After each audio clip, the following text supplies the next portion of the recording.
coming up, I've got my film review. Looking forward to it. It's a great one. It's a great film. I've got a song for the lovers any minute now. Sure. And probably loads more chat. Yeah, there will be. There will be.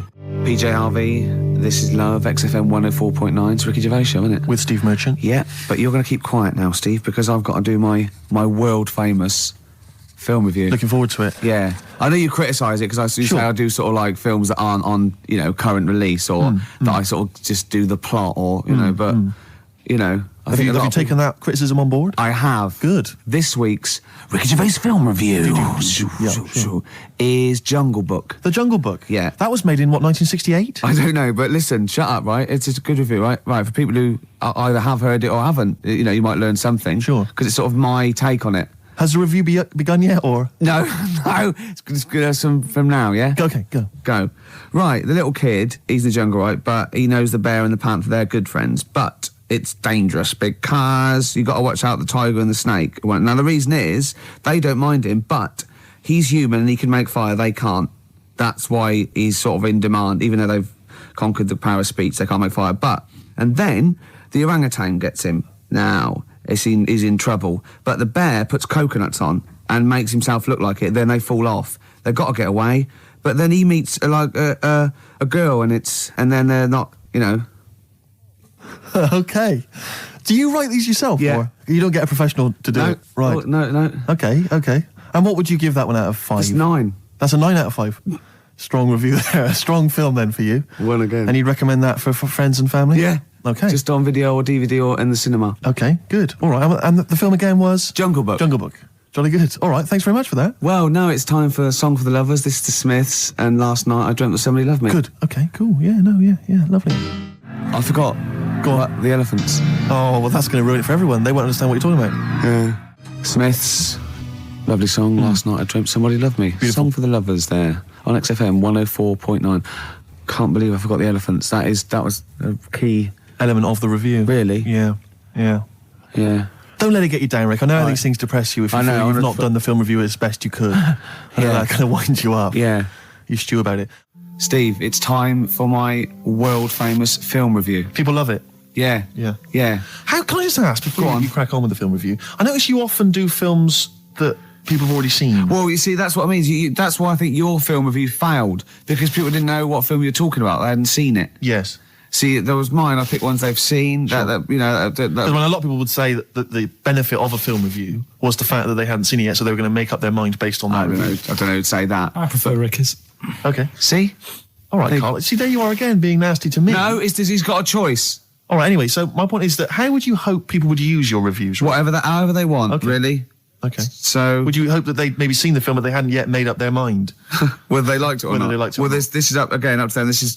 This is for everyone. It's easy. So if someone said, because I think, you did, one of your most famous ones, I think, was one for The Cuckoo's Nest. Yeah. Now that came out, I think, in 1975. Yeah. So maybe some people saw it in 1975, haven't yet made up their mind as to what they thought of it. Yeah, now this put them straight and what to look for next time, maybe. Okay. Ready? Ricky Gervais film review. Sure. Review. Right? Chosen Rain Man. Rain Man, okay. Now, this has been on TV quite a few times, and it was a multiple Oscar winner. Exactly. Okay. So, right.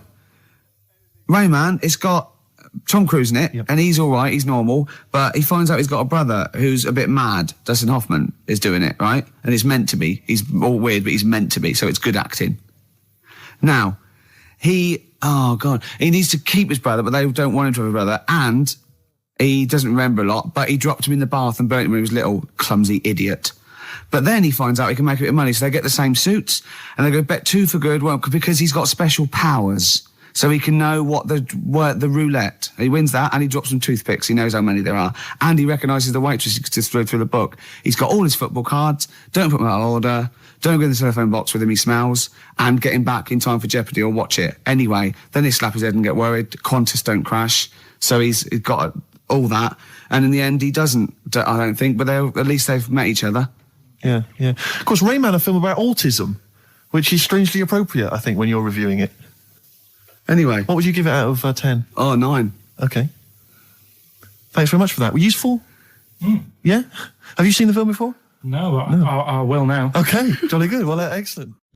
Muse on XFM 104.9. It's Ricky Gervais show, isn't it? With Steve Merchant. Yeah, we're all here. Lads. I can't wait. I can't believe it. We've got some great stuff coming up, Steve. What have we got planned? I'm being honest. Go on. There's some great tunes. Yeah. We've got, there's too many to mention. Don't mention them. Well, there's about 20 actually. Is there? We could mention them. Looking forward to them. I've got a brand new feature as well. You know, I do a film review. Loving it. And, we do Run for the Covers and Song for the Lovers and got a new feature. Go on. That film sounds good. Right. It's not the film review. It's a track from a film. That's brilliant, Rick. Yeah. That's absolutely That film sounds good. Yeah. Something like that. People will be desperate to look forward to that. And there'd just be some chat as well. There'll just be some nattering.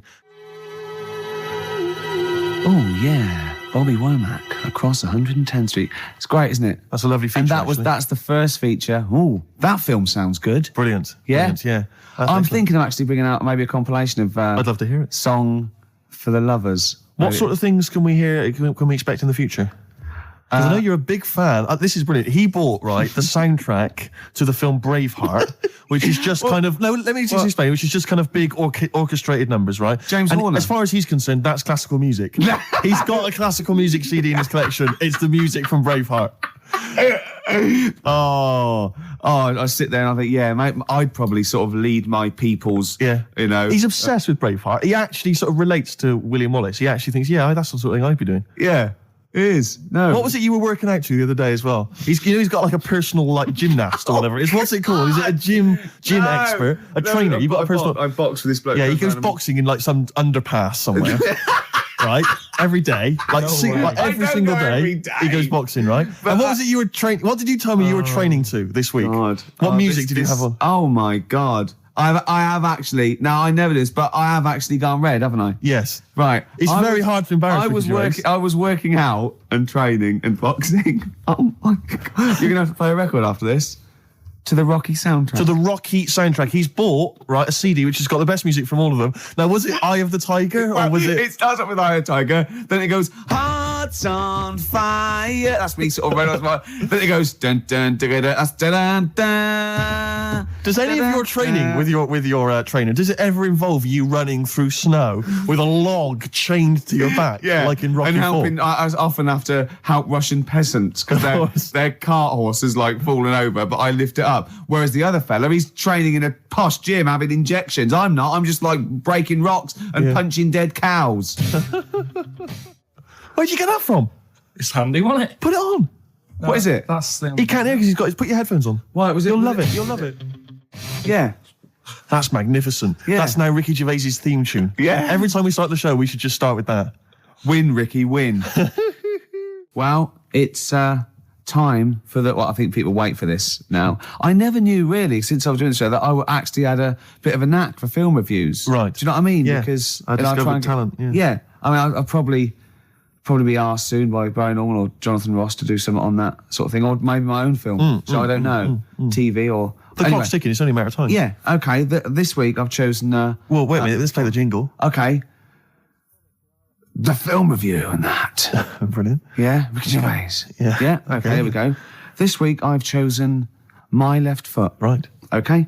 Now, My Left Foot is a film about a bloke called Daniel Day-Lewis, who's all mental except for his left foot, right? And he has arguments. I can't remember. He has arguments with his dad, so I wasn't watching it properly. But even though he's mental apart from the foot, he does stuff with the foot that could do all over, and he uses that to his best. I think he might write a book or something, or paint. And the moral of this story is, even if you've only got a foot that works, you can still win prizes because it won the Oscar. Okay. Am I right in saying that you're bringing a book out of these collected, maybe for the Christmas market? I think I might. Yeah. I see there's great obvious market films there. reviewed, sort of, with it's a different outlook on it, isn't it? A different approach. I don't just sort of like stray. Well, I'll tell you what, it's an approach that doesn't really use grammar, which you don't see that often in film reviews. But no, once again, what would you give it out of 10? I didn't really concentrate. I can't remember a lot about it, but it won an Oscar. So I think it won an Oscar or something. So 9. Okay, jolly good. Well, that was My Left Foot, which is probably available on sell-through video, maybe in a bargain bin, $5.99, probably on TV this Christmas. That's to be confirmed. Eels, fresh feeding on XFM 104. I was going well, isn't it? I'm enjoying it, yeah. 20 minutes to go. I think, more of an up show. We've made some great hits and great songs, haven't we? We've got some great features. A new feature. That film sounds good. Looking forward to that. That'll run week. And run. Yep. A song for if there are any record companies out there that want to put out a compilation of my songs for lovers, yeah. That's good. Anyone who wants me to do a film, any film you want. Yeah, reviewed. Yeah, reviewed, yeah. I would finish a sentence. Yeah, no, ideally. Because it was anyone who wants me to do a film. Well, of course, being a top actor, you'd have probably appeared in a film. Sure. Okay, yeah. And that... Jolly good. Yeah. Okay. Well, apart from the great music we've got lined up, Steve, we've got obviously our regular features. Sure. We've got my classic film review. Always looking forward to that. That's already getting a little bit of, attention. From who? Wow, just various people. Go on, name some. Well, I can't name them. What, by name or just... Yeah. Oh, God, what's that one? Oh, Scorsese. Right. You wanted me to talk about it? It's one of those films. Okay, good. Yeah. You going to talk about one of his today? Yeah. No. What we've got lined up? Spielberg. Right. Going to do a Spielberg film. Okay. We've got That Film Sounds Good. Yeah. Now, that's not my film review. That's where I take a track off a soundtrack of a classic film. Yes. And it's a great track. And I go, oh, that film sounds good. Brilliant. So, yeah. Because it sounds good. You see what I mean? But please don't be confused and think that that's the film review. I hate people to think that. No. That's what I wouldn't want. Yeah. Were you going to do a film review as well later? We've still got that. Well, I could do a film review now because it's quite a big. I thought you needed to prepare, but no, it's quite a big film, and I've seen it, and it is, it's a great film. So I hope I can do it justice because it's a very This week, what film is it going to be? It's going to be Schindler's List. Okay, and are you going to do a jingle for us? Ricky's film review. Okay. This is a film by Steven Spielberg. Yes. And because it's in olden times, it's all black and white in that, except a coat that's red. I don't know what happened there. Anyway, it's about a bloke who's called Schindler, and because there were so many people we wanted to save, he had to make a list to get organised, and he tried to save as many as he could, and he made him sort of not make the bullets properly on purpose because and in the end they gave him a ring. It's the same bloke who made E.T. Okay, your review of Schindler's List. Yeah. And as ever, mark out of 10, please. 9. It was brilliant. You really enjoyed it? Yeah. Okay. Did the fact that it was 3 hours long bother you? No. No? Quite like that? Okay. Watched some of it on fast forward. Okay. Carl, have you seen Schindler's List? No, I'm surprised they managed to get all that in 3 hours. Amazing, isn't it? Would that encourage you to see the film? Definitely. Yeah.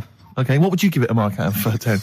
9. You'd give it 9 as well? Okay, I'll tell you, that red coat effect thing you're going on about. That's sold it. You like that, Yeah. Well, that was just a mistake, apparently. Apparently, yeah. Probably just couldn't get all the colour out of it.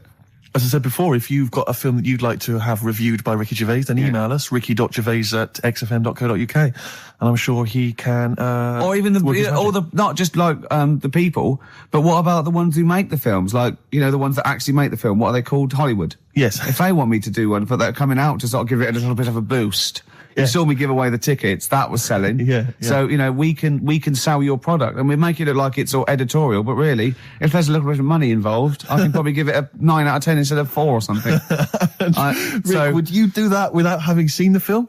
Yeah. That's fine, because they could just tell you what was coming up. And then if they said this, give us a good review and here's 20 quid. Yeah. If they go, there's no money in it, I'll probably give it a bad review. Well, let's just try that. Rick, can I just try that now? Because a lot of people listening won't be necessarily convinced. Lord of the Rings. Let's imagine I've paid you now to review the forthcoming film Lord of the Rings. What do you make of it? This is a brilliant film. Yep. And even though it's all about wizards and that, and there's people in caves called gonads, with beards, probably Robbie Coltrane's in it, because he's in the other one at the moment. And it's all swords and stuff, and there's some magic. But it is actually the Lord of the Rings, not just like, just one of them. He's the Lord of it, and he's excellent in it.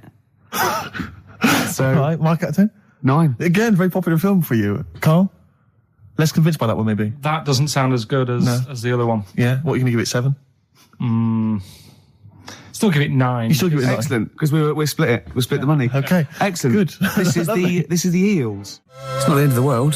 Super furry animals. Absolutely beautiful. Yeah. XFM 104.9. Rick, you going to do your film review for us? We've got time for it, I think. I'm not. No, Why not? I'm not going to do it anymore. You're not going to do it anymore? No. You love it, don't you? No, it's great, and I just think it's time. You know, I did a dozen, but I did all the films that I would give like 9 or 10 out of 10 for.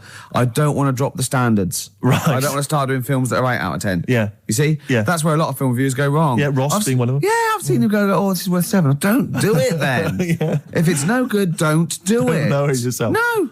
Sure. So no more film reviews? no. Oh. Until a great film comes out. Sure, okay. Like Braveheart 2 or something. Yeah. Which would be 9 now. Quite It an was- eventful, Yeah. I'd have thought. Yeah. So 9 for that. In well- advance. Rick, That film.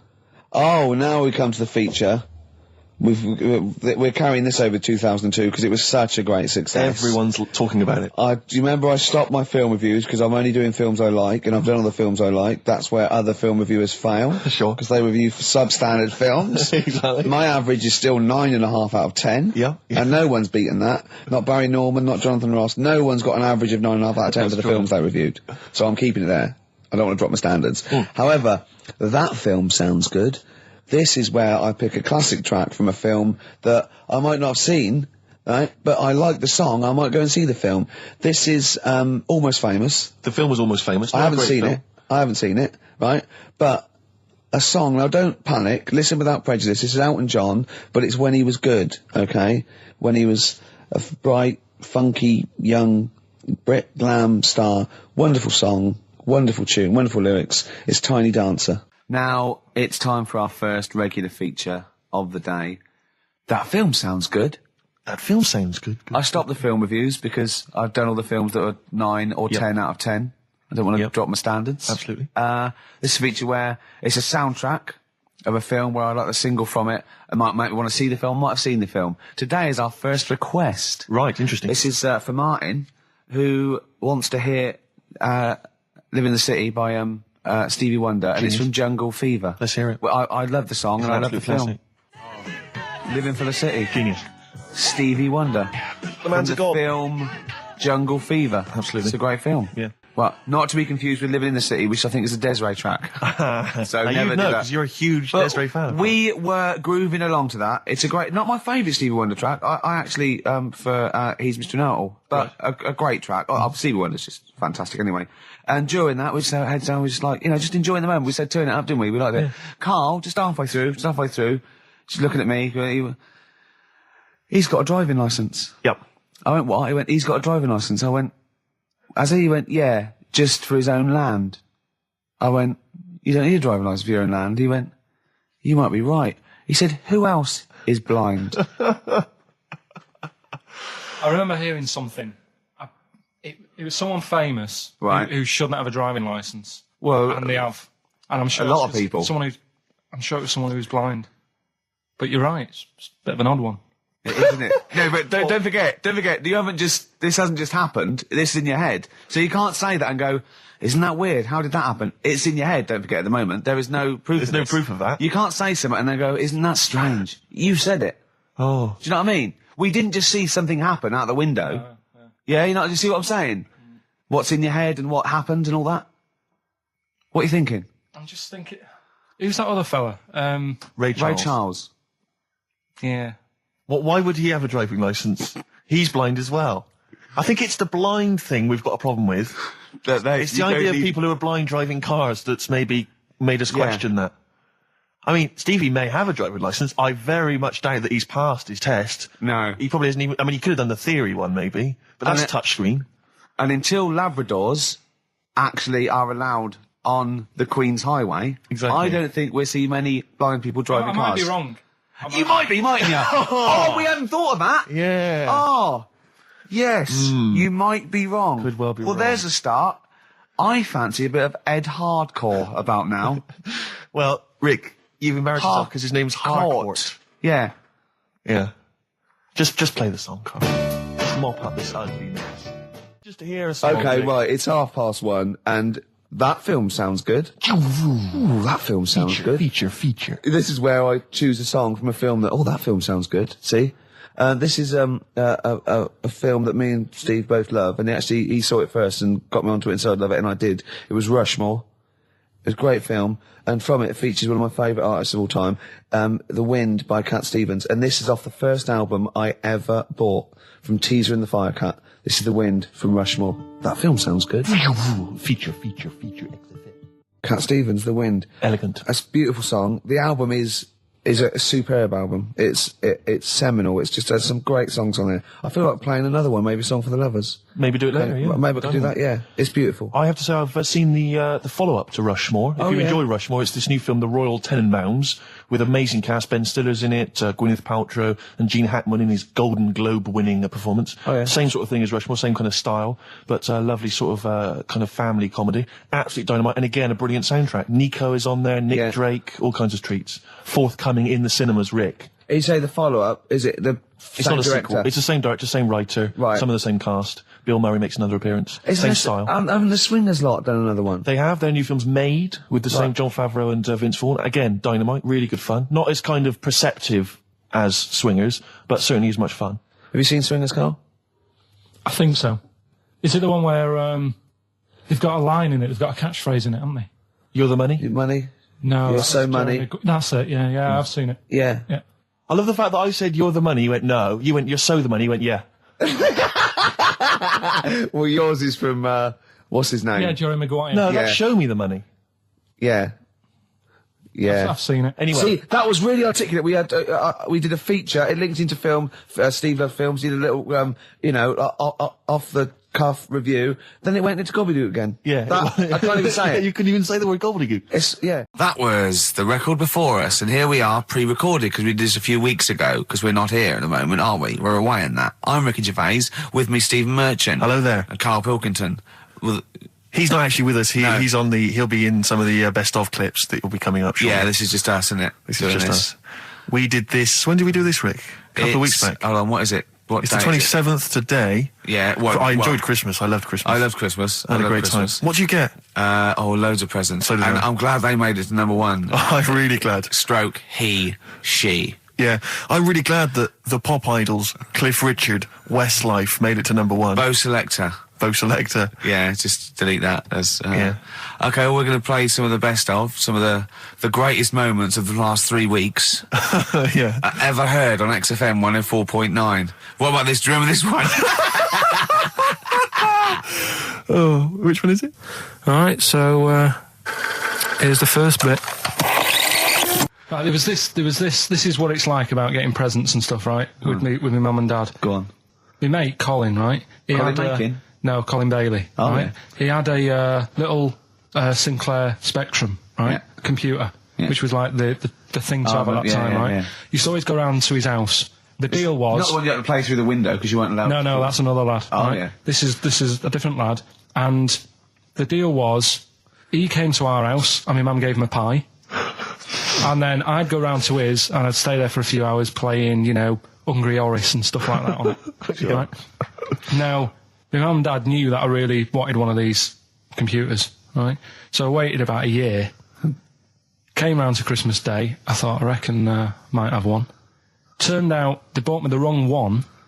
They bought me a ZX81 instead of a Spectrum, right? And Christmas Day, I'm there trying to load the games up. It's not working. I'm thinking, what's wrong, right? And the thing with me, when I was a kid, I used to get quite sort of agitated. This quite easy, is the moment. right? I found out that it needed a RAM pack to make it work, right? Looking in the thing and it's saying, and make sure you put your RAM pack in the back. And I was like, oh, where's the RAM pack? And my dad's going, I don't know, I've got you the main bit. That's it.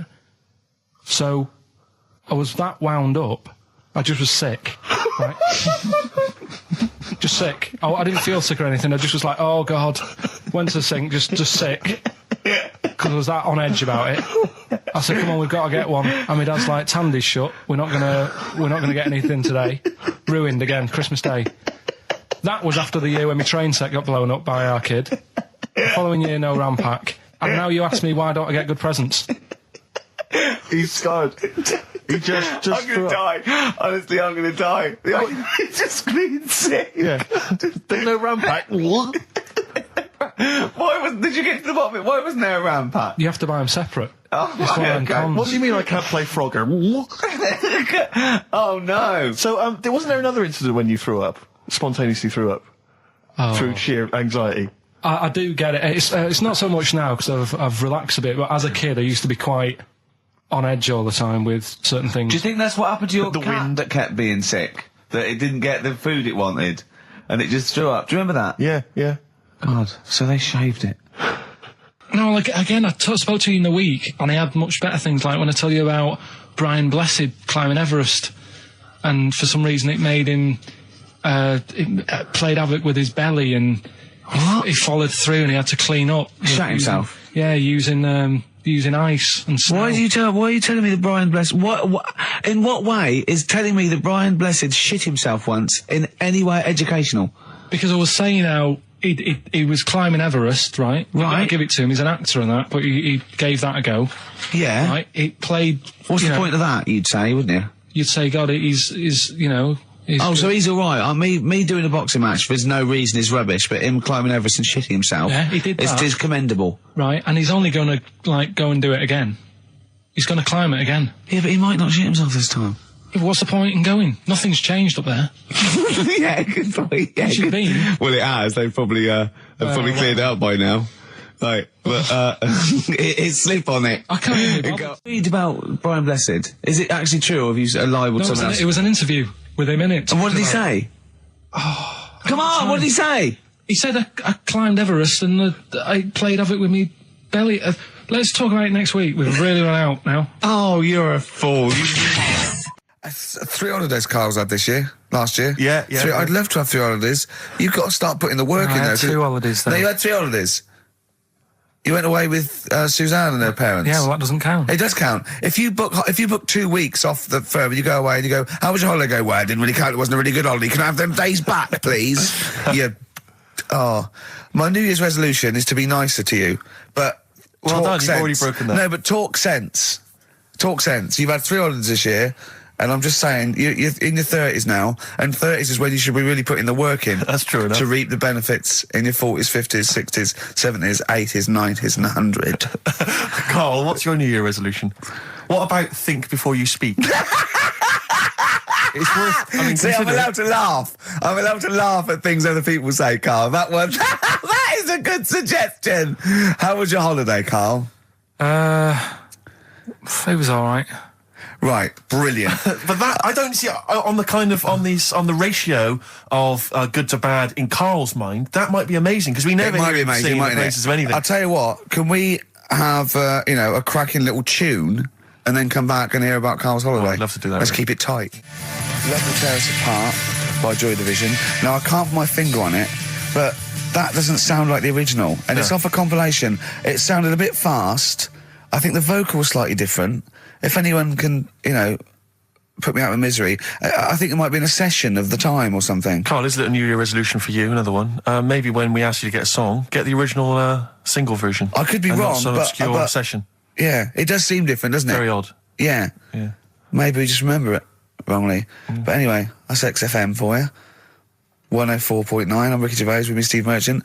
Karl Pilkington. Carl, you went to Lanzarote. Yeah. People said don't go to Lanzarote. They told you it was Lanzarote. They told you, were they right or You wrong? were right, yeah. Really? Yeah, it's a bit ropey, yeah. Is it why? Just out there. If it wasn't for the volcano they had, it'd been knackered. That's their big draw, is it? That's it, basically. That's all they've got going for them. When you landed, was it really hot? Were you quite excited? You were thinking this is It okay? was warm. It's we can't complain about the weather. The weather was all right. Sure. You know what I mean? That's what I went for. But it'd be nice if there just was something else. Yeah. What did you do all day then? Did you read your ritual book? No, I didn't read that. I read that book. Do you know the book that I bought and all the chapters were messed up? Oh, yeah. I bought a better version of that All right. and I read that Excellent.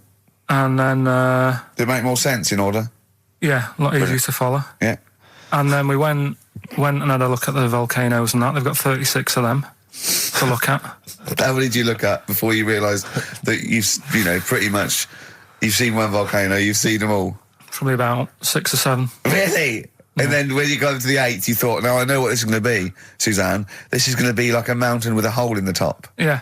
Really? But it happened years ago as well. It's like, just keep a couple, fill the rest in, tidy it up. Fill the rest in! Yeah, no, Well, getting some builders. No, seriously though. Okay, 4 million tons of concrete, please. They're an absolute death trap. Yeah, what do you mean fill them in? Do you know what a volcano is? It's just a hole, isn't it? That's happened. Well, it's more than the happened back hole. It's in- more a portal to the magma in the centre of the earth. Back in 1730 it happened, and they still haven't sorted it out. Well, when you say it happened, volcanoes were made a lot longer ago than 1730. No, but the one that did Lanzarote in. Right. Sort it out. What would you suggest?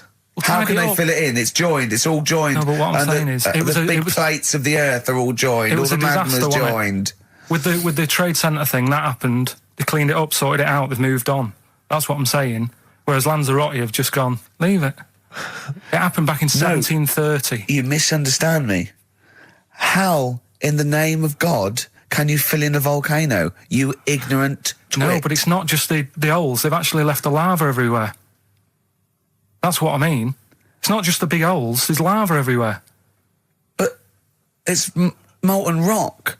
They can't just pick it up like they're like a carpet. Put it in the holes. The holes are there ready. Just push it all in. That's what I'm saying. Do you know what a fable is? I've got a Carl? rough idea. Okay, it's a thing that uses sort of metaphor, analogy, just to explain sort of morals. I mean, they're very old for a start, and it's all. I'll give you an example of one. A quick one. Oh, the one about the dog with 2 bones. He goes to a dog's got a bone. He sees a reflection in the lake, and he thinks, "Oh, that dog's got a nice bone. I'll have that." And as he goes to get that one in the reflection, he drops the one he's got, and that's one about I think be happy with your I lot. was told one when I was younger. Go on. I think it was one.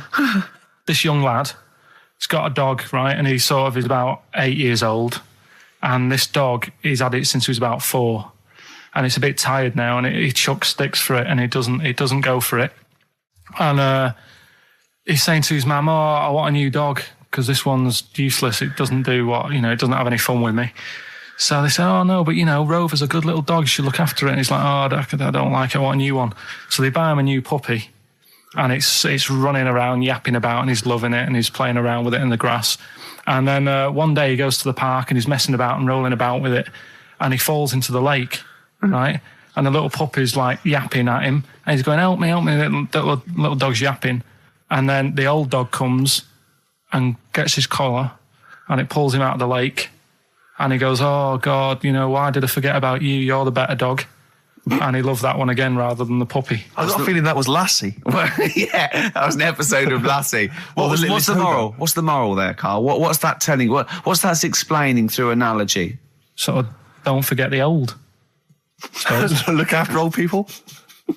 I remember there was one I heard once about a young boy who got trapped in a lake inside a cage. But he loved his trainers so much he wasn't going to get them wet. But even though he had to get out there, and even though he thought that was the important thing because it's material value, he actually drowned, and the trainers were no good to him then. That was Bowie and Waterloo Sunset. Love that. Love the original. Love Bowie. Bowie was my gig of the year. These are my singles of the year. These are our clips of the year. I'm Ricky Gervais, with me Stephen Merchant. We're just picking some lovely little bits and pieces. Do you remember when we talked about this?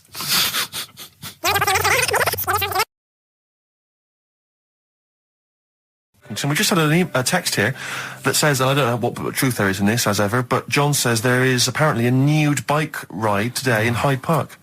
Now, I can't believe that's the case, because I don't think it's allowed, is it? You can't ride around with your veg, can you? I don't know. Why would you want to? Well, good point. On a bike. On a bike, I like the fact that that's what disgusts him.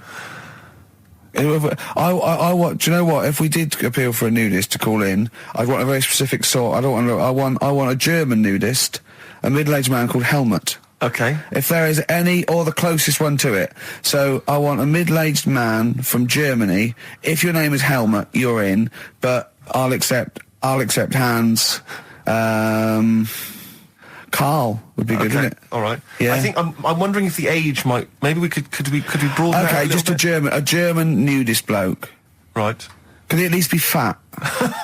Could I find a fat German fella? If your name's Helmut, we're going to give you a big prize. Yeah. But, you know, any fat German fella who likes to get his sausage out. Sure. Okay? It's sauerkraut. Yeah. What's the phone number? 0871 222 1049. It'd be good just to get an email or a text though with a contact on it, and then I can just call them up in the week. Sure. And 83936 is the text number. I don't know what our audience demographic pans out like, Rick, but I'm suspecting that's probably a fairly small fraction of our listenership. I know, but, you know, there must be someone out there, if you know. know a fat German who likes to get his tackle out, phones are going. Straight away. Just answer it, Carl. Just answer it. Just potluck. it could be anything. Well, just see what it is. To be fair, it could be a nutter. But just say hello. Just tell his nutter straight away. He'll stay there, won't he? He'll stay there. Well, answer it. Answer it. Leave it. Answer it. Oh, you see this? It's gone. It's gone. There you go. He bottled it, so just as well. Well, you took too long to answer it. There's a vicar in Australia who started sort of doing his services and all that in nude. Hot, isn't it, out there? Yeah, Where'd but you get the churches aren't. Churches are pretty cold. It was on some website. Of course it was. Yep. Just saying about a vicar and that who's there's a lot of nudists and that who want to get married. Do it, you know. Don't mess about with the wedding dress and that. Just snip up. Cheaper, isn't it? Well, I also suppose it's so. I suppose if you believe in God, you believe that that's the way to be, innit? Because Adam and Eve and that.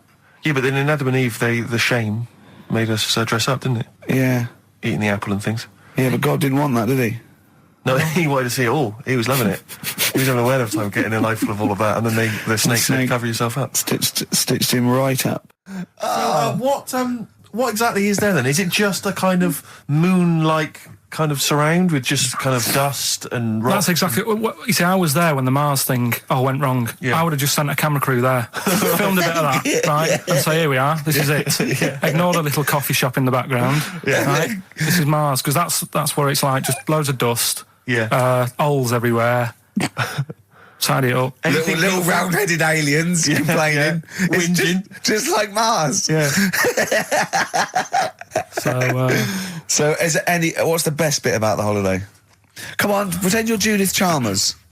I have been doing. I would have done all. I would have said that. Don't bother. Right. I mean, the hotel was good. Yeah. That was all right. What was that like? It's all right. Just clean. That's all you want, isn't it? See, that's not quite what Judith Chalmers does. She doesn't go, what's the hotel like? All right, yeah, clean, isn't it? All right. What was it like? What was it? 3-star, 4-star? Did it have a swimming pool? What was the room like? Yeah, had a swimming pool and that. Yeah. Yeah, it's good. I think it was one of the better ones on the island. Okay. Nightlife? Wasn't really. And there was a bar. There was some bands playing. Yeah. Not very good. Food got a bit boring. Yeah. It was always the same food every night, but they sort of themed it and made out as if it was different. So, like, on Mexican night, it'd be chicken with a nacho on it. Right. And Chinese night, sort of chicken with a little prawn cracker on it and stuff. Sure. But that got a bit boring. That's me just turning on my phone, because I want to read to you a text that I got from Karl. I think you sort of sum up the holiday in this text, don't you? Do you remember it? I can't remember. Let's have a look. Let's have a little look. Instantly, what did Suzanne, your girlfriend, make of it? Similar view to you, that they should fill in the holes? Yeah, it's just that thing. You see, I went on a coach trip, right? And you go and see the volcanoes. Like I say, there's 36 of them. Yeah. Which, how many do you need? And when we're on the coach going round all these volcanoes, the fella on the front's going and look out your left window at the moment, and there's a volcano. And if you quickly look out at the right-hand side there, there's another one. Right. And on the left, he's just like, all right, we've seen it. Sure. Do you know what I mean? Yeah. And that trip, we'll talk about that trip in a bit. Right, this is the text I got from Karl, right? All right. Been up to a volcano. Been in some dead artist's house who built his house in the lava. They said they would show me science with volcanoes, but all they did was chuck some water in a hole and it shot up in the air. No dwarves in the canteen, no scousers here, but there is a Swede woman with a big head. She looks effing gormless with a cap on. All right. So a little reference there to A Swede woman? what's that mean? Do you mean Swedish? Yeah. Or she looked like a vegetable? No, a Swedish woman. But they've all got sort of quite big bill, aren't they?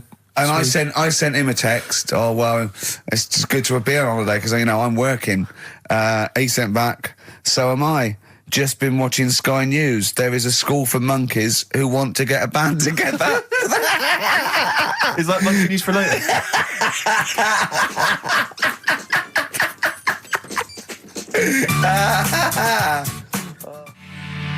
Oh My Corazon by Tim Burgess. I can't get enough of that. I love that chorus on XFM 104.9. Ricky Gervais, Steve Merchant and little Karl Pilkington. But it was a nice holiday. Yeah, it's all right. It's just, I went there to relax and that. Exactly. Did a little bit of that. Trying to think of some new, features and stuff. Sure, always working. 3 holidays a year, Jesus. Oh, well, not really 3. Oh, 2. It's all holidays, really. one big sort of like work thing to me and Steve. 2 holidays, isn't it? Work hard, you need the holidays. So, yeah, the things that annoyed me was like, you get bored, sat around the pool after a couple of days. I'd read my book. Yeah. There wasn't much going on the Not even any complex. crabs to throw sand at, was No there? crabs or anything. They wouldn't bother with Lanzarote, right? So decided to go on a little trip. That's when I saw the volcanoes and that, 36 of them. So we go on the trip, and the thing that annoys me, it does happen every holiday that you go on. If you go on a sort of a package thing, they have these trips, right? And you pay about 40 odd quid, and they give you some wine, so it make it feel like you're getting your money's worth. But how many of these trips have you been on then? Loads. Probably about 12. More holidays than I've had. Go on. So go on. anyway, so you're on the coach, right? And they take you for the volcanoes. They took us in the middle of nowhere. Yeah. Right. There's nothing else round there. Sure. It's like I say, it's like Mars, but with holes in the ground. Yeah. Right. And they sort of drop you off, and they go, right, everybody, see you back here in an hour. There's loads of volcanoes for you to look at, and a coffee shop over there. And for a fact, right, you don't need an hour there. You could just say, well, just keep the engine running because I'll have a look in this hole, we'll get back on, give us 5 minutes. Don't need an hour. Absolutely. But that they've got something going. It's a with backhander, definitely. What, with the coffee shop? Definitely, yeah. They go there and they get everyone to have an ice cream and a coffee, and they sit down and have a fag talking to the bloke. Yeah, and it's like, cousin. Yeah. How much was the coffee? Was it probably about €3 so I think it was $3.50. Sure. Yeah. Which is, I don't know what, that's about 2.5 quid. Yeah, they've stitched you up. Go on. Talking about this the other day. What was it now? Listen, the fella. Play a listen. record. Do you want, all right, No, come on. All right, he's got it now. Go on. This fella goes to the doctors, Yeah. right? Oh, right, okay. Right, if this is in any way apocryphal, stupid, illogical, impossible, right, you are never, ever speaking again on radio. So make sure this is at least possible. I'll tell you what, I'll even give you improbable but possible. So if anything that breaks the laws of the universe or logic, okay, that's all you have to avoid. On you go. Right, so this fella, right, he goes to the doctors because he's got earache. Right, okay, if a chimp's living in his brain... Go on. So he's got earache, he's sat in the waiting room and his ears all bunged up and it's hurting a lot and what have you. So the doctor comes out and he goes, right? And because his ear's all bunged up, he doesn't hear it that well, right? So he thinks it must have been me, right? So he wanders in. Keep going. Anyway, I'm going to hate this. I can just feel it in my bones. Steve, I'm going to let you take over. Okay, let's hear it. Come so on. the doctor says, sit yourself down there, right? So he sits himself down. He goes, right, take your pants off, right? So he's thinking that's a bit odd. Anyway, he heard that though. He apparently he took his tackle off. The doctor did some operation. What, there in the waiting room? No, in his office. In his office, yeah. What? Wait. So he removed what? His genitals? Yeah. In his office? Why, Carl? Because he hadn't called him in. Oh, he'd called in the bloke who wanted his testicles taken off, and he didn't hear it. What? So the doctor went out and said, Mr. Jones, who's here to whip off your cock and balls, just here and now, right? Bloke comes in, didn't it? It must have been me. So the bloke we wanted his balls taken off didn't say, I think he said me. So he didn't interrupt then. So the bloke goes in, he starts taking his testicles off, and he doesn't say, I'm here for me ears. What are you doing with that? That is a blinding record. And before that, Rick, what do you make of those adverts? They were great, weren't they? I like them, yeah. I'm going to buy all them products on the way home. And that's endorsed by Ricky Gervais. He's won awards. Yeah. Rick, do you remember this? This was a hilarious moment. No, you'll remember this when you hear it. It was when Karl said something that was basic. Well, I think for a lot of people it sounded like a lot of old bollocks. Karl's found love on the street before, haven't you? How's it going with your bird, Karl? Are you married? No. How long have you been out with her? Going out with her? 7 years. Because, I mean, you're quite a simple man. Yeah. You're sort of a simple in a nice way. ways. I mean, Yeah, you're in the like best Helen sense. from Big Brother. Yeah, You're sort of nice enough, but I look normal. well, yeah, you sort of do. But you could be one of those that just suddenly go mental with a pen. Yeah, do you know just what I mean? stab people through the eyes. Yeah, you sort of look normal. But if I wouldn't really want to wind you up to a point of frenzy. How did you meet your girlfriend? Through work. What, through her work? What, you phoned up and said... We worked at the same place. Oh, you're right. You're quite an enigma, aren't you? Could you give us more on that? At work. You met her at work. What, she came in selling sandwiches? She was going through the bins outside. What do you mean you met her Why at are you work? having an attack on me? You're the not one having an who's attack sad and lonely. Oh, he's done you again. He's done you Yeah, but what I thought was interesting was I No. just scratched at him and he just went mental. Yeah, no, It's like a but- bear caught in a trap. It's funny, isn't it? You'll never learn. No, I was just interested to find out what the story was because it might be a really romantic story. Well, it's not.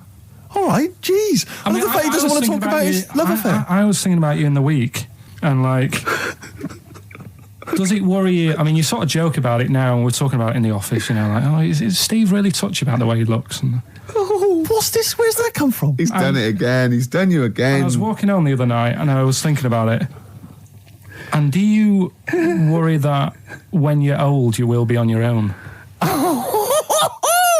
You did start it though, didn't you? Well, Carl, I'm glad you brought this up. because I mean, for me, you know, a lightweight, frothy entertainment show on XFM on a Saturday afternoon is exactly the place where I want to discuss the desperate, lonely future that's inevitably coming my way. Oh God! I'll tell you what will cheer you up and forget all that. A bit of embrace. Oh, one of the most hated bands. I'm a little bit concerned about your toilet discussion. What exactly is your point again? I was just a bit bemused. You see, it's a tricky one. All I'm saying is, right, there I was at the pub quiz. I go to the toilet, not thinking about anything. I try to go, right? There's a little gay fella next to me. I love this little gay fella. Now, the weird thing is, there's nothing stopping him having a little glance, right? Because he's allowed in the fella's toilet. Yeah. Now, I'm not allowed to go into the woman's toilet and have a little look round. Right. So all I'm saying is, should they have another toilet area? What, for gay people? Yeah. And so this would be gay men and lesbians? Well, Is that going to complicate things? I can only assume. I mean, to what point? I'll ask you a question, right? If you're intimidated, that's a shame. But you know, most gay men aren't looking at you're a knob. You know that. what do you mean? I can only say that 99.9% of gay men who use a urinal standing next to what they assume is a heterosexual man aren't looking at his knob. And what they're doing then? They're emptying their bladder. No, but the thing is, I can't talk. you're saying like, you know, about would you have one toilet for lesbian women and gay fellas, right?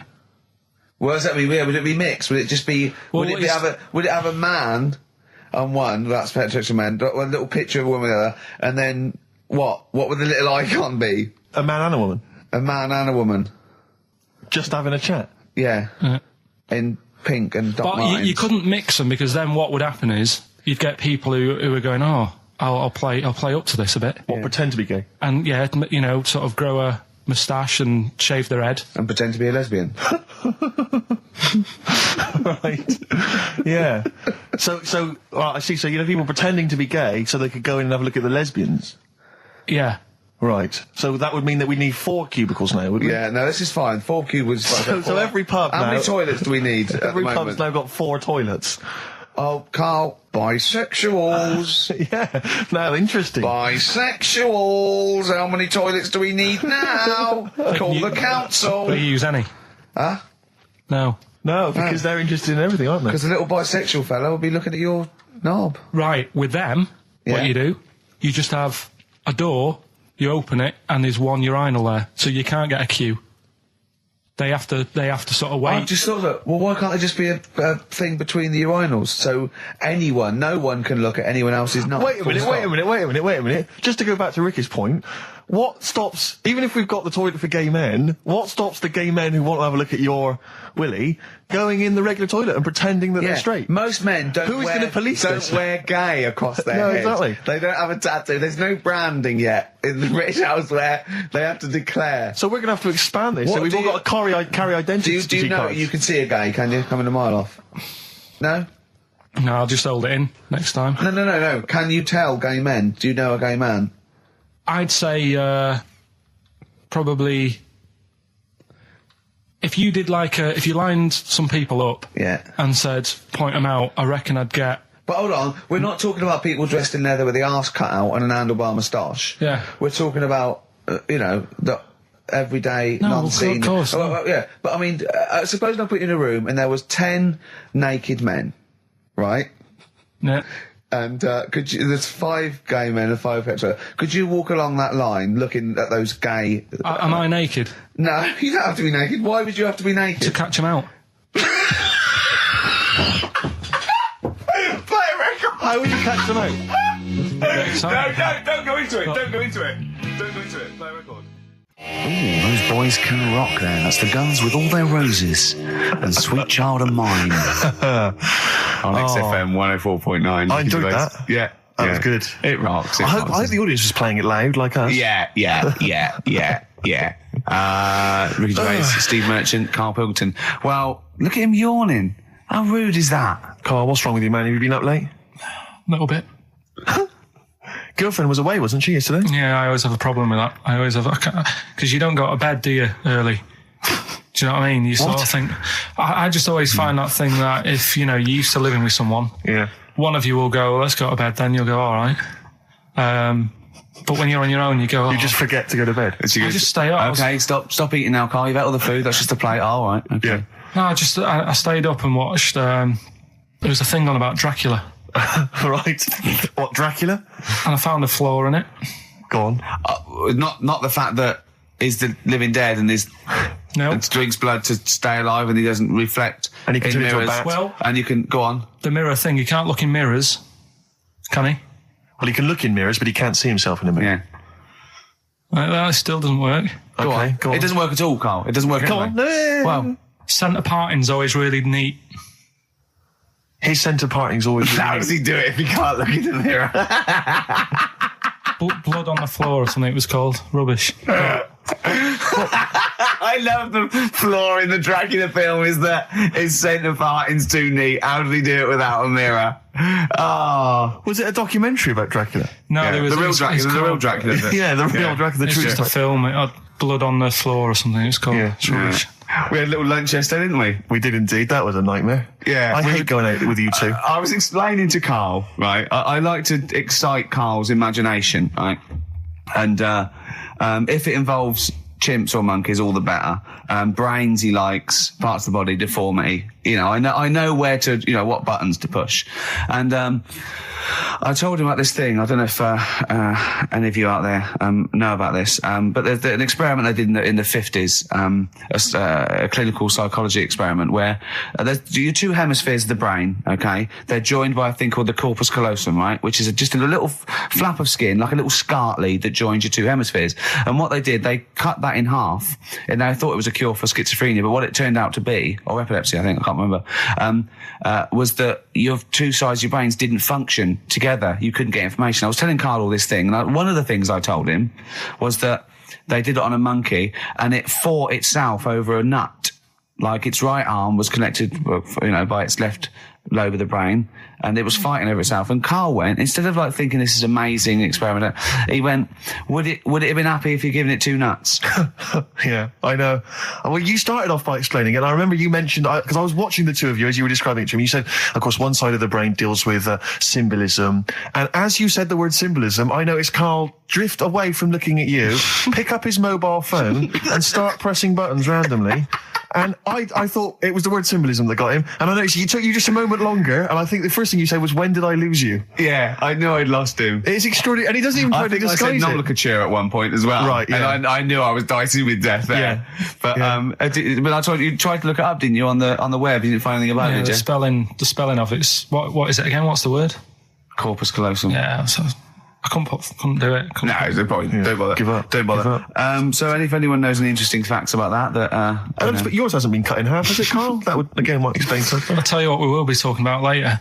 I don't know if you're sort of aware of them, Steve. Go on. Bonobos. Oh, I don't know much about bonobos. I told him about he was looking for stuff. I said, put in bonobo. He was having no luck with chimp.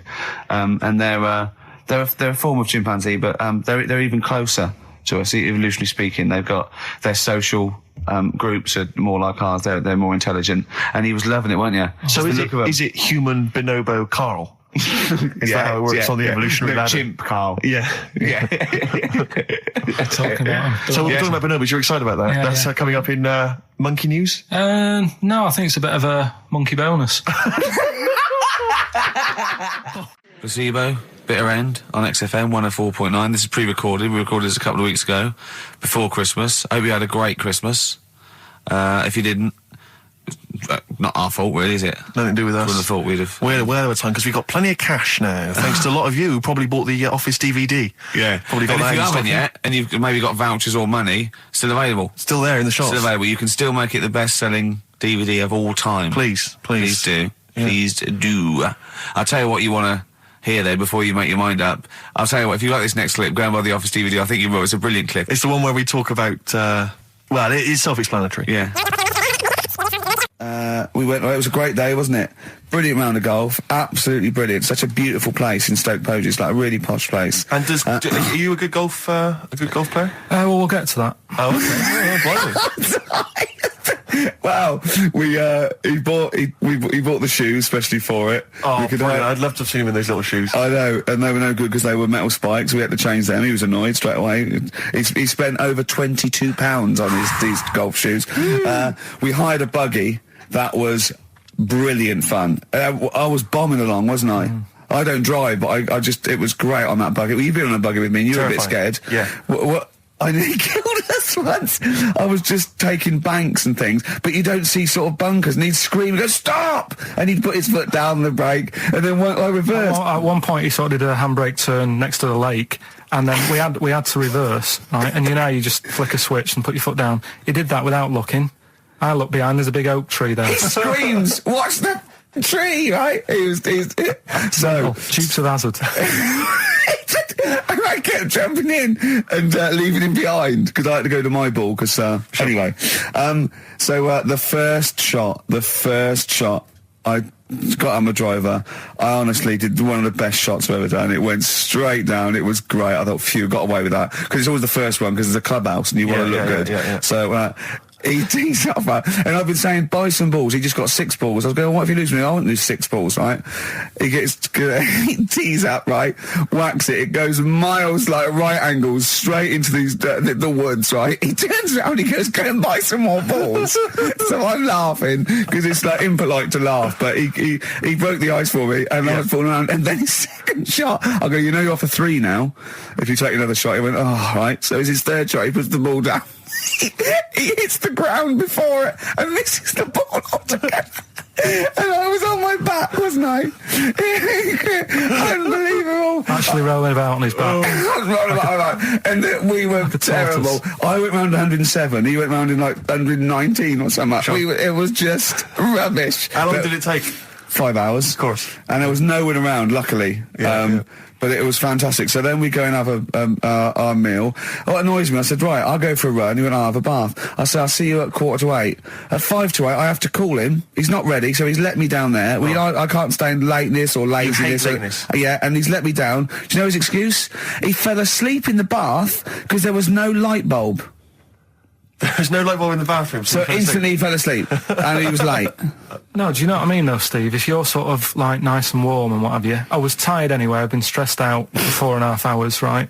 My life flashed in front of me a few times in that buggy. So it's all sort of wears you down a bit. I thought, right, I've got a headache. You're going for your run. I'm going to have a bath. I walk in, put the light on. For some reason, it didn't come on, but I thought it's all right. I'll just. Doesn't matter. You can have a bath in the It's summer, so it's light anyway. Well, there's no windows in the bathroom, so... So you were in the darkness? So I'm in the darkness. I nod off because I'm shattered. He calls up, hassling me. So I said, well, it doesn't normally take that long for me because, I haven't got, like, long hair. I've got a dryer and so I can sort of one wipe. Yeah, he's already 10 minutes late, though, when I called. Well, 10 minutes. 10 minutes. Late. This is late. This next. Doesn't matter. Dinner wasn't until 7:15, so we had, like, another 20 minutes anyway. So it doesn't really matter. Yeah, but we said 7:45. So he's calling up, hurry up. So I said, yeah, all right. So I get out and dry and like my tackle and what have you. Calls back again 30 seconds later. No, I don't. I don't like that. Do that now. Give it a wipe. 30 seconds later, come on. So I end up going downstairs to the meal area, naked, with a wet shirt on and wet socks. I've got headache as it is. Meant to be a relaxing weekend. But anyway, so we have our meal, which is really nice. And then we're sitting in the bar. I'm having a cigar by the fire. Yeah. Like, we're having a rather nice Pinot Grigio. Yeah. He's there going, I've got headache. Is this 1955 that you live in? I know. Yeah. It's so right. And we are knackered because he's not used to work. I've seen him moaning, falling asleep. He's not used to it at all. And you've been on your feet for over half an hour. Yeah, right. So we didn't even walk around the golf course. We had a buggy. It wasn't even exercise. And now it's Karl's bit. It's the re-education of Karl. He's like Liza Doolittle. And now he's coming to Lawnmower Man, if you've seen that film. More like Lawnmower Man, if you've seen the film. You'll know what I mean. And his homework was to just study quotes, really, on happiness and stuff and general well-being. He's not a big happiness quote fan, are you, Karl? Not really. So what have you done? You've come up with something, haven't you? Right, yeah, I told you, right? Because a lot of these are just things you say every day. They're nothing special. So what I'm doing... Well, you say them every day. Well, the sort of things you come out with and you don't even think about it, do you know what I mean? Yeah. They're on the TV all the time. People on the radio are saying these sort of little quotes. Sure. And what I've done is, remember that programme on Channel 4, Faking It? Yeah. Where they got some, like, posh kid to be on a door and all that. What I've done, I've... Imagine if that was the pitch for the show. Dear Channel 4, you're just going to get a posh kid on a door or something? Yeah, Yours sincerely, Karl. Come in. Yeah. TV producer. Yeah, go on. So, what I've done, this little book of quotes, happiness quotes, I've picked 2 that are real. Okay. And I've made one up. Right? And we've got to guess. And you've got to guess. Okay, then, go on. Well, I'll tell you what, Rick, why don't we, when we've heard them, we won't confer. No. You'll write down yours, A, B, or C, and I'll write down mine, and we'll see how it Okay, works. Karl, off you go. Right, and just because I'm looking at this book, it doesn't mean I'm actually reading. No, I know. Don't worry, we're clever. No, we know. We can't see yet. Like, call my bluff. Yeah, go on then. Nothing is worth more than this day. Okay. Yeah. Yeah? All right. Yeah. The way I see it...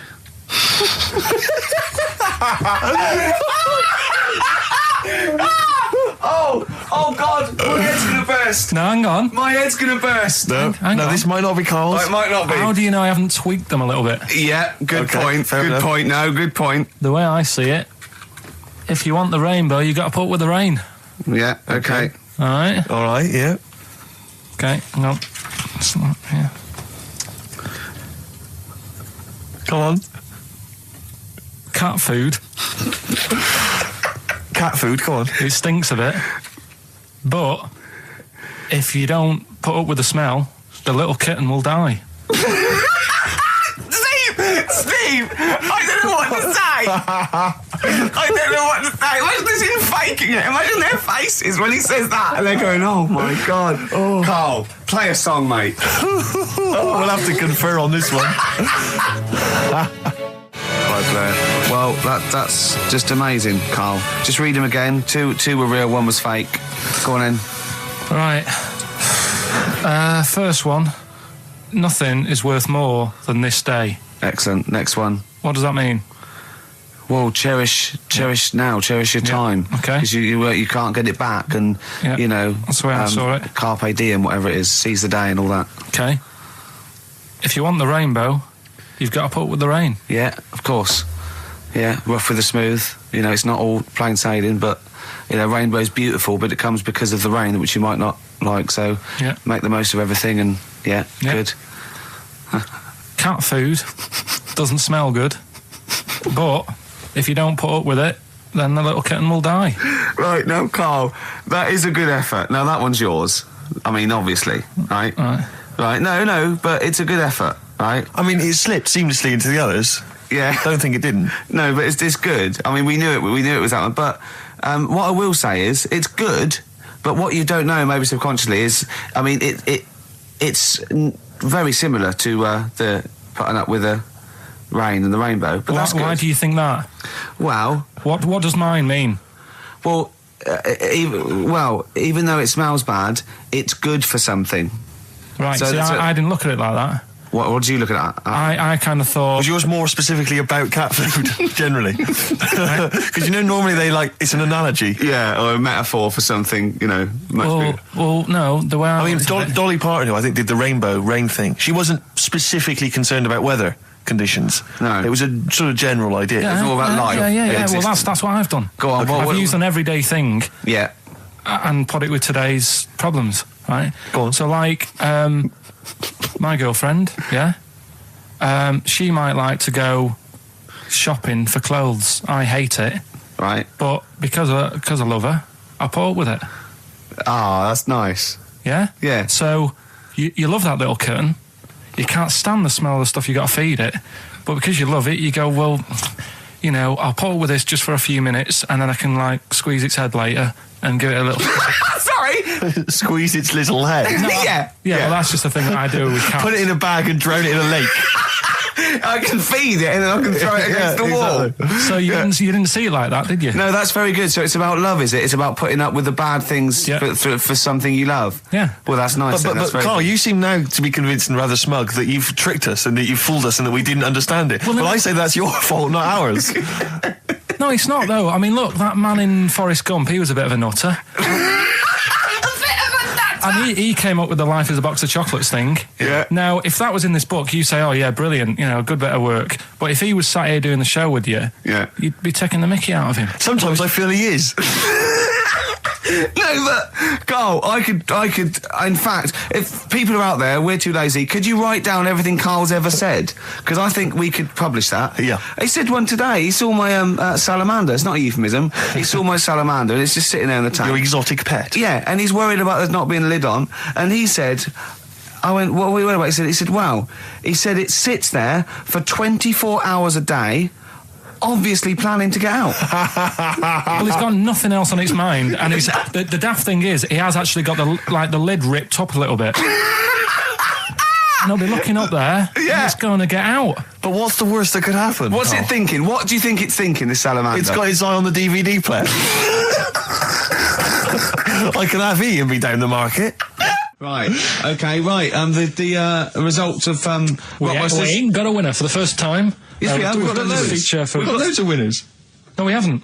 We've done this feature for 3 weeks. This is the first time I've managed to sort of... Well, let's go through them then. What have they got wrong? The first one. The first one? What was the first one? Well, hang on. Let's do them in reverse order first. So what's the last one? The last one, the clue was that bloke does sport on the telly and he's got a little kid. What's that? That's Destiny's Child. Des, who does ITV Sport, has got a Tiny's Child, right? No, that's fine. They got that. Okay, Destiny's Child. What's the middle one? Well, the middle one. Right. Child. The second one was he doesn't like women. Yeah, he's got a couple of kids. That's a bit weird. Yeah. Right. That was PD. That was Puff Daddy. That is offensive. Go on. But it's not Puff Daddy. It's Puff Daddy. And he's not even called that anymore. He's called P Diddy. Well. Okay, fair enough. But they got that one. Yeah. And if I'm being tight, these lot are as well. Yeah. Yeah. Tight means something in Manchester. Go on. Right? And the first one that they're having problems with, I don't think them birds should be allowed in this area. Got it. Boyzone. It's not Boyzone. What's the clue again? I don't think them birds should be allowed in this area. That is perfect. A boy zone. No birds. No women. No women, yeah, birds, right? A boy zone. Sorry, Carl. If that isn't the answer, their clue is better than yours. That is brilliant. What was yours? Boy zone. It works perfectly. What's your answer then? Bangles. I have no idea what that means. Like seagulls. So you don't want them in this area, so you're banning them. Bangles.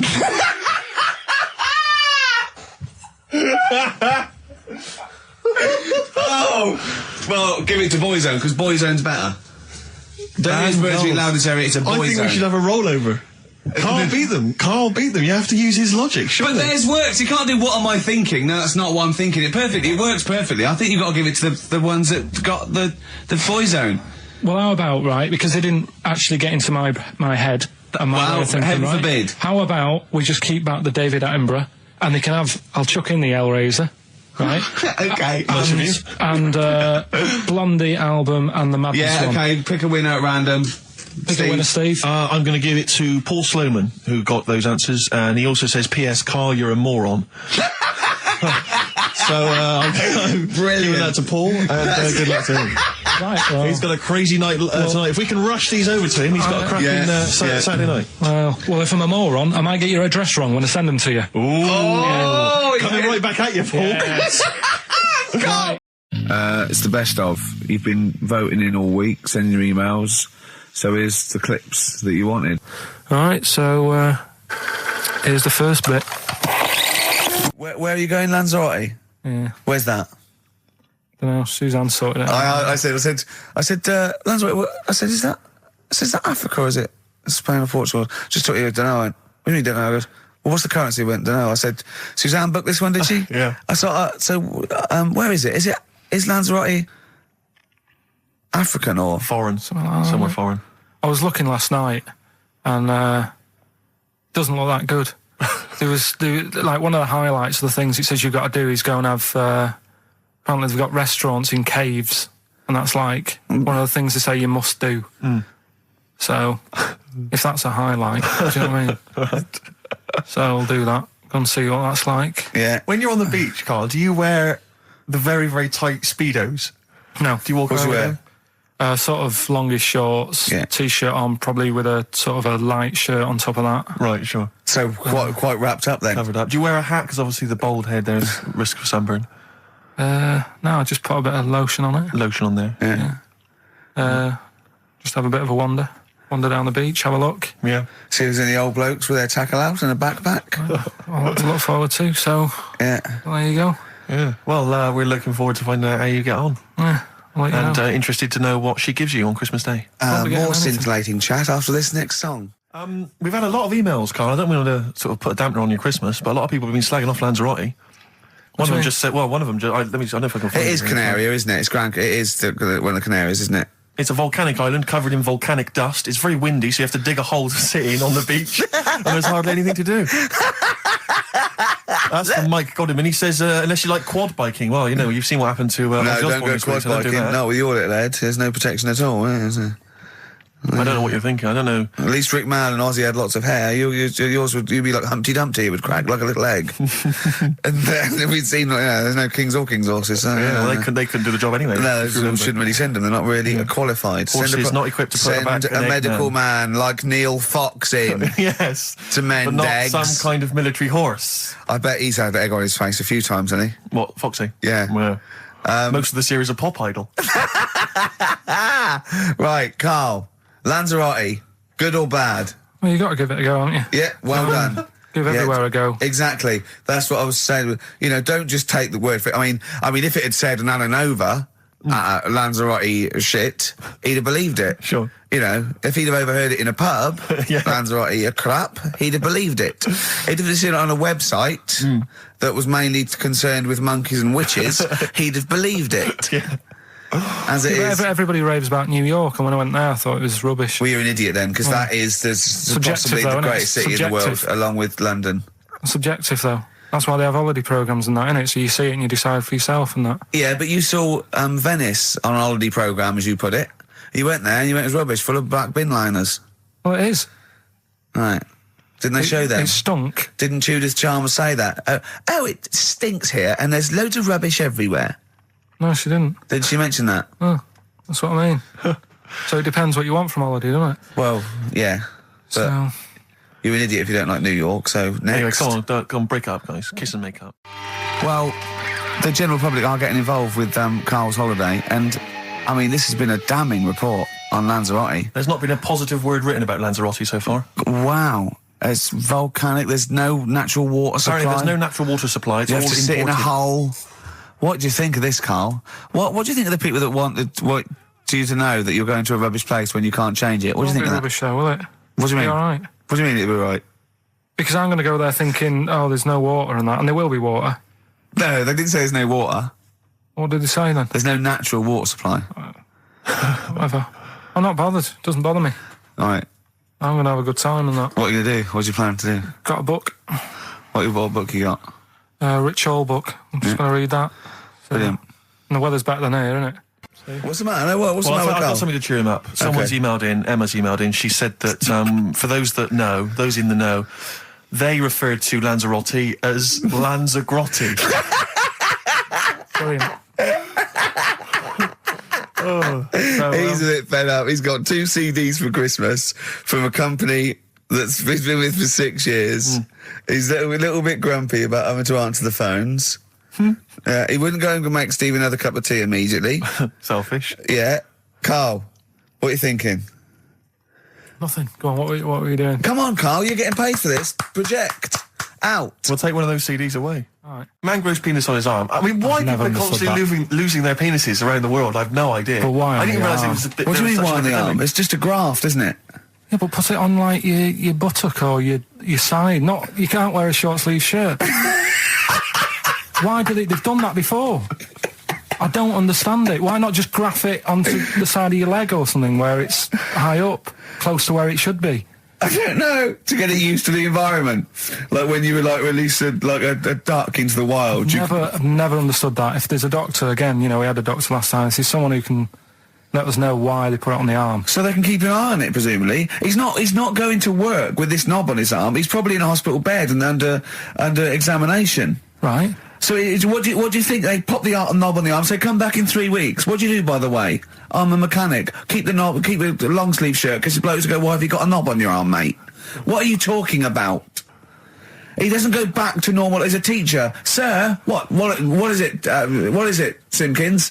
You got a knob on your arm. No, don't worry about that. Do your maths. What do you think this bloke's walking around with a big knob coming out of his arm? Why on the arm?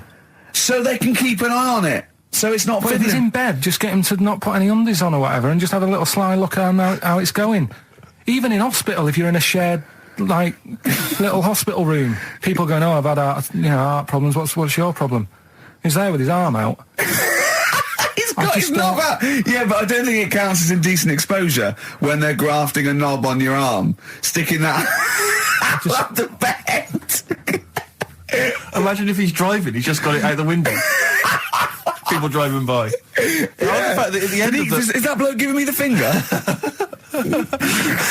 At the end of the man grows penis on his arm story, it says, a Moscow surgeon said the man will be able to have sex in a few months. He said, women will never suspect. But what kind of a doctor talks like that? Yeah. I'll tell you, it's his cock now, seriously. The birds will never know. He'll be able to go berserk. Yeah, They'll never realise we grew it on his arm. That is unbelievable.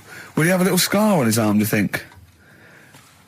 Yeah, I don't get it. Like I say, 83936 if there's a doctor out there. Or indeed, if you've ever grown... Or a tailor. Making you a shirt. What side do you wear your cock on, sir? It's on my left arm. There's only one bird that has a penis. It's Which not bird is a it? joke. No, it's not a joke. It's not a joke. This is a genuine trivia question. I'd say... I think I've seen one on this. Is it an ostrich? Right, you're going for ostrich, Carl? I'll go for ostrich as well. Right. Did you come up with that yourself, or...? Yeah, I was going to say that before you said it. Well, guys, you went for ostrich. Chicken? You're both wrong. It's actually the swan. I enlarged it to chicken. What? That's a bit worrying then, because I thought I saw an ostrich penis. So what was I looking at? I don't know. Were you just examining it closely at the zoo? What? Were No, you? I was just. It's probably a strap on. It was probably two leather ostriches giving each other one. Exactly. And that's how that can influence people. Things like that. Dirty, filthy leather ostriches can Confuse a child if he's at the zoo and he doesn't know. A swan's got. That's really annoying. I'd never give a swan a knob. It's the little puffiest of It all is the birds, puffiest of all isn't birds. it? Yeah. Oh, protected by the queen. But I need a knob. If I had to give a knob to any bird. Good question. I wish I'd posed that myself. If you could give a knob to any bird, what would it be? Phone in. Vulture. Of course, a vulture. They need a big cock. veiny bang stick. Yeah. What about yourself, Carl? If you could give a knob to any bird, and don't make it rude. Or if I could give a knob to any bird, What bird do you suit up? It's got to be a bird of prey or something like that, isn't it? Cool. Just a robin, really. That would be amazing. That would be Christmas huge. cards would be like. Yeah, but it's a normal human-sized knob exactly. on a robin. That'd be genius. great, wouldn't it? And the other thing annoying about this is ironic, right? Now, the male of all bird species they're called a cock. Yes. Right. But the only bird with a cock, right, is called a cob. Is that what a swan's called? Yeah, they're cob and pen. They're not cock and hen. That's and annoying. he isn't a cock, but he's got a cock. Yeah. Quick query there, Rick. Go on. When you said then cock, presumably you meant male bird the first time you said it. Yeah. The second time you said it, you said cock. Did you mean the penis? Well, you're showing off the whole farce of radio broadcasting. Because you're not really allowed to say cock. No, exactly, meaning no. penis. One cock would cause great offence. Yeah. The other cock's fine. Exactly. It's weird, isn't it? It is strange. It is strange. So, I mean, if I said now to you, I like cocks. Yeah. Meaning birds. Yeah, that's that'd fine. be fine. Yeah. But if I meant penises, it would be a problem. If you like cocks, it was that would be... Carl, yeah. do you like cocks? Do you like cocks? No. Right. Okay, that's fine. I was asking if you like. No, I like, Yeah. I'm a big fan of tits. the small birds that come down and peck at you. Yeah. Yeah, you like tits and cocks. There's nothing... Tits and cocks, There's nothing wrong with... There's nothing... Carl, don't worry. There's nothing wrong with saying tits and cocks. When I said tits, I meant the little birds. Yeah, And when I said cocks, I mean the big birds. Yeah. Do you know when... Go on. No, it's just that... It's when you're talking like tits. Yeah. At the milk. Do you... I like the fact they flutter away when they hear the milkman coming. Oh, come on. So when... What are you talking about? No, when the milkman's coming, when he's walking up...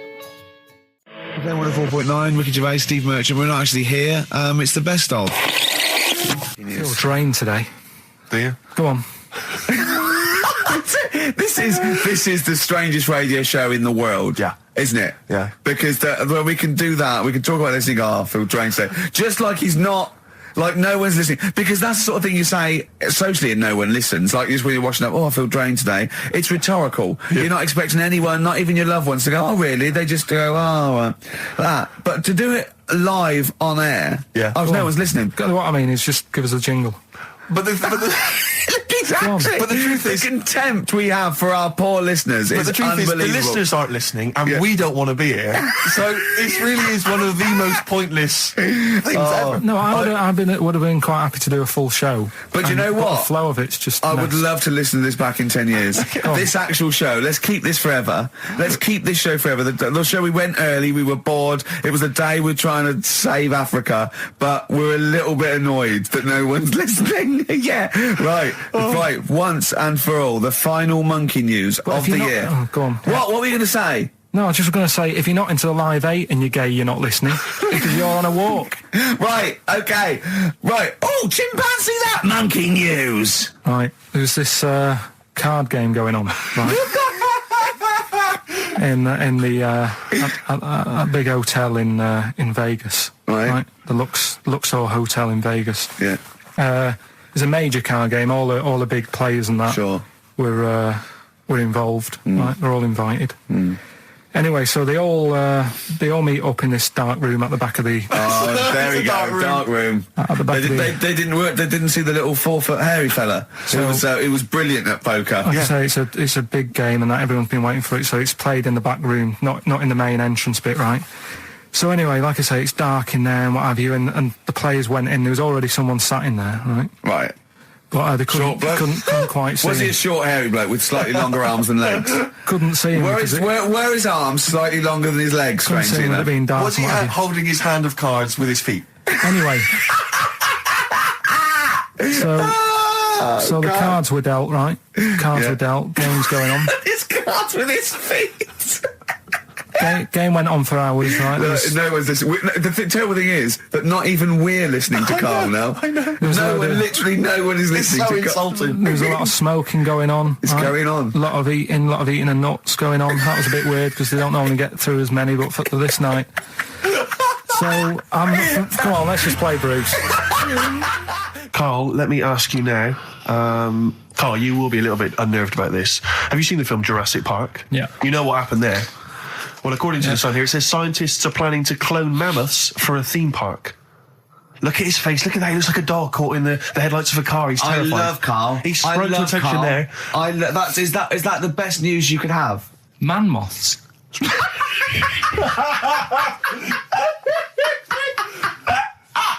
Right. Yeah, man moths. I Man love moths. the fact that that's why he was so excited that they bred a man moth. What is this? Yeah, it's a human being that hides in your wardrobe and eats an entire jacket in a day. Yeah. What do you mean man moths? Mammoths. Mammoth, the big hairy you heard cow of a from the mammoth? Ice Age. I mean, elephant. You're not so excited about that, then? You can take or leave bringing back mammoths to life, but a man moth... A man moth is a different matter. Oh, if we'd have never brought that up, he'd have gone and told someone now. Yeah. You know, they've bred an half man, half moth. This and is that's what we that's how mean. things start. This is what we mean when you hear these Are ghost you stories. slightly deaf? Is that it? When you hear these stories, is it? Carl, is English your first language? Are you actually foreign? Is that the thing? yeah. Should we When speak we say slower? foreign, we mean not of this planet. Yeah. Should we speak slower? Would that be a help to you? No, go on. Next What do you one. make of Do that? you think that's good? The Do you think that's idea good of to bring back mammoths? prehistoric animals. These giant elephants. They're slow, aren't they? It's not as if they're going to like get out and run fast and they can't capture them. They'd probably be a like fence, to be elephants, honest, aren't Carl. They'd probably be a fence. they? No, but What do you but you're asking it as if like, oh, it could all go wrong, but it couldn't, could it? Well, Really? but the point was about Jurassic Park is they thought it wouldn't go wrong. They thought they had it all under Yeah, but control. that was and they Have you dinosaurs. learned nothing from Jurassic Park, Carl? Dinosaurs would say, "Oh, think about it before you do it." But with a hairy elephant, it's not going to. not a concern for you. Would you go along to see him? Would you be interested in that? If it was in the area, He's great, isn't he? I'd love a queue, Nothing right? impresses No, him. but what I'd like to do is Carl sitting like Yoda in a little cave, and I'd just like to see people like Tony Blair and Stephen Hawking's in a queue, and they go and say, "Carl, got a bit of a problem." And thinking of cloning a man and a moth. Problem? Not an issue. No, if I'm in the area, I might cruise around and have a look at it. Otherwise, just don't send it near my clothes. Oh, that's fantastic. So it's just for a second. As the words "man moth" came into your head, how excited were you? I mean, were you both terrified and excited? For the moment when you thought that they'd cloned a man and a moth? I pictured What kind of face did he have? Did he have the moth's head or was it a man's head? just a little man head. Right, what was his face? What did it look like? He just was like a bit shocked. Perplexed, yeah. Yeah. It was like he'd been grafted onto the body of a moth without his consent. And when he was asleep, Yeah, he'd woken up. he just went in to have a goiter removed, and they said, "We've He replaced woke your up with goiter with the body of a giant moth." Yeah. Is that all right, Mr. Jenkins? So he had the head of a little. Was it a little boy or a man? Little man, Right. Okay. and he's just bumping into a lamp. He's just running into the. if you went into hospital and they'd done something, what's the worst thing they could do, right? What would you rather have done, right? You wake up and you've got lobster claws for hands. Right. You wake up and you've got duck's feet. Or you wake up and you've got one horn coming out of your head. The worst thing, Yeah. probably the horn coming out of my head. Why? Get in the way. That'd be useful, wouldn't it, in fights and stuff? And for like parties, people would play Well, I suppose quoits. the lobster claws would also be quite handy there. So anyway, I found these things. Do you want to hear them? yeah. So explain this again. Right, so I got back off holiday. The first job I found out I've got to do is work with Ricky for a voiceover. I do a regular thing. I do X-Ray magazine, but I'm allowed to make the script up, and they said I could, so I did. Right? So imagine this. Well, I know you, Rick, and I know you like to put a lot of work into these things. Yeah. You want to do a good job. So he rolls up, he says, let's do it then. He said, what's in the magazine? I said, well, here's a selection of stuff. This is what you've got to sell. He said, leave it with me. He goes into the little booth, and the first one he comes up with is this little advert for it, right? X-Ray magazine, it's out now. It's £3.50 May edition, music of tomorrow, Dandy Warhol's picture, and there's a free CD with all the Placebo and the Donners, and Smog, and Nightmares on Wax, Alpine All Stars. Only £3.50. It's out now. Buy it, innit? Have you got a sore throat there? Well, that's all right, isn't it? And he was going, you can't. I said, we are doing that. I've done one. That is it. That's it. So I persuaded him. He went, right, okay, we can possibly put that on XFM, right? I'll have to see, right? And so I wouldn't do it again. And he went, but you need one for Capital. He said, Right. Capital will know what I went, right, I'll do one more for Capital. Right. Because all the stations advertise the XFM magazine, right? So this is the one that he thought would be all right for them. Ooh, hello, you loonies in Radioland. Dr. Frog here to tell you about the new edition of X-Ray magazine. It's out now and it's only £3.50. You've not heard of it? It's a great music magazine. And you get a free CD featuring bands like Placebo. They wear makeup, but leave them alone. Gold Chain, Smog, OK Go, The Donners, and all great bands that you'll love to... Froggy here, hello. Bye. Ribbit, Froggy says bye it. Oh, well. So then, he says, that's it. It's You good had to your see, money's is worth. Dr. Frog still on there? He's still on Classic. I said, that isn't going to go out. They're not going to be happy with that. He said, you've had your money's worth. I'm going. Yeah. So I'm left with that. I then have to get the bosses in. And because I've let him go, in a way, it's my responsibility. Yeah. So I've obviously thought I've got what I need. I had to play them to the MD. What did he say? And justify... Well, I was sort of thinking if I laugh, he might go, well, I don't get it, but he finds it funny. Oh, brilliant. Well done. So I was laughing, he was sort of thinking, you know, Excellent. is that it? Brilliant. When do they go out then? I think one of them's going out at the moment. Excellent. I think the first one's going out. Brilliant. Well, let's play a great track then. Is it Dr. Frog? I'd like to see Dr. Frog feature maybe on our show more often. Okay. Oh, I've got some new comedy characters. I can't believe my luck. You know, I love the work of comedy greats like Chris Moyles and Noel Edmonds. I've got some really funny comic characters that'll be popping in and out of the studio. Save them. I'm Okay. excited. Coldplay, One I Love. That's for Nick, Neil, Olivia in Tower Bridge. Absolutely, and also Nikki from Bromley who emailed in. She's enjoying the show and she wanted a bit of Coldplay. That's the B-side of the current single. This is In a My great Place. show, isn't it? We've got great music, we've Great got music. laughs, tears, we've got requests, we've got Simon Mayo games. Yeah. It's a bit. It's just like Radio 1 for less Exactly. people. Exactly. Radio 1 for less people.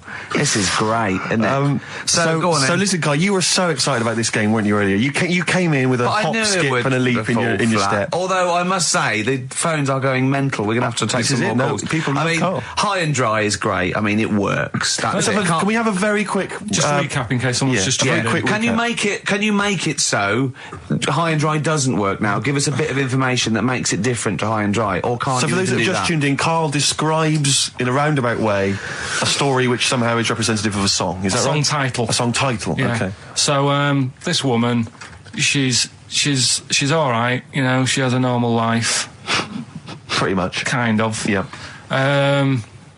There's probably a few things actually that she can't do thinking about it.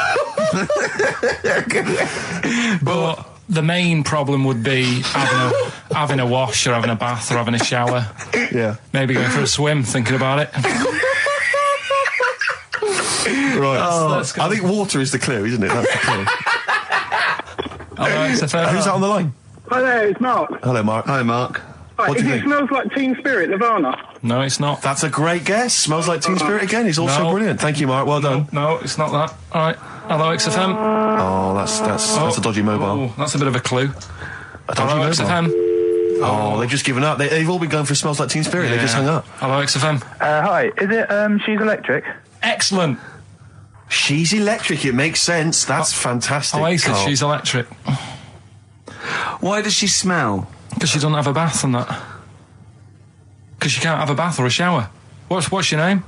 Neil. Neil So got does it. that? So Neil got it. So, did you get it straight away? No, only during the song. A process of elimination from all the other wrong answers. Yeah, basically. So, She's electric.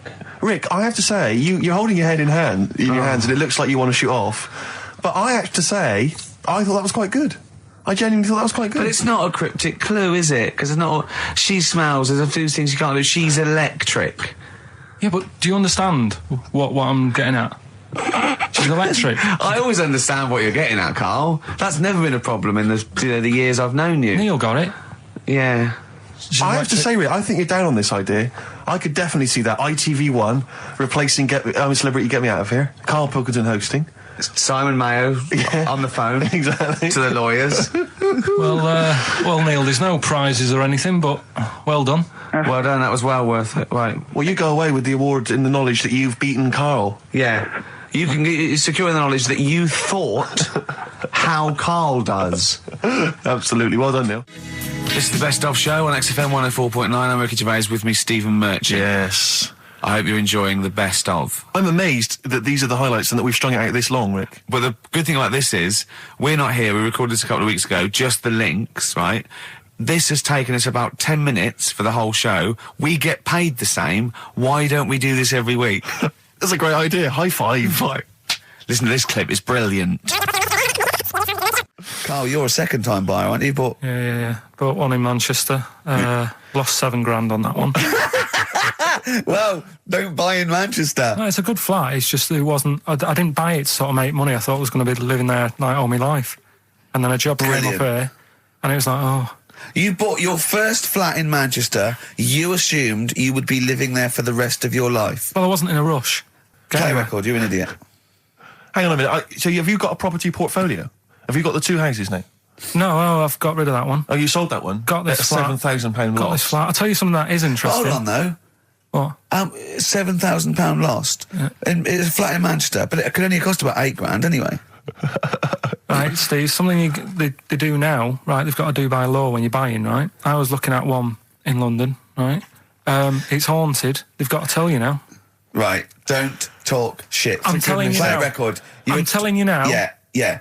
There's no such thing as ghosts. That is ridiculous if that appears on a legal document. That Right, is if there's anyone ridiculous. who sells flats and that, does that for a living, Yeah. right, email in, Yeah. because I'm telling you now, that is a fact. She sort of dropped it in. I said, oh, nice feel here.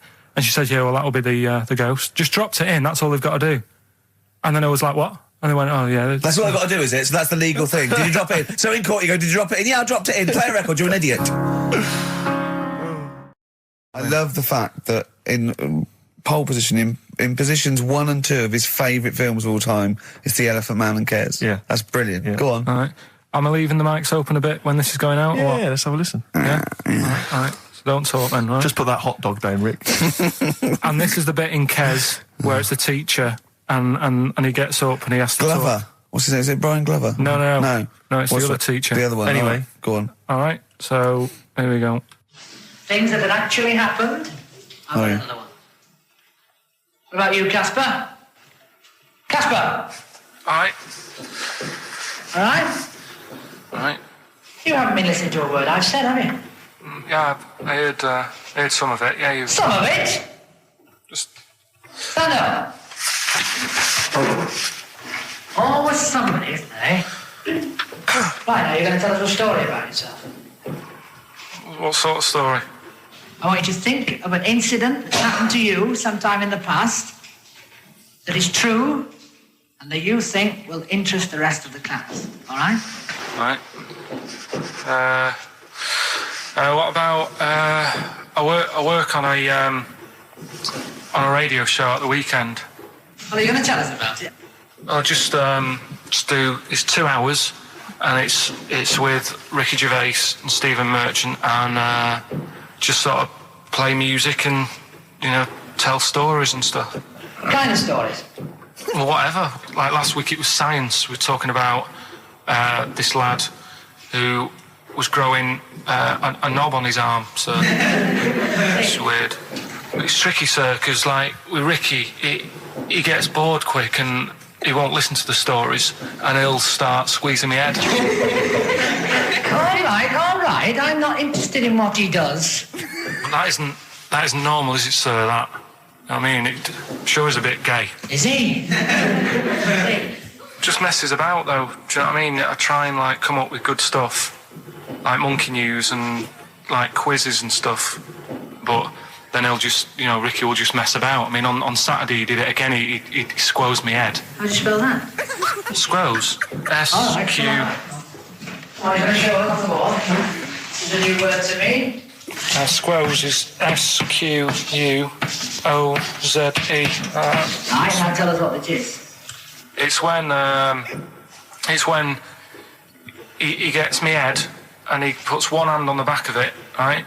And he puts the other hand on the front of it and he just sort of swivels it. Swivel, right down the Oh, swivel's not it's spelled S-W-I-D-R.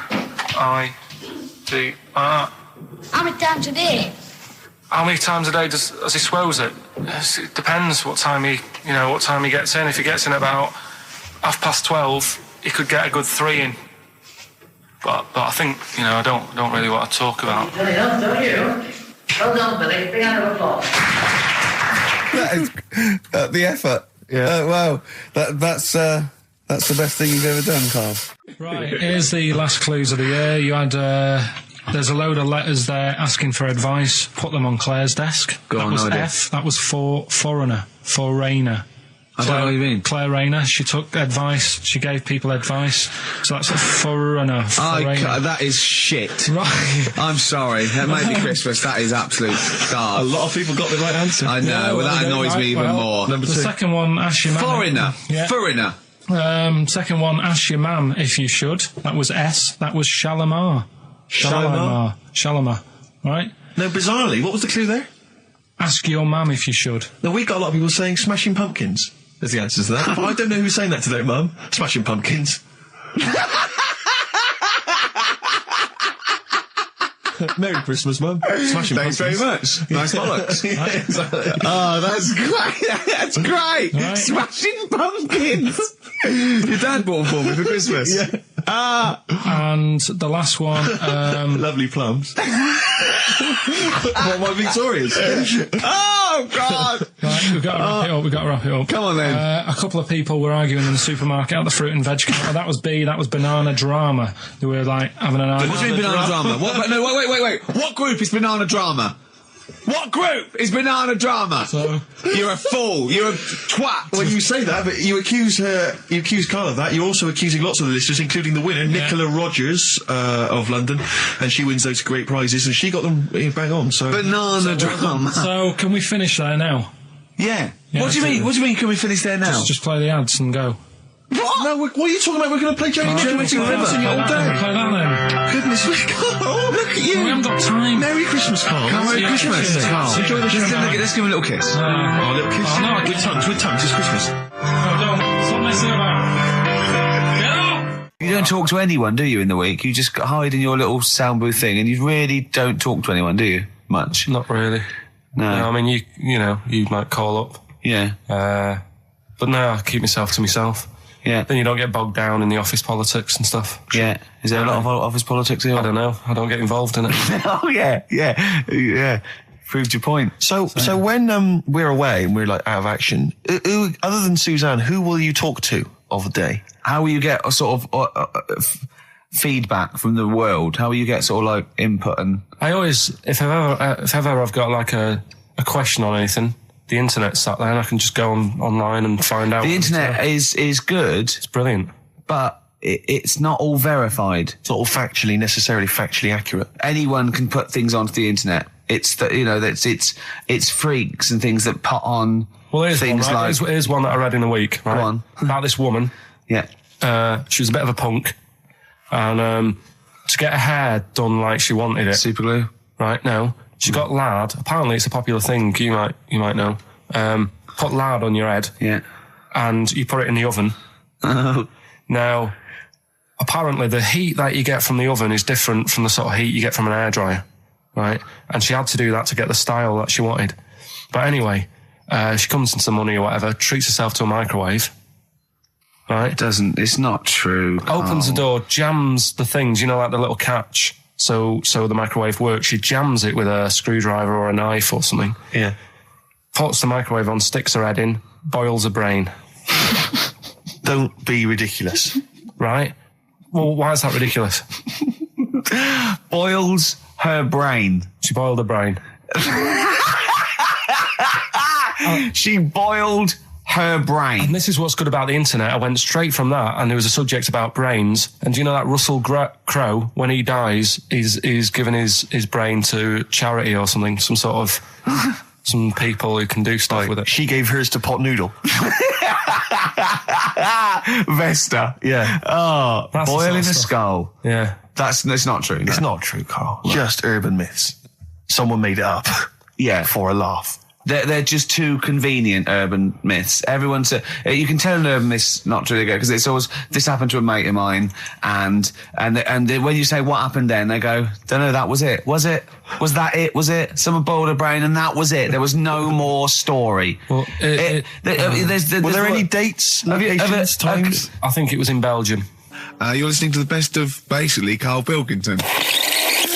Well, listen, I'm a big fan of that TV show. It's on digital TV. A lot of people won't have it. But Inside the Actor's Studio with James Lipton. Yeah. And he interviews lots of big Hollywood stars, and he always asks them these same questions at the end. Can I just run a few of them past you? Go on. Okay. So, if you could do any other profession other than the one you do now, what profession would you do? Can you just change that to apart from a paper round? Apart from a paper round. Oh. If you do any other profession, Carl. And it doesn't matter about, like... Doesn't matter if you've got the skills or anything. In an ideal world, if you had the ability. Well, I think I'm about to buy somewhere, so I reckon something, using tools and, like, doing a bit of plumbing and that. So a plumber? Well, sort of an all-rounder. Right. A handyman. Well, yeah. I think... you don't get paid that much, but it's useful, isn't it? So, but you get your own show, couldn't you, with Carol Smiley eventually? Well, all that, but the money that you don't make, you save by not having to pay someone else to do the chores. Do you know what I mean? I don't know what that sentence meant. Right. No. A plumber, how much is the average plumber on? The money you don't make, you save on not getting someone else to do it. No, just think of that. No, look, break that sentence down. Are there any... Sorry, Rick, but people who live in glass houses... Yeah. Anyway, let's just go back to Lipton quickly. We've got a couple to get through here. So, your favourite noise or sound? Favourite sound or noise? Oh. Is it me? No. It's not me. Hang on a minute. It's not me. Are you sure it's not me, Carl? I like Elvis. Noise. Elvis. In the ghetto. The sound of Elvis. Elvis in the ghetto. Brilliant. Okay. Yeah. And your least favourite noise or sound? I don't think it should really be records and music. Noises, things that you hear at home or whatever. Maybe like a sound of a... The least favourite noise? Least favourite? The sound of... Probably like... the sound of ghosts? Fire engines and that. Right. That's annoying. Except if your house was on fire, presumably. I think it's a bit unnecessary. You think they're just doing it to wind people up? I live on like a busy street and it's happening all the time, and it is like... Just sort of have a blast of it, and people will hear it. You don't have to keep it going. Yeah, sure. So that is pretty annoying. And if heaven exists, Carl, when you get to the pearly gates, what would you like God to say to you as he welcomes you into heaven? What would you like God to say to you? Who asks these? What show's this? It's a programme where celebrities are interviewed by a guy, an American interviewer, and he always asks these questions at the very end.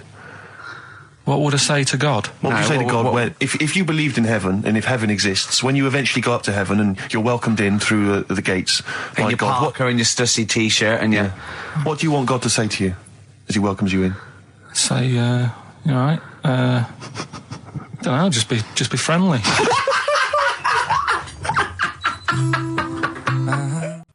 Right, okay. Are you in a film this week, Carl? We're doing that now? Yeah, go on. Get it over with. Hang on a minute then. Get it over with. Let's get this show over with. We can go home. You can go off to Lanzarote and sit on some ash. Some charcoal. He's not happy about that. That's annoyed him. The listeners have all ganged up on him. Yeah. XFM giving him 2 CDs. We've had more calls for his resignation this week than ever before. What do you think of that, Carl? What do you mean? There's another reason. Do you know what I mean, though? Because he's grumpy. He's not just giving it. He goes, well, I can't help it, can I? I don't want it. You're being paid well to do a job. People have tuned in to be entertained, to have good songs. Me and Steve are working here. I'm pressing the buttons. I'm paid to press the buttons. That's what I'm doing. Has every CD started on time? Then why would they give you Monday off if you just paid to press the buttons? Don't get every other Monday off, do I? So have you stopped doing that now, have you? Well, yeah. Why? Because there's work to do in that. I'm not moaning about it. Let's get on with it. So It's you in the film Scrooge. Yeah, Which yes. version of Scrooge? The old one. Is it if it's just you moaning with bells, I'll be annoyed. Right, go That on is then. essentially Scrooge. yeah. Right, Scrooge, listen to this, and then there's some question at the end. All right. And you can win some stuff and that. Yeah. All right. Yeah.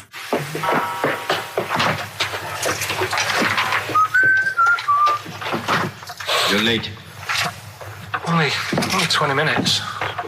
What do you mean by coming in here at this time of day? I've just been doing some Christmas shopping, haven't I? Probably do some more shopping on Monday, because it's my day off, isn't it? Yes, I know it is. You don't have to tell me. Do you want to see what I've bought Suzanne? No, thank you. I don't mind showing you. It's only a Christmas present, isn't it? Just bought some more condoms. Why? Well, I bought some last year. Got 2 boxes. They all got used, so... I'm very glad to hear it. How much do I pay you? Why are you asking? The presents I buy has got nothing to do with what I earn. Like I say, if I won the lottery, I wouldn't go mental on her. Do you know what I mean? I probably wouldn't even tell her, because I think she'd want to travel around the world and all that, and I'm not into that, to be honest, so I'll probably keep it quiet. Why? Well, once you've been around the world, where do you go next year? Each to their own, though, innit? You know what I mean? Well, what do you want? What for Christmas? Not that fussed, really.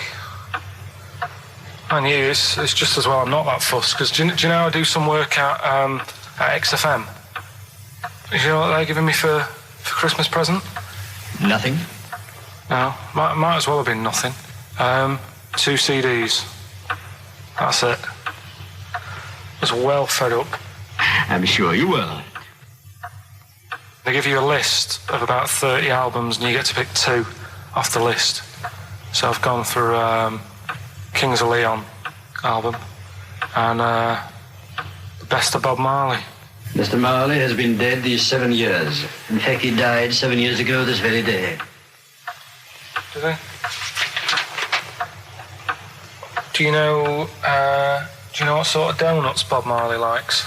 It's not my business. No, it's not a proper question. It's an old Peter Kay joke. He likes the ones with jam in.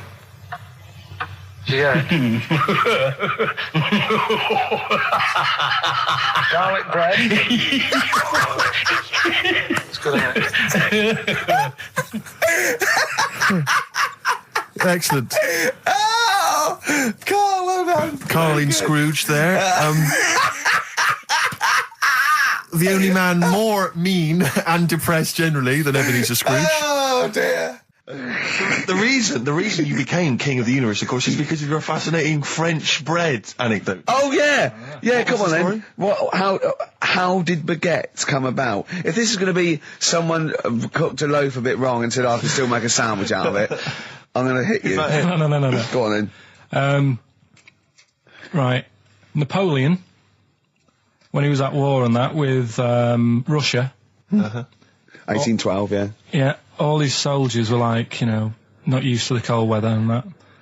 So they said, take some clothes in your bag with you, because it's going to be nippy out there. So they put all the clothes in the bag. Sure. They were told, it's Napoleon, for Christ's sake. No room for any food. You're joking. So couldn't they make some sort of like sandwich? No, it wouldn't fit because of all the clothes. You had to take extra gear. Sure. So, anyway, he said, I can see where this is going. Is there a baguette-shaped gap left in their holdall? They thought, let's make some bread that you can fit down your trouser leg. What? That's not true! No, it's not, I read it in Euston train station. I was waiting to go back to Manchester. Where did you read this? Scrawled on the wall in graffiti? Yeah. Do you know was it also meet me here for cock fun at 12 o'clock? The upper crust sandwich shop, Euston station. It's on the wall. What do you mean it's on the wall? Do you know how it says, like, sail on at Dixon's, whatever? next to that there was like a bit of information. Once you've read the stuff on Dixon's, Baguette information. There was a big thing about the history of the baguette. I read it and I thought, we got to make a sandwich we can spit down our trouser leg. But how can you march and fight with a huge piece of bread down your trousers? Although it would be intimidating. You see them coming, you go, sacre bleu, look at the size of them. They're big fellas. Well, blimey. I can't help but feel that could be a practical joke at your expense. Yeah. Do that. Well, the Earl of Do you Sandwich... ever question anything you read? If it's printed up, is that, like, fact for you then? Well, it's not funny. I mean, if they were trying to be funny, it's like... it's not, is it? So it's information. Have you heard us? Things sometimes want to be funny when they're not. That's exactly what happened with the sandwich. The Earl of Sandwich wanted something he could fit down his pants. And it was those triangle cut sandwiches wrapped in cling film were perfect. You might be right. You might be right. I am. Because the Cornish pasty, so they could drop it down the mines, isn't it? Is it? They wrapped it up they wrapped up like meat and vegetables in pastry, and they sort of crimped it, and it was like and they dropped it down the mine. So, yeah, that's how that came about. And bagels were originally made so that people could play hoopla, but then eat afterwards. I don't know if you're aware of that. That is true, Carl. Well, anyway, call my bluff. Is that true? Yeah, they're all true. They're all true. Yeah. Tell your kids that when you have them. Yeah. You know, if they're still alive in a million years. Well, it might be true. Can someone confirm that baguette fact that it was so Napoleon could stick it down his trousers? Not him, his soldiers. His men. Yeah. Fascinating information. Fascinating bread information, Carl. Radiohead. Yeah, now this is my song for the lovers. It's a beautiful track. It's Let Down off OK Computer. It's one of my favourite Radiohead tracks. It's lovely. Right, set the tape going now if you want to tape these songs. It's the best of. You've been voting in all week, sending your emails. So here's the clips that you wanted. Alright, so here's the first bit. Yeah. Some doctor or something who was into like the way bodies work, they got their head cut off. The doctor? Yeah, he was doing a bit of an experiment. And he cut his own head off? Yeah. Okay. And it was about, he said, when my head's in the basket, I'm going to blink my eyes. Right. Okay, sorry, hang on, let him finish. And, so the doctor has chopped his own head off, and he's told everyone, I'm going to blink my eyes to prove that he's in the basket, and he goes like, right, I'm going to blink my eyes about, as many times as I can. So quick, count them. And they count, and he got to like 15 before he died. Now this is how Carl told me that. Till Nick Frost explained that, Carl told me, he said, right, well, a bloke, right, he had his head cut off, and when his head was in the basket, he went, count how many times I can blink. And I went, well, that's rubbish. He went, no. And Nick went, well, no, he actually said, when my head's in the basket. He went, and Carl went, all right. I said, Carl, do you know the subtle difference? Do you see the subtle difference? I have to say, though, guys, I still don't really understand what went on there. You've both lost me. The story is that a bloke who'd been found doing, You mean that Carl just explained it and that was a clear version? Because I still don't know what you're talking about, Carl. Well, this bloke had his head cut off at experiments against God. He was a doctor in the, in olden times. Yeah. And when they cut his head off... Why did they cut his head off? Because it was... he was executed. Crimes against... Exactly, he was executed, yeah. And he said to his assistant, when my head's in the basket, I'm going to blink, count how many times I blink and write it down as an experiment, right? Carl told it to me, like his head was cut off and he went in the basket, and when his head was in the basket, he looked up and said, count how many times I blink. Yeah. I love that. I love the difference in that story. Yeah. Both rubbish, but, one's possible and one isn't. You believe anything that you're told except when we tell you the truth. What?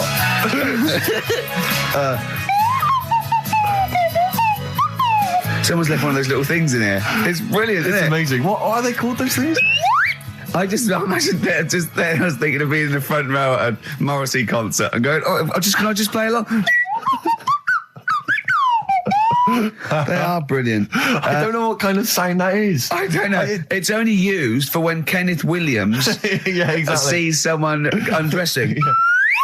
Yeah. That's the only time that is used, that noise. Exactly. That is brilliant. But it's like it was specially created for the Carry On films. Yeah, we need... I don't know what it is, but we need something when I walk in and see someone changing. Well, what about this? There is a Light That Never Goes Out by the Smiths. I phoned Carl up in the week, yeah, and I said, what are you doing? He went, well, even though it's one of my days off, I'm just doing some research on the web. Found anything that said, yeah, I'm doing science. And then he said, you can get wigs for dogs in Tokyo. That's his scientific fact. And I went, what do you mean? Dogs, if they need a wig? I said, if they need a wig, what? Dogs going bald? And he went, like, this is fine to him. He went, it's a stressful city, Tokyo. The world's all right with Karl. He's always got an explanation. I've only ever seen him confused once. When in Edinburgh, he looked out of his window one day and he saw a bloke putting a parking ticket on some rubbish. Yeah. And that genuinely confused him. Yeah. He couldn't work out, could you? It's a bit weird, isn't it? And the woman breastfeeding her 8-year-old child, you didn't like, did you? I don't like that. But the what's the name? Animals with wigs. I kind of thought, after I put the phone down to you, I kind of thought about it, thought, yeah, it's a bit daft, that. Are you sure he's not the ageing pop group? No. The Animals? But when you think, have you ever seen, like, a bald pet? No. It's weird. What do you mean? Because my mum, we had a cat, we used to get through loads of cats because we lived on a... Oh, God, it started early today, innit? What do you mean you got It's through only a lot 10 of cats? past one. What were you doing? Running a restaurant? We lived on... Oh, God, what do you mean? No, we lived on, like, a main road. Oh, yeah. Right? So Yeah. we used to get through a lot of them. My dad It was kept their saying, risk. you know, stop wasting money, you know, it's not Stop good. wasting money, not wasting cats. Right, so anyway, we had this cat that was ill all the time. And It's just bag of nerves, probably. Yeah, malingerer. Yeah, I'm terrified. I'm going to which house? Rome. Oh, God, bloody hell. Rome. Don't let me go to the Pilkingtons. and it, for some reason, it kept being sick all the time. Right? Yeah, that is nerves. That's definitely nerves. So my mum kind of thought, I've had enough of this, and she shaved it. Whoa, whoa, whoa. Whoa. Now, I know you're not vets in your family, but what correlation did your mum think there was between you being sick and shaving it? Because it kept being sick, and it was a pain to wash, because it kept getting So caught she up. wanted a dry wipe cat. So Why didn't she just varnish it? What? it's weird. It's weird. Though. So now he's cold and sick. No, but not all of it. She left sort of the back half, but sort of from its waist, sort of. I love that. Shave it because it's sick on itself. And That is it was the genius. weirdest looking thing. I mean, normally I like cats. I'm always like giving yours a stroke on the head and that. Yeah. But as soon as she did that, it was like, oh, Yeah. can't touch it. And then So now it's sick, cold, and hated. Yeah. Karl. It must have, I mean, the other cats must have been taking the mick out of it constantly. It's just making things worse. Did it get, I'm hoping that it got run over and was put out of its misery. no, I think it got all right, that one. Or is that the? Yeah, it did get run over. It did. Oh, God. Oh, dear. How many cats do you say you've got through? I'd say whilst I was living at home, I mean, it's still on the increase even though I'm not there. So whilst I was there, probably 5. God. Wow. Oh. Yeah. And were you upset each time, or you just got used to it? It's one of them things, isn't it? Like I've said before, when you first see something, it's a bit of a shock. Do you know what I mean? It's like the Elephant Man or whatever. Yeah. First time you see him, it's that sort of, oh, look at that. Do you remember the first time you saw Steve? No, I'm not being funny. Do you remember the first? Yeah, but I've said this before. It's always, then you get used to how people look and you don't... No. I'm going to burst. You have to play a record. No, but... Because I just see Steve's face. No, but I've got used to it. Shut up.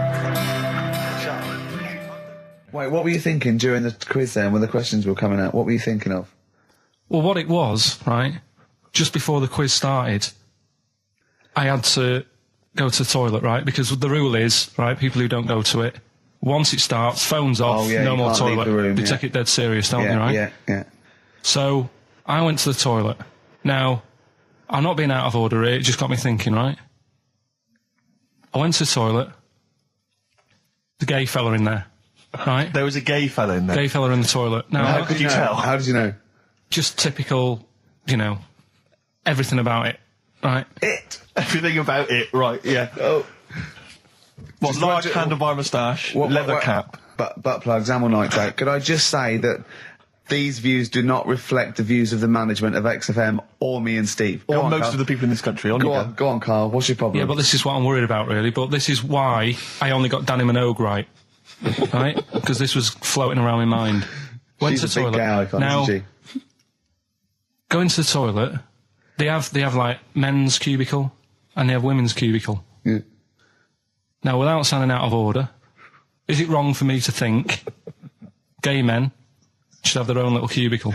Call in. They should have their own. Well, not cubicle. You mean an actual toilet, I suppose. When I was at the urinal, Yeah. normally, you know, there's a fella there, and then you go, all right, and there's no pressure. But I couldn't go. I was thinking, should I wait? If I go into the toilet, it'll look obvious. Yeah. I had loads of pressure, and But this was what were going you on. worried about? I'm so sorry. What were you concerned about? Viewers? I'm so Well, sorry. it's like, right, listen, when I was a kid, right, and it's all right for you to go into women's toilets when you're a kid, it's like, oh, it's a bit cute, right, as long as you're not, like, over 15 or something, right? Right. But when I was a kid, I went into a toilet, and women, when they use their little cubicles, they don't shut the door. Some of them just sit down on the toilet, Yeah. right, and you see everything. And, no, seriously, that's probably one of the first times I saw, like, a woman. Yeah. That, right, and my Auntie Nora when she was staying over. What happened with your Auntie Nora? She was, she's into wearing caftans. Into wearing what? You know, caftans. Oh, yeah. What caftans? Big, bellowy sort of dresses. Right, right. And, yeah, I used to sit on the floor at home in front of the telly. Sure. She was on the chair behind. Yeah. She did a bit of a, sort of a Sharon Stone scene. Oh, God. Yeah. Did you see it? There was no underwear. No. What age were you? What was it like? What age were It you? was like a ripped tennis ball. What? Right, we're off air. We're off air. Either that or put us in for the Sonys. This is the Best Of Show on XFM 104.9. I'm Ricky Gervais, with me, Stephen Merchant. Yes. I hope you're enjoying the Best Of. Oasis, Live Forever on XFM 104.9. Right, we're in the swing of things. It's mine and Steve's favourite bit of the whole show. This is what we do this show for now. Educating Ricky. Yeah. Go for it, Carl. As you said, that learning can't be fun. Yeah. Yeah. Okay, I'll go for the one. What's the one about the butcher going down the butcher shop? You've got get your kit on, we're off down the butcher's. Yeah. You going for that one? Yeah. Well, do you know the saying, don't let the cat out of the bag? Yeah. Do you know what it means? Yeah, well, don't give away a secret. Right. Well, do you know how it came about? No. Well, ages ago. Before, like... Ages ago. 17th century? Yeah, before, like... Yeah, 17's good. Yeah. Before, like, you know, proper butchers and Dewhursts and supermarkets and that, you used to get these blokes who sold meat. Right. Butchers, they were called then, I think. Yeah, but the difference was they didn't stay in the same place, they moved about. Right, so they'd turn up on a street corner, and he'd have, like, loads of carrier bags of, like... Carrier bags? Yeah, with meat in and that, and people would Plastic be like, carrier bags? Yeah, with whatever. mobile butcher on them. Yeah. Right, so... And an email address. Yeah, go on. People went, right, yeah, I need some meat, right, so they'd go up to this bloke and say, what have you got? And he'd say, well, I've got a you know, you can have a bag full of pig, or you can have whatever, a bag full of chicken, whatever. Yeah. And they'd go, yeah, how much? They go, oh, you know, call it a fiver, whatever. Yeah. And they'd buy them, and to make more money, they didn't always fill the bag with what they said was in it. Oh, I thought that might be the case. Right? Yeah. So what Did they they used to ever do... put cats in there? Yeah. But I don't see what... Okay, so sometimes they would put a cat in the bag They'd put a and cat pretend in it the was bag. chicken or whatever else. Yeah, so But why was a cat any cheaper than a chicken? because cats are wandering around the streets, aren't they? Chickens aren't. So they'd get a chicken, they put a chicken on the top so that when they look in it, they'd go, yeah, that's all right. Got a bag full of chicken. They'd get home to make the dinner, and they'd be like, what are we having tonight? And they'd go, well, you'll never guess.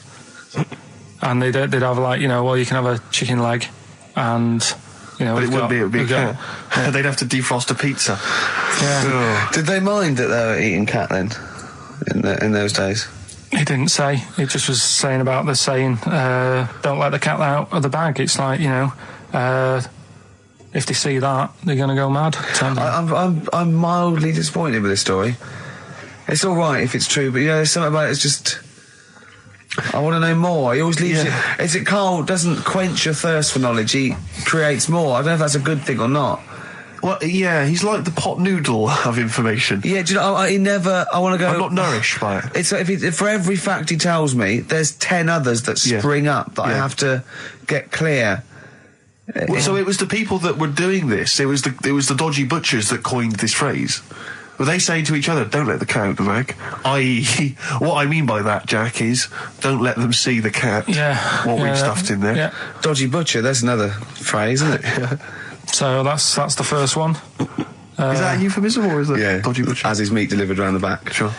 So that's that one. So let's get your kit on. What does that mean? It's a euphemism for homosexuality. Okay. And meat, presumably, in that means different things. It doesn't. It's a word that is also a male bird. Would it mean chicken or cat necessarily in that context? Or well, I suppose it could. Yeah. Do you know what a fable is? I've got a rough idea.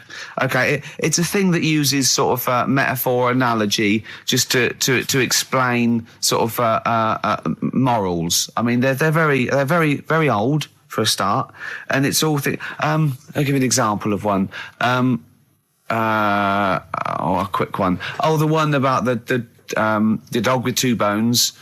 He goes to a dog's got a bone. He sees a reflection in the lake, and he thinks, "Oh, that dog's got a nice bone. I'll have that." And as he goes to get that one in the reflection, he drops the one he's got, and that's one about I think I was told one when I was younger. Go on. I think it was one. This young lad, he's got a dog, right, and he sort of is about 8 years old. And this dog, he's had it since he was about 4, and it's a bit tired now, and he chucks sticks for it, and it doesn't go for it. And he's saying to his mum, "Oh, I want a new dog because this one's useless. It doesn't do it doesn't have any fun with me." So they say, "Oh no, but Rover's a good little dog. You should look after it." And he's like, "Oh, I don't like it. I want a new one." So they buy him a new puppy, and it's running around, yapping about, and he's loving it, and he's playing around with it in the grass. And then one day he goes to the park and he's messing about and rolling about with it, and he falls into the lake, right? And the little puppy's like yapping at him, and he's going, help me, the little dog's yapping. And then the old dog comes and gets his collar, and it pulls him out of the lake, and he goes, "Oh God, why did I forget about you? You're the better dog." And he loved that one again rather than the puppy. I got a feeling that was Lassie. Well, yeah, that was an episode of Lassie. What's the moral? What's the moral there, Carl? What's that telling? What's that explaining through analogy? Sort of, don't forget the old. Look after old people. I remember there was one I heard once about a young boy who got trapped in a lake inside a cage. But he loved his trainers so much he wasn't going to get them wet. But even though he had to get out there, and even though he thought that was the important thing because it's material value, he actually drowned, and the trainers were no good to him then. I woke up this morning, feeling fine. It's not a blues song, and I turned my phone on, and it was from Carl, and it went, "Forget it, I've made my mind up." And I thought, wow, what is that? And I forget it, I've made my mind. I went, "Carl, what is it?" He went, "Oh no, it's about the text I sent you last night." I went, "Well, what was it? I just got this text." He went, I was just wondering, I was thinking last night. He said, "Supposing you had to have your hands removed." Sure. Right? And the doctor said, "Well, you can either have them stay like that with stumps, or I can sew feet there. What would you have?" And I was bleary-eyed, and I went, "The stumps." He went, "Yeah."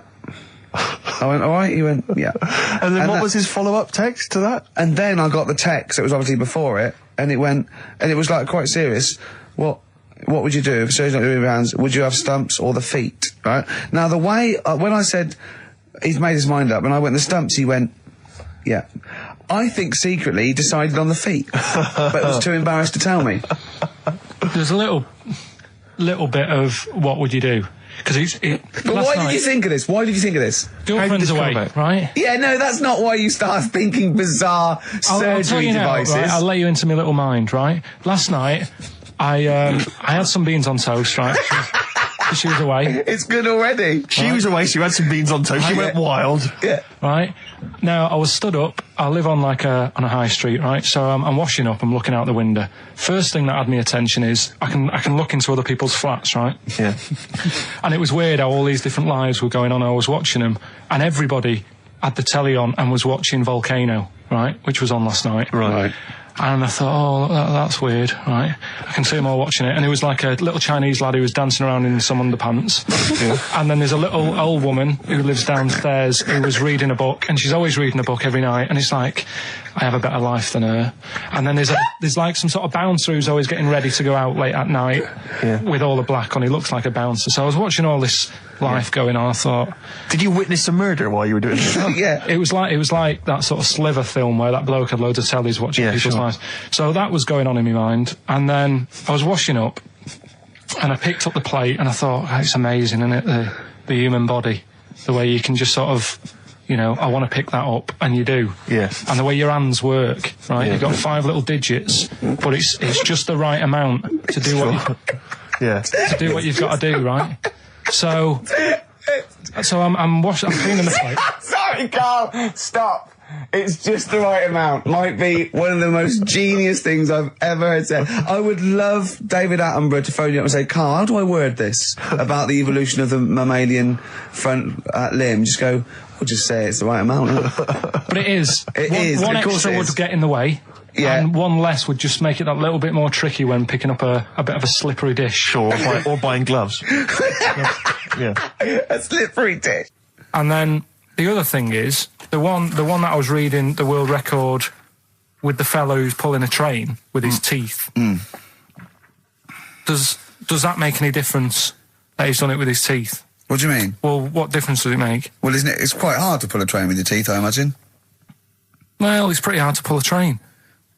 All I'm saying is it because he couldn't beat the fella who's pulling it with his hands? Well, this is my point. I think there was one bloke with the record for running backwards 100 metres was sort of like 11 and a half seconds.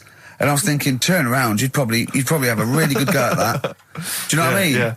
It's sort of like doing a marathon with a milk bottle on your head. Take the milk bottle off and see how fast you can go, you twat. But you can just tweak it, like the fella who has done the pegs on the face, right? Yeah.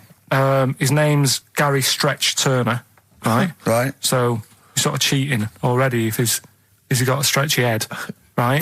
but you are, right, you are one of the most stupid humans I've ever met. Well, get me in the book. Yeah. Right? Well, listen. So Gary Stretch Turner, right, his record is 153 pegs. Yeah. He did it again, and he only got 150 on. So he hasn't broke his own record. Right. But what I'm saying is, if he tweaked it a bit more, would that make a new record? What? Well, if he said, I've got 150 pegs on, but at the same time as eating a burger. I see what you mean, yeah. He'd be the world record breaker for pegs and eating burgers at the same time. Yeah, just change it a bit. If you know you're not going to make it, just do something else. I'm assuming the rules are set at the beginning, Carl. That's it. That's where they say, right, you're just going to do the pegs thing. You're not going to introduce burgers halfway through, are you? Definitely not.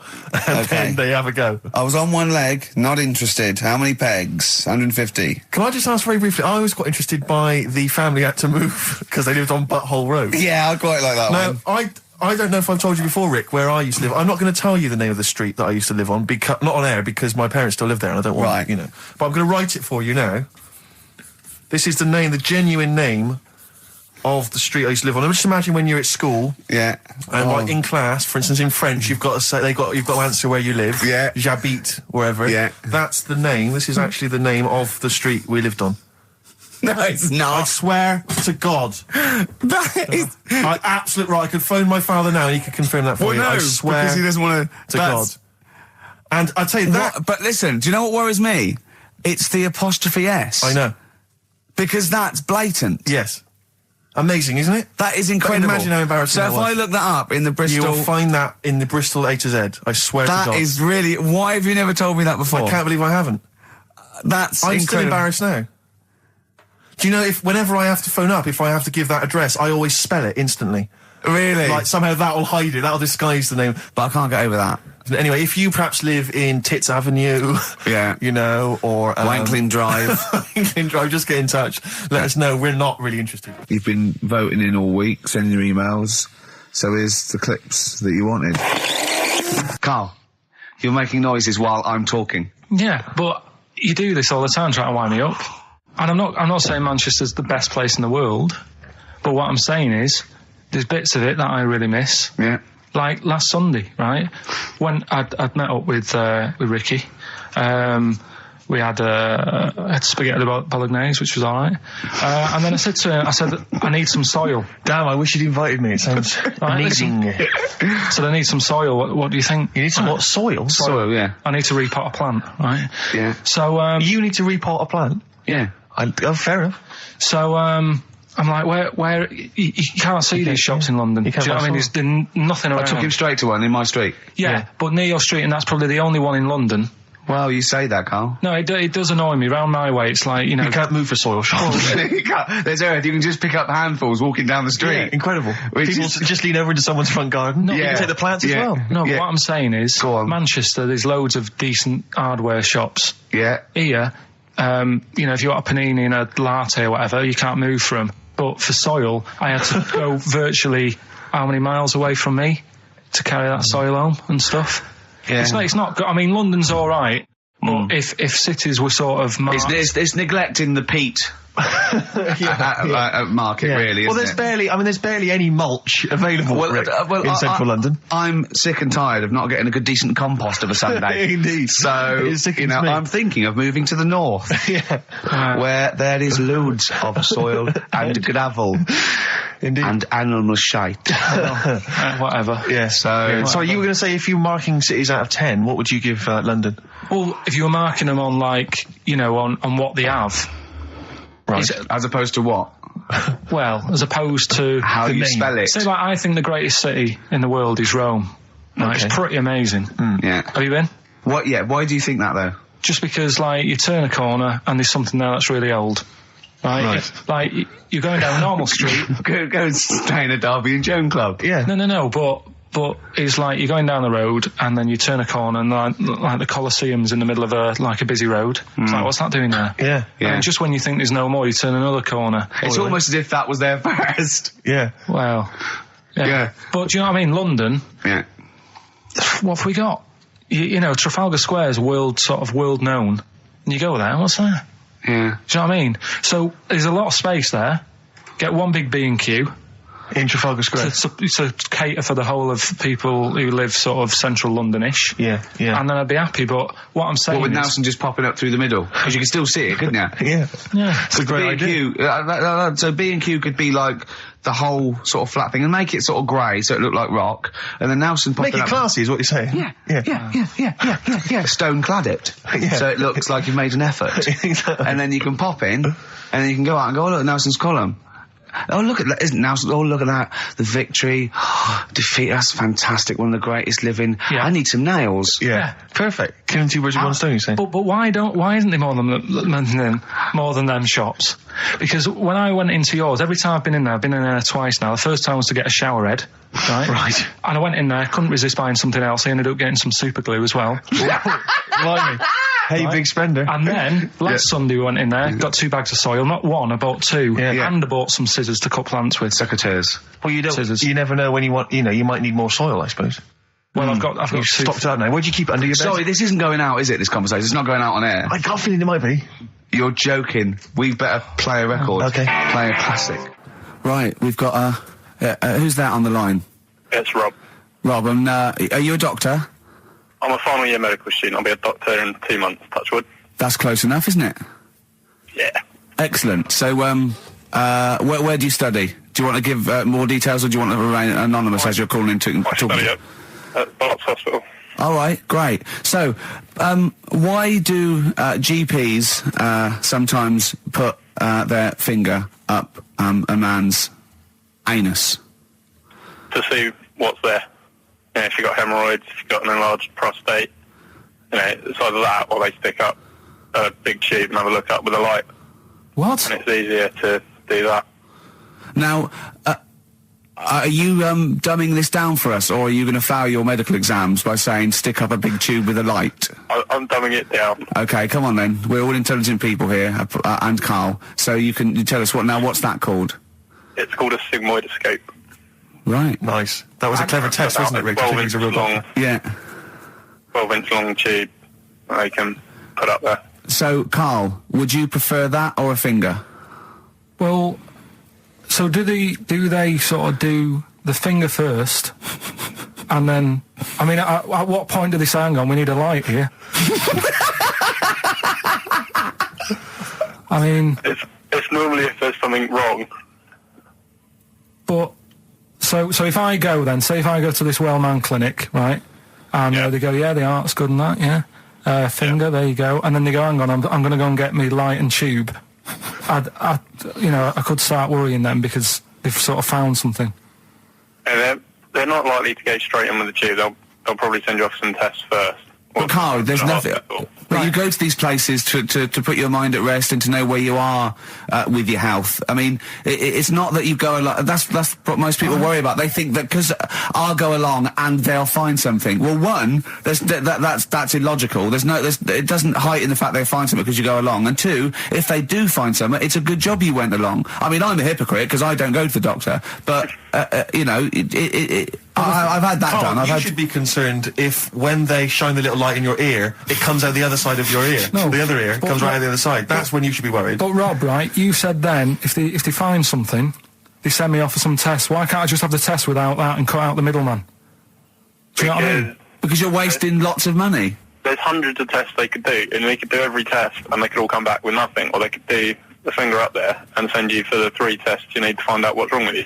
But in this day and age, with all the technology and that, and like brainy doctors and all that, the only way to find out is sticking a finger up there. What are you worried about, Carl? Is it fundamentally that this doctor who's has done 6 years medical training, is it embarrassing to have a man's finger up your ass? I just don't understand how you can get round to that without... But what don't you like? Is it fundamentally you don't like anything up your ass, or is it the fact that it's a man's finger up there? I don't like going to the doctors. It makes me nervous, because I think if anyone searches you long enough, they're going to find a fault with you, right? And especially if they're going that far into you. They're going to find something. And probably not. Well, you know, I just don't... I don't know how to get round to that sort of... that point where you get a... What do you talk to the doctor about? He's like, all right, nice day. Strap your trousers. He goes, he says, I'm gonna just, Most people just shut up and let you do it, and then breathe a sigh of relief when you say there's nothing there. Yeah. But is that at the end of the test, or is that the first thing he does? It's the last thing.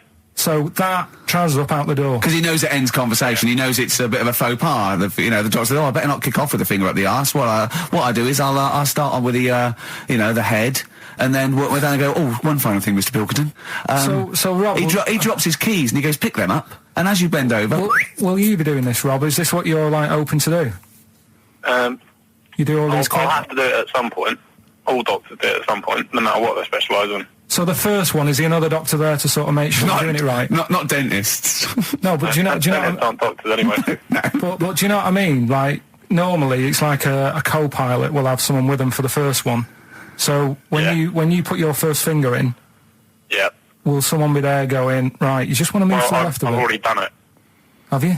Yeah. So that's the thing with a student, you're learning.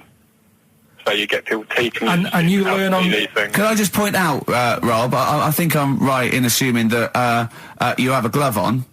Yep. And there's lubrication. Yep. And it doesn't hurt. No.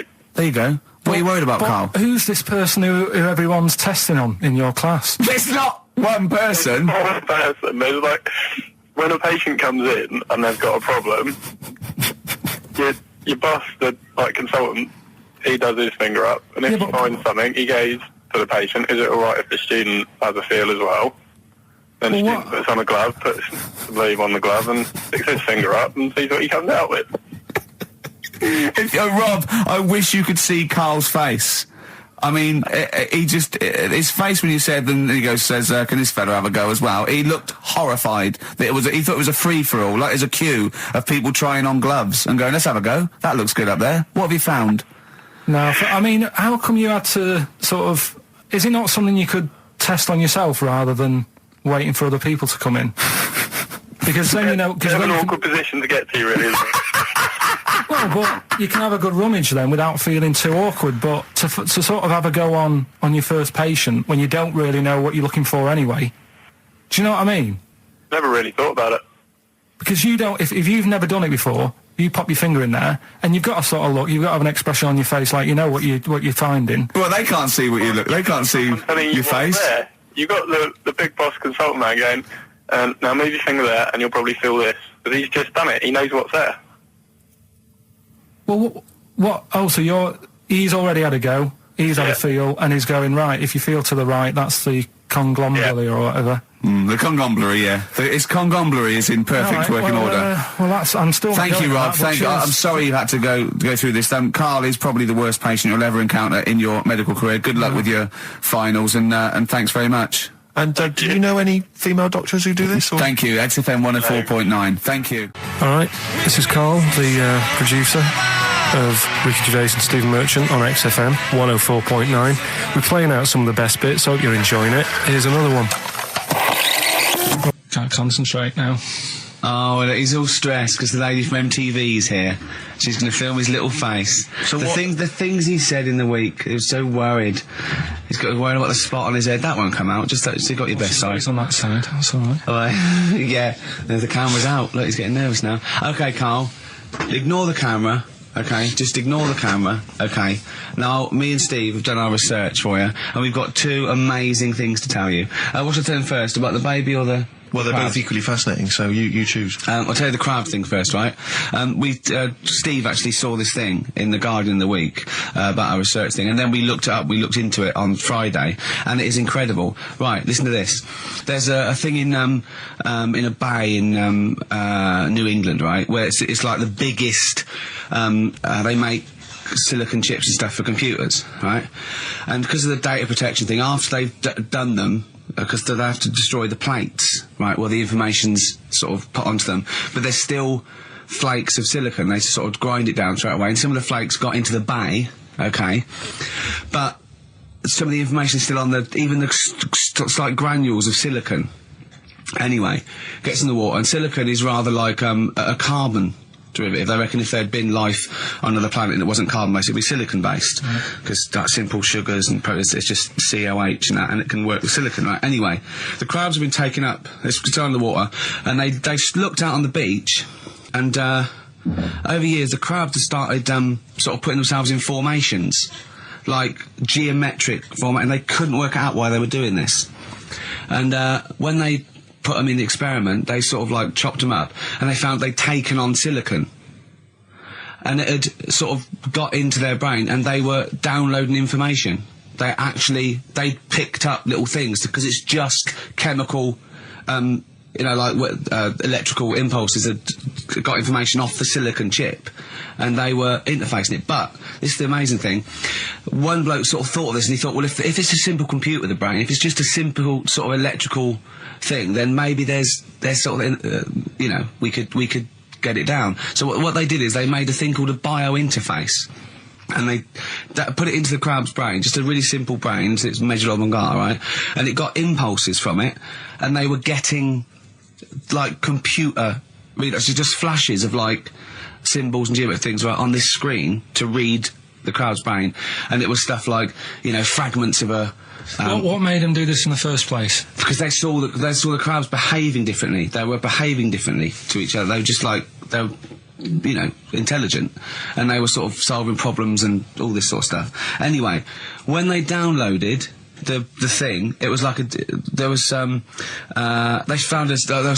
found one of the secretary's names where it had been on the silicon chip, where it was just like a flash of a computer screen. But the most amazing thing is, they downloaded a memory, right? It was like a snapshot where it had been burnt onto the retina of the crab, just a snapshot of something, and it was like a picture of the beach, like a couple of years ago, right? And they also did, incredible, it was like just a digital black and white sort of thing, so they could see what the crab had seen. Amazing. Jeez. Amazing. So intelligent crabs. What are they doing with them now? Super brain. Well, they think this is the upshot. They think they could use it as spy crabs, because they could get these crabs. Also, the other thing is, as generations went on, right? So they put a crab in the sea or something, right? Lots of crabs in, and then as generations went on, a newborn crab, they downloaded the memory, and it had the memories of its great all together. It had every memory that any crab had been related to it beforehand. because it passed it on. It just passed it on. So not even ones that had been eating the silicon stuff. Yeah, no, these are just like ones that have had kids. Yeah, and they've got like, and they know so you'd know everything your great everything right the way back. So would that work if we ate silicon? Well, possibly. So what are they going to?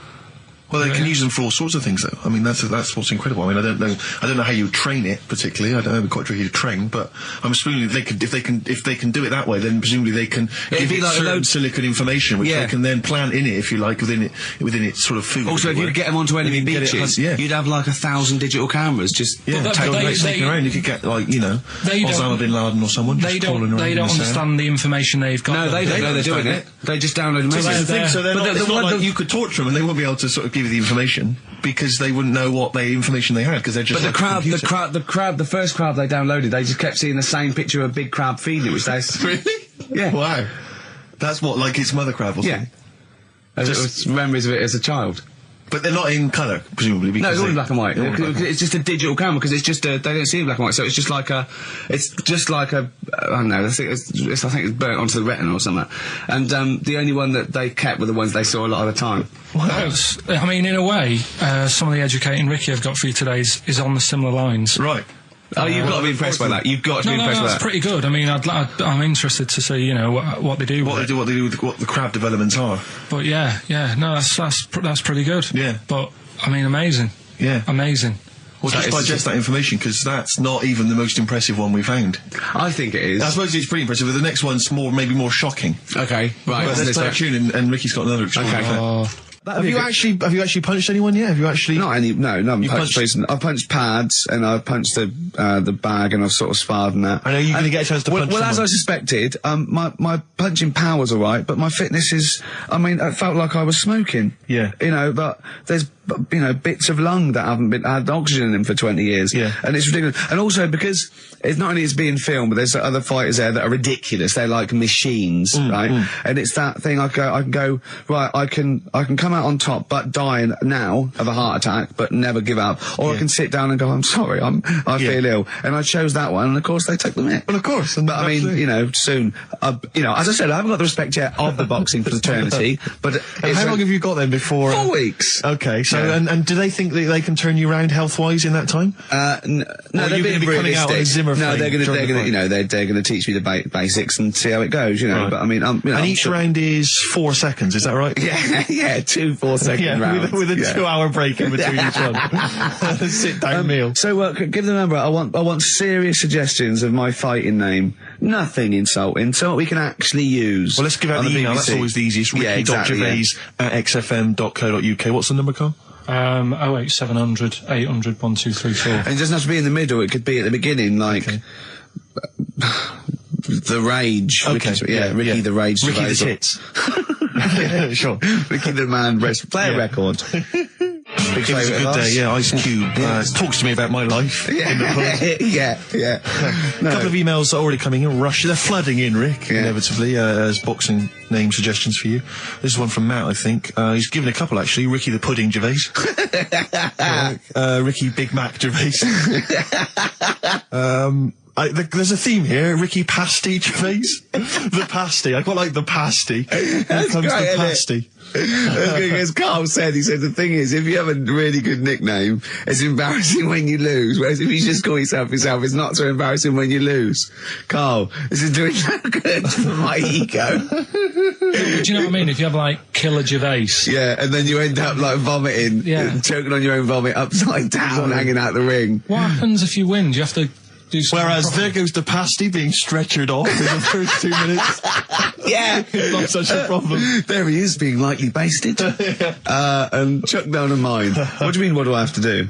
Say if you beat Grant, say if that happened. Yeah. What happens next? What do you mean, what happens next? What? Do you think, this is a contention fight for the big one? But do they... Well, then we make Ricky 2. No, but, do you know if they're planning on making more money? Because it's for comic relief, isn't it? So what happens on the night? No, it's for a charity of our Comic choice. relief would make sense. Yeah, Well, yeah. whatever, right. Yeah, it was last time. I think it was last time. Is it sport relief? It's not sport. It was last time, yeah, but I think this is a programme where And how do you make money for charity from this? Do we pay to sort of, for how many punches to the head you're going to take? Or No, I just how think long you're going to last? I assume the BBC donate money, or someone, or a sponsor or whatever, I don't know, just donate money. Because it's actually a programme, this is more about a programme with a charity angle. So, yeah. So as if you get, like, killed, there's more money and food to go around. Maybe. But no, I mean, the thing is, what's the next step? Because if they go like, right, yeah, well done, you've won, thank you very much. Well, Carl, what do you expect? That its winner stays on? Yeah. Like in a fair, where I go out there and I let people punch me. On Bernard Manning. Yeah. And then my twin gets up. Yeah. It's just it's a programme. He's not going to turn pro. It's like faking it. Yeah, but what's the point if it's not going to go anywhere? Well, sorry, him fighting Grant Bovey in a ring is not entertainment enough. Yeah, what's the matter with you, Carl? That's going to get his face pummeled in. That's Coldplay, The Scientist on XFM 104.9. Right, competition, isn't it? No, it's Educating Ricky Part 2. Oh, is it? Yep. I wasn't even listening. He's doing all the work. I wasn't even listening. I want to spill some water on that. Right, what's this one again then? Right. What's the teaser headline? Teaser headline is, "What's tomato with you?" Brilliant. Yeah. Go on. How excited were you when you came up with that? You couldn't wait to come in and tell us, could you? I think it's a good one because you won't forget it now, will you? I mean, like the worm one. What's so special about the worm? A lot of people think that if you cut a worm in half, two worms will grow, but no. What happens is if you cut the head end slightly nearer the tail than the tail will die, but the worm with the head will be okay. So, it's exploded a myth, and it taught me something. Right, so the second one, part 2 of Educating Ricky. What's tomato with you? Yeah. What this one's about is, ages ago, It's scientific. There's never a date. There's never a country, a location. Okay, settle down, children. This is A-level history. Right. Once upon a time. Yeah. When a mental place with swords was a king, forget his name, but he was a loony. And it was literally ages ago. Yeah. So, good luck in the exam. Yeah. Right. So, alright, many years ago. Oh, yeah, cleared that up. They thought tomatoes were poisonous. Right? Okay. Because what Hold on, are they going to be proved wrong at the end of this story? Well, because I don't want to give away the ending, but is it something to do with are they poisonous tomatoes? No. Oh, you're having a laugh. I don't believe it. Go on. They could have been eating tomatoes all this time. Oh, Steve, what's tomato with you anyway?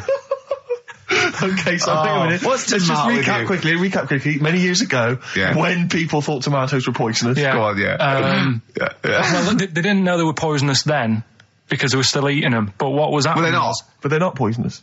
But hang on a minute. All right, and it's not. I'm just going to listen. I'm not even going to talk. Okay, I'm not going to tackle it anymore. If you remember, years ago they didn't have like pottery plates. They had lead plates. Right? What are you talking? Just let him talk. Sorry, what year is this? Let him talk. Come on. Plates made out of lead, and what they'd end up doing, they'd say, right, do you want a tomato? And they'd go, yeah, all right. And they'd put the tomato on the lead plate and cut it. And because of the acid in the tomato, right, it would sort of make the lead runny, and the lead would go into the tomato, and they'd say, oh, it's lovely this, and they'd be eating it. They'd get food poisoning, lead poisoning, what have you, and they'd be really ill. So they thought tomatoes were poisonous, so they didn't eat them for many years. And when you say they, do you mean the people of Narnia? Yeah, this didn't happen. Where was this happening? Sort of in Britain and that. You put him on the spot there. Oh, I hope there's no uppity pupils at this school when they go, what do you mean, sir? Oh, if you're going to... Oh, I'm fed up with you. Do you understand? No. So the No, you've got... No, right, okay, first of all, Carl, where'd you get this information from? Where 14 did I get times that? as well? Do you know... You can't remember? I don't know where I got that from. I don't know where I got it from. But why don't you think that makes sense? But what? Someone once got lead poisoning from a tomato? Not just one, loads, and then all of a sudden... No. Why is this educating me? Because I'm telling you that tomatoes, you I eat them. can't take anything away from this. I don't know what to take away from this. What have I learned? What have I learned? Don't mix lead with tomatoes. Why is this educational in any shape or form? What are you telling me? A long time ago in the land of Glunk, right, where the ninnies did slib, right, they thought tomatoes were poisonous because they ate plates of lead. What are you talking about? Yeah, but we all know tomatoes aren't poisonous. Is that what we're taking from the story? Is that the moral of the story? Don't believe these people that I'd never heard of before. What are you talking about, Carl? I think it's a bit weird. It's a bit weird, yeah. It's the same people that were spreading those malicious worm rumours.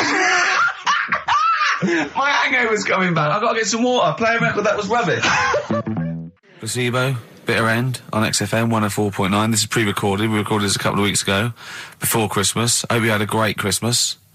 If you didn't, not our fault, really, is it? Nothing to do with us. Wouldn't have thought we'd have. We're well over time because we've got plenty of cash now, thanks to a lot of you who probably bought the Office DVD. Yeah. Probably got and that if you in haven't stock. yet, and you've maybe got vouchers or money, still available. Still there in the shops. Still available. You can still make it the best-selling DVD of all time. Please do. Yeah. Please do. I'll tell you what you want to hear there before you make your mind up. I'll tell you what, if you like this next clip, go and buy the Office DVD. I think you will. It's a brilliant clip. It's the one where we talk about, well, it's self-explanatory. Yeah. We talked about it before. Do you know the little mouse that had an ear on its back? Yeah. Sure. Right. Well, you thought he had a bad time, right? Listen to this one. Mouse walking about with us sort of wearing a monkey's testicle. They're just having a laugh. This is what I mean about a lot of scientists. What are they doing? When's that going to come in handy? I don't know what you mean. Well, they were seeing if, say if a fella loses one, right? Yeah. Hitler or whatever. And they go, well, don't worry about it. We can sort you out. I don't know what the monkey's going to do. I don't know if they keep passing them on or whatever. But the actual monkey testicle was put on the mouse. And it worked. It worked for the mouse. But isn't it... I mean, isn't a monkey's testicle quite large in relation to a mouse? Would it not look like the mouse was on a space hopper or something? Oh, yeah, it didn't look good. Well, they didn't put it where its testicles would be. No, they did. They put it... Well, how could it walk, then? The ear was on his back, so he could just get about. Well, I don't know. But you don't know, do you? You just guessed. Did they grow the monkey's testicles where the mouse testicles would... Well, it looked stupid anywhere else, though, wouldn't it? Oh, whereas a mouse with monkey testicles, that's fine. Oh, you'd be showing off. You'd be all right. I'd prefer that than the ear. When that mouse gets put back in with the other mice, do the other mice go, George, you look different. Have you had anything done? But the weird thing is, as well, apparently it still works as a monkey. What? So, like, what are you talking about? Like the sperm and that was it was still sort of monkey. Of course sperm. it was. What are you talking about? But that's weird. But what, Carl? What do you? It's only a thing to give it nutrients. That's all the thing they're testing. It's like grafting at that level. Right. What's your question? Because I'm right. What do you think? It would change eventually. It would have changed into a mouse testicle because it had been hanging round a mouse for so long. No, I thought the actual sperm of it though would be a mouse's. Why? Because it's hanging off a mouse. No, but your sperm is actually created in the testicles. So that's why it has to be outside your body. Otherwise, we put them in a nice little cage. But I'm guessing then that they've done this operation so that they can do it to humans. Yeah. Why would I want a monkey testicle if my kids are going to be monkeys? What use is it? No, think. That's no. That's going to happen anyway, Carl. Yeah, but think. Think of what you're saying. They've grown a monkey testicle on a mouse to see if it would still function as a monkey's testicle, okay? So they can do that to humans. So think, Carl. What they'd do is they'd grow a human testicle on a mouse and it could still be used as a human testicle. So what? To give you a testicle that you've lost. From a mouse? No, from another person who it was kept alive on a mouse. because it's kept the nutrients alive, as opposed to keeping it deep freeze. Maybe bollocks go off after a week. I don't know. Maybe they get accidents. He had a little a card. Do you donate your testicles yet? I'll tell you what. No one needs testicles yet. Let's keep them on a mouse. You have yours ripped off in some sort of bizarre skiing accident. You go, well, you're in a Battersea dog town. You pick the ones you want. They can grow them on anything. They can grow them on a Dachshund. Bulldogs are growing them usually, that's where you see a bulldog. Usually that's waiting for an operator. What don't you understand, Carl? Hang on a minute. I thought this was knob news, not testicle time. I don't understand why. Yeah, this testicle time's not for another 10 minutes. Yeah. No, it's all sort of linked and that, though, isn't it? Well, sometimes it's linked to a mouse. But what do you think about, like, I don't know, testing stuff out like that? Is it worth it? Could you not just go straight from... But listen, Carl, I'm getting this information from you. No, if this was on Question Time and someone said there were, Dimbleby and Paxman or whatever said it, I'd think about it as a moral dilemma. You've just said you saw a mouse with a monkey testicle. What do you think of that? I don't think anything of it. I don't think anything of it is the answer, Carl, because I can't trust the info. I cannot trust anything that comes out of your mouth. Well, it's true, but it's just all this... It's the same thing, innit? It's the leeches in a blender. It's the fella looking at an electron. Yeah. It's the mouse with an ear on its back. Yeah. I don't know what the point is. But you don't read on. Because I've seen you read something and you're going, look at that. Man survives on eating knee. And I go, what else? You go, I didn't read on. You look at the mouse with the ear on the back and you just think, that must be murder at a concert. You don't think. You don't think. No, I just think, is it worth sort of wasting You think he swallowed someone's ear? He gnawed it away and swallowed it, and it's just in his system. Yeah. No, I just get a bit sad about the mice and that. I agree. I mean, that is sad, yeah. Of course, anything like that. Chris Campling did a review of the show. Right. And basically said that Karl Pilkington is a creation of Gervais and Merchant. Well, if only that were the case. He said... he started off saying he liked the show. Yeah. He was excited. Said it was a good show. A lot of the jokes... I'm already questioning his critical faculties. Yeah, exactly. And basically said that we didn't contribute much, or seemingly didn't seem to contribute much, and we couldn't sort of like ad-lib or anything. We just laughed at, particularly me, laughed at Karl Pilkington, who was coming up with some, quite funny stuff. Yeah. Right? But then he does a twist on it. He goes, but the thing is... we're the puppet masters. He's a created person. We've created the persona Karl Pilkington for our own amusement. Right. He bases this on simply that we talked about... what was it we talked about? The Chinese not aging well, and he heard him talk about that on my DVD. But clearly I say, Carl, remember when you were talking about that? It's a news, or remember in the week, and so he thinks it's all scripted now. Imagine if this show was scripted. I'd be ashamed. Yeah. If this show was scripted, I would send back the BAFTAs for the actual shows we've written, and I would say... I'm having a go at Chris Campling. He's nice about our other work. He likes The Office, and he likes my stand-up and everything, and he likes the show, but he's saying... because we're not spontaneous, we scripted this and invented Karl. So he's like, we've invented another Gareth. If we had created Karl, I would not have squandered a character that good on this poxy radio station. Absolutely. Also, does he know that we spend about 3 months on half an hour script? So how long does 2 hours of drivel? But the main thing is, as if this could be scripted, it's dreadful. It's shocking. Or maybe this is scripted. Hang on, you've lost me there. Let me just check the script. Maybe Chris Campling does not exist. Maybe I've made him up. I don't know what to believe. See, the name doesn't wash with me. What was his name? Chris Campling. Sounds odd. That's something that I made up, isn't it? Campling's almost like a joke. It's almost like a gay name, isn't it? Oh, he's a Campling. See, I think this is scripted. Yeah. I think I've probably made this whole link up, and Karl is a creation. Campling, that's not a real name. No. I made it up. I should have come up with something better. Yeah. Sorry. Down to the River by Bruce Springsteen on XFM 104.9. So, that little fella in the Times thought Karl was just a puppet. We created him. He's an actor. What's his actor's name?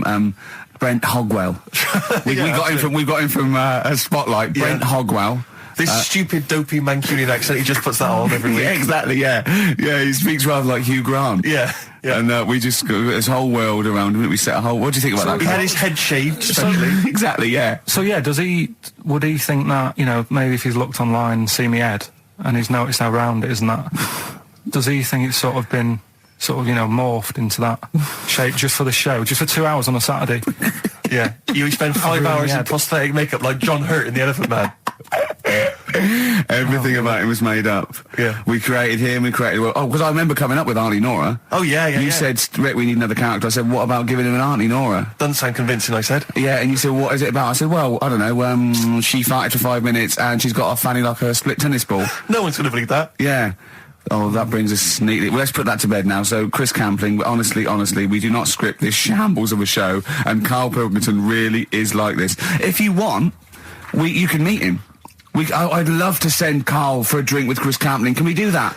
And then he'll eat his words. Chris, if you're listening, honestly, this isn't a stitch-up. As I say, I'm not having a go at you. It's a very well-written article.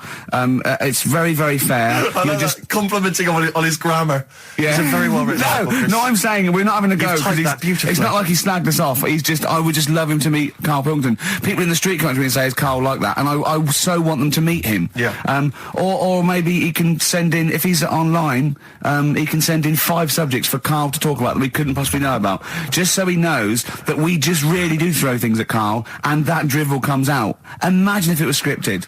So wristbands work. I saw one in a shop window the other day which said stop child abuse, and I bought one obviously because a lot of people say, does it make a difference, but it was only £1 and I'd only spent it on kiddie porn. So, I think I've made a little difference there in a small way. On a serious note, though, I like the idea that stop child abuse. If you're a paedophile and you're walking along the street in your Mac, right, you got a puppy in one hand, a bag of sweets in the other, and you see this wristband, and you go, oh, stop it.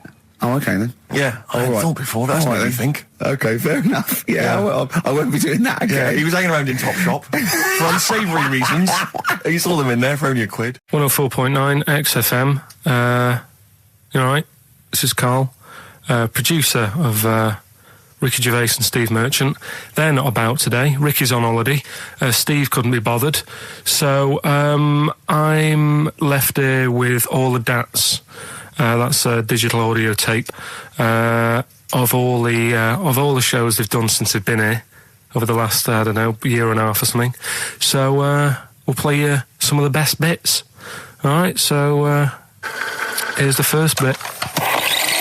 I had some exciting news this week, Karl. You'll be pleased to find out. I'm worried that you might get a little bit jealous because it's obviously going to impact on your world quite strongly. Because I know you think you'd like things to be quite samey. You like the status quo to be maintained.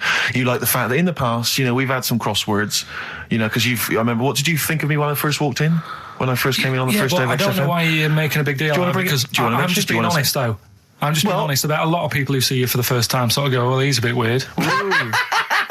I know that, Steve, that you brought it up, and then you're again. But I'm sure that wasn't what he said before. No, did he say before? Yeah, well, he's a bit weird. Yeah, well, he looked at you, and I knew. I could see by the look on his face. You know when your kid and your kid's sort of scared of something, and they go, "Why is your kid?" He goes, "Oh, he doesn't like pigeons or spiders." Right. It was like that when I saw Karl, and I brought you in, and I went, "What do you think of that, Karl?" I could see the look on his face that he was disturbed. Sure. And then, as he said, you get used to it, don't you? Yeah, you get used to it. And you have changed a little bit. Your hair's a bit smarter now, and you got some nicer glasses and that, I think.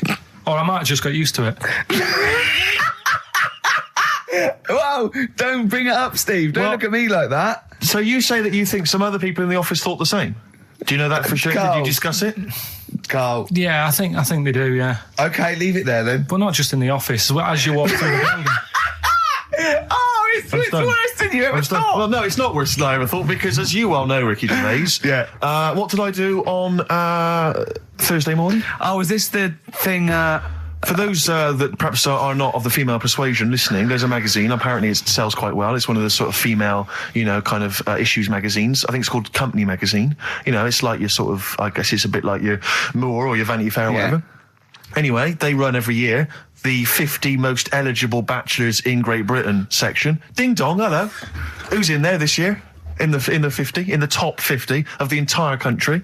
And then they vote, and they put them in order and see who's the most eligible bachelor. But that's 50 people, right?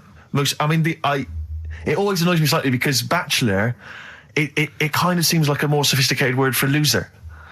Yeah, which always sort of unnerves me slightly. And also they try and do a different 50 every year, so they're getting pretty desperate to get different ones. No, it's not really, because also a lot of people who are sort of like successful, are married. So there's very little to. No. There's a huge. I don't know if this is international. It could even be international. I'm not sure actually. So I could be up there with the likes of Justin Timberlake, etc. So Fred Durst. Yeah, that sort of person, you know. So anyway, this is what's exciting, right? Although I'm slightly frustrated because they were telling me that last year. All right, because what happens is the readers of the magazine, they vote for who they think is number one, most eligible bachelor, right? Last year, the prize was a 2-week trip in the Bahamas, okay? This year, I'm rather annoyed, because all I'm going to win is a moped. That's the prize this year. That's the prize this year, a moped. Whoa, backtrack. What? Sorry? Last year was a 2-week trip to Bahamas, and this year just a moped. All I'm going to get is a moped. All you're going to win is a moped. Yeah, you got no chance. You've got no chance. Who else is in it? Well, I mean, I don't know lots of people you'd never heard of. I know Duncan from Blue. So you're second to him at least already. I imagine you're going to come behind the other 49. Because there'll be people voting for me. They get to vote for me. Yeah, Steve. They'll see my photo and then they can vote for me. Yeah, according to Heat, I was 22nd most sexy man in the world. I better take that helmet back. I would. Rick, you may remember that last week we opened with some quality knob news. Knob news, yeah. It was Hitler's knob. Hitler's knob was one of them. That just sparked off into a whole bunch of other kind of knob-related discussions. Yeah. And I'm pleased so far to see that we're almost at the halfway mark for this first hour. And so far we've only talked about nudity and/or todgers. Yeah. So excellent work from us. Well done, lads. Yeah. I'm looking forward to Dr. Fox and the rest of the Sony award committee listening to this one. Yeah. But more knob news. I don't know if there's a jingle for that, maybe. You nearly had me eye out. Knob news. Knob news, excellent. This is an extraordinary story. A woman tried to sue her bosses for £210,000 after finding a cooked penis in a canteen stew. Hospital cleaner Sophie, something, I can't quite pronounce that name, was eating goulash for lunch and could not cut one of the lumps of meat. You can see where it's going. I've got so many questions already. I know. She picked it up and tried to chew it, but it was too tough. Then she inspected it with workmates, who all agreed it was a penis. Imagine that discussion. Yeah. Miss McLata said she vomited for the rest of the day, instantly became a vegetarian, and had to have psychiatric help. It's not known whether the organ was from a human. The case continues. Well, it can be found out, so that's one thing. Obviously, the doctors aren't confused. They're not going, I don't know, I've never seen one like it. Yeah. Also, why is she eating goulash? I know. I mean, that is my first question. Why... You got your lunch. What do you want? I fancy some goulash. Yeah. Some gooly lash. Gooly lash, thanks very much indeed. Lancashire cockpot.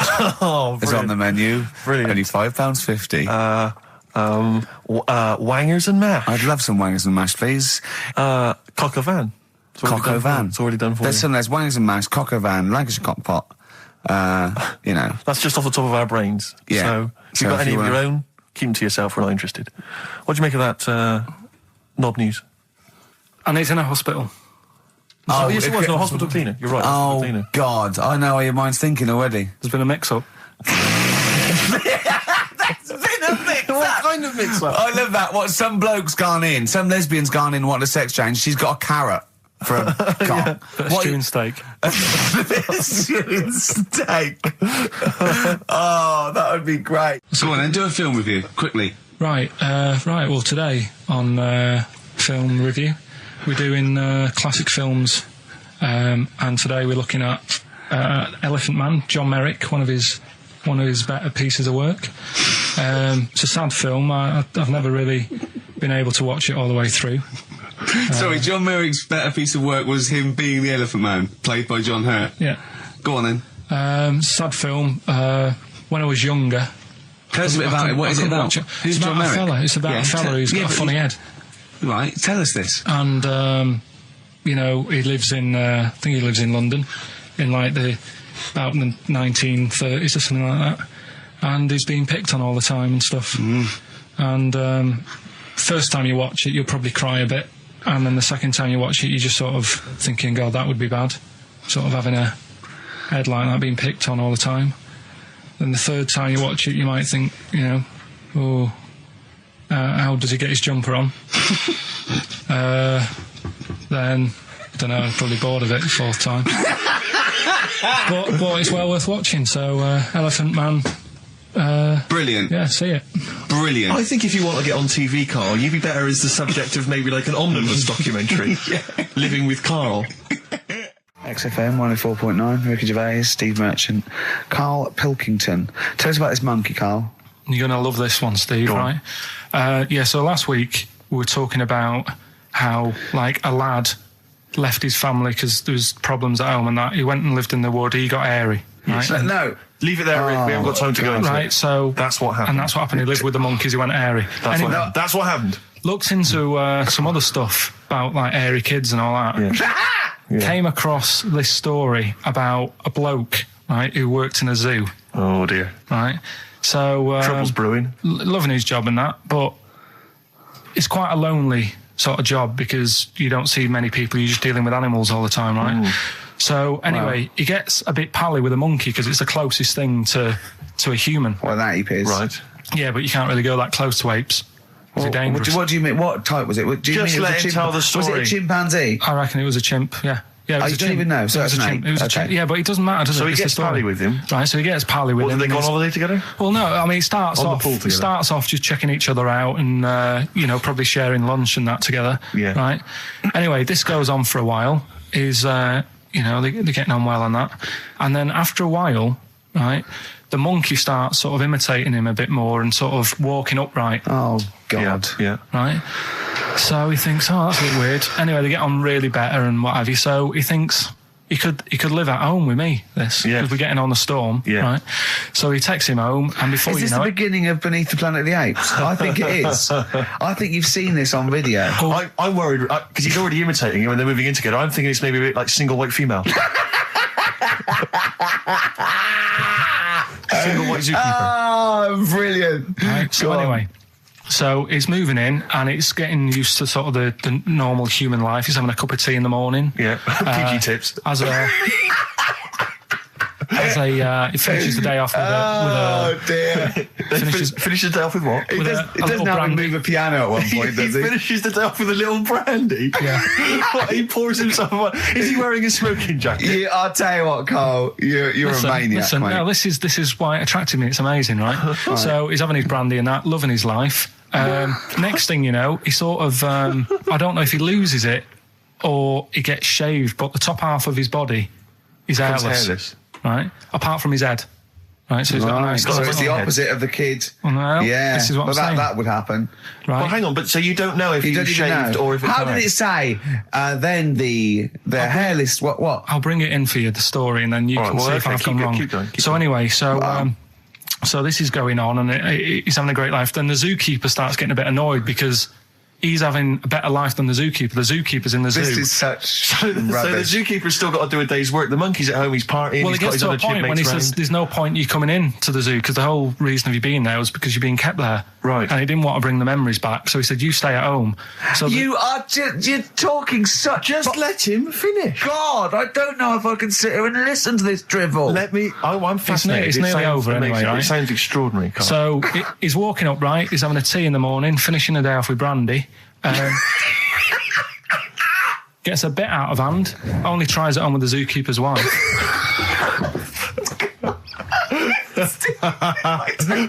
Make him go away, Steve. How does he do that? Well, because he's around humans a lot, he becomes a bit of a charmer. But what is it that he could do to seduce her? Pick fleas out of her? He didn't say. He was built. Yeah, he was well done. So what about that? What do you mean, what about it, Carl? It's obviously not true. I don't understand how... I love the fact he becomes a charmer. He's got better taste in brandy. Exactly. And what was it that he was doing that seduced her?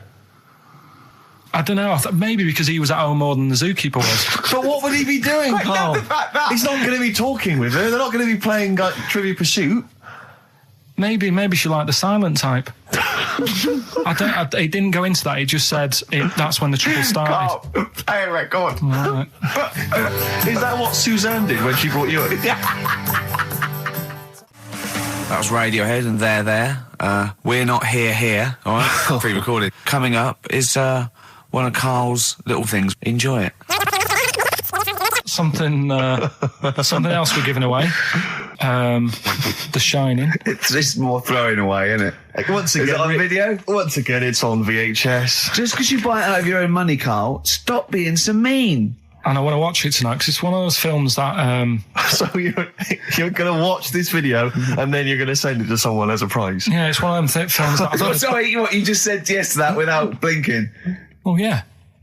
You don't think, like, Les Dennis doesn't have a quick go in the car on Family Fortune before he gives it away?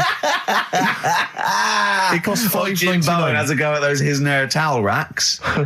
It costs $5.99, Carl. Okay, this is Carl in the classic The Shining. And what's the question? Well, we might ask that afterwards. Okay, then.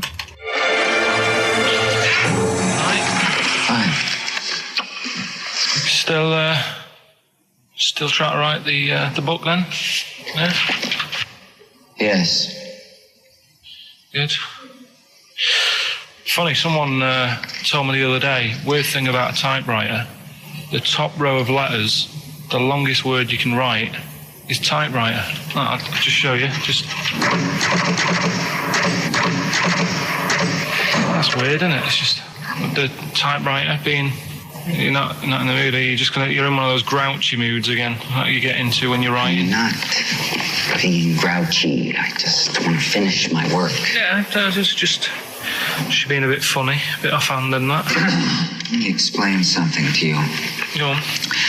Whenever you come in here and interrupt me, you're breaking my concentration. You're distracting me. And it will then take me time to get back to where I was. Understand? Yeah, but I just was coming in to try and cheer you up. You know, if you... I mean, I'm full of ideas as well. You know, if you're having a problem coming up with stuff, got loads of ideas you could write about. The other day I read about this airy Chinese kid. What do you want me to do about it? No, it's just that it could make a good book. Do you know what I mean? Sort of following round. That's swell. Well, I'd buy it. You know. But if you don't want to know, don't bother doing it. But do you know what I mean? Just airy Chinese kid. It's weird because they're not normally that airy over there. Yeah, this kid caked in it. But if you don't care, I wouldn't touch one hair on his goddamn little head.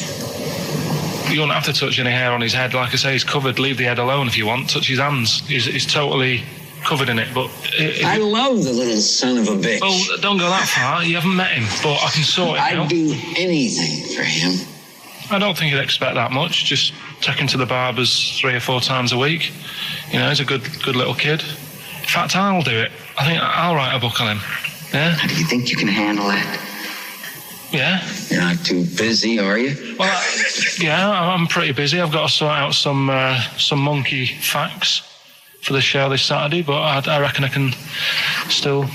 Why don't you start right now and get out of here? All right. I will. If you're going to be like that. Couldn't borrow a pen, could I? See you later. There you go. Haunting stuff there. Karl Pilkington in The Shining. You know, in the film, Jack Nicholson goes crazy because the suggestion is he's maybe possessed by demons that maybe are in the hotel. But, you know, if I was stranded in a desolate hotel, removed from all human contact with Karl, I'd go mental with an axe without being possessed by demons. That's more chilling to me, trying to get some work done and you keep wandering in. I'm trying to get Karl to spend a couple of days in the caravan with me, just for the head of it. And he won't. I've offered him money, won't I? I think it'd be a great laugh, won't it, Karl? Oh, yeah, great. That would be terrifying. No, I want to film it. I just want to film it. Like a little video diary. There's Karl there, he's just waking up. Well, if I was stranded in that would be like being... I may as well be with Freddy Krueger and Jason Voorhees. That's more scary. The thing is, Ricky doesn't mess you about as much as he messes me about. No, you see, you've given him an inch. You've given him an inch and he's taken a yard. 12:30 you got in today. In 30 minutes between 12:30 and 1. The old bin lid on the head. If you wanted to do that again. Yep. Squeezing my head, think he had a go at. And karate chop on the back of the neck. Yeah. All in 30 minutes. Yeah. Who else can say that? Who else can say that? Anyway, Karl, look, you almost let it slip then as you were talking about your filling out that application form. There's some big news that everyone needs to know, which we were stunned by in the week, although the more we sort of talk to you, the more it starts to fall into place. Yeah. But Karl, what's the story? That I haven't got me exam results from the GCSEs. He never turned up to get his exam results. I was working. And so, how many did you take in the end? Because you weren't even sure about that, were you? You think you took maths and English, don't you? Yeah. And you think you've handed in the artwork for art, don't you? Now, art was continual assessment, wasn't it? Coursework. And what was that you made? I made a man sort of putting his arms into a car. You've made a model of a man putting his arms into a car. What was this? So that one's passed. Was that, this is a homage to break-ins in Manchester? Was this? What was this? Oh, look, he does what he sees. Yeah. So you've got that. That's safe. You've definitely got that one. So you've taken art, you've taken English and maths, you think? So this is what we're going to do, listeners. We're going to try and find out his exam results for him and tell him next week. Live on air. We're going to call his school, we're going to try and track him down, and we are going to have a little envelope, and we are going to give Karl, at the age of 29, his O-level results. GCSEs, yeah. Now, Karl, so you took maths, yeah. You think you took English, do you remember turning up to do those? Do you remember sitting in the room filling in the forms? Yeah. Okay, and how did you feel you did? I don't think I did well. You don't think you did well? Did you revise? No.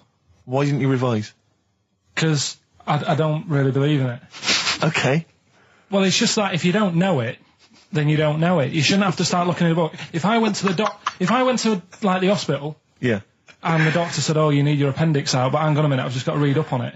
Yeah, that isn't good enough. Okay, he should know, and that's the way I feel about it. To be fair, though, he did do the revision beforehand. Yeah, they don't usually pass on, maybe when they're in practice. Yeah, information they took in by osmosis. Yeah, yeah, and bloke comes in and goes, "Can I just see what you did with that?" And I goes, "You've passed." Yeah. Phew.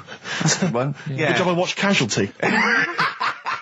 You don't talk to anyone, do you, in the week? You just hide in your little sound booth thing, and you really don't talk to anyone, do you? Much? Not really. No. I mean, you might call up. Yeah. But no, I keep myself to myself. Yeah. Then you don't get bogged down in the office politics and stuff. Yeah. Is there a lot of office politics here? I don't know. I don't get involved in it. Oh, yeah.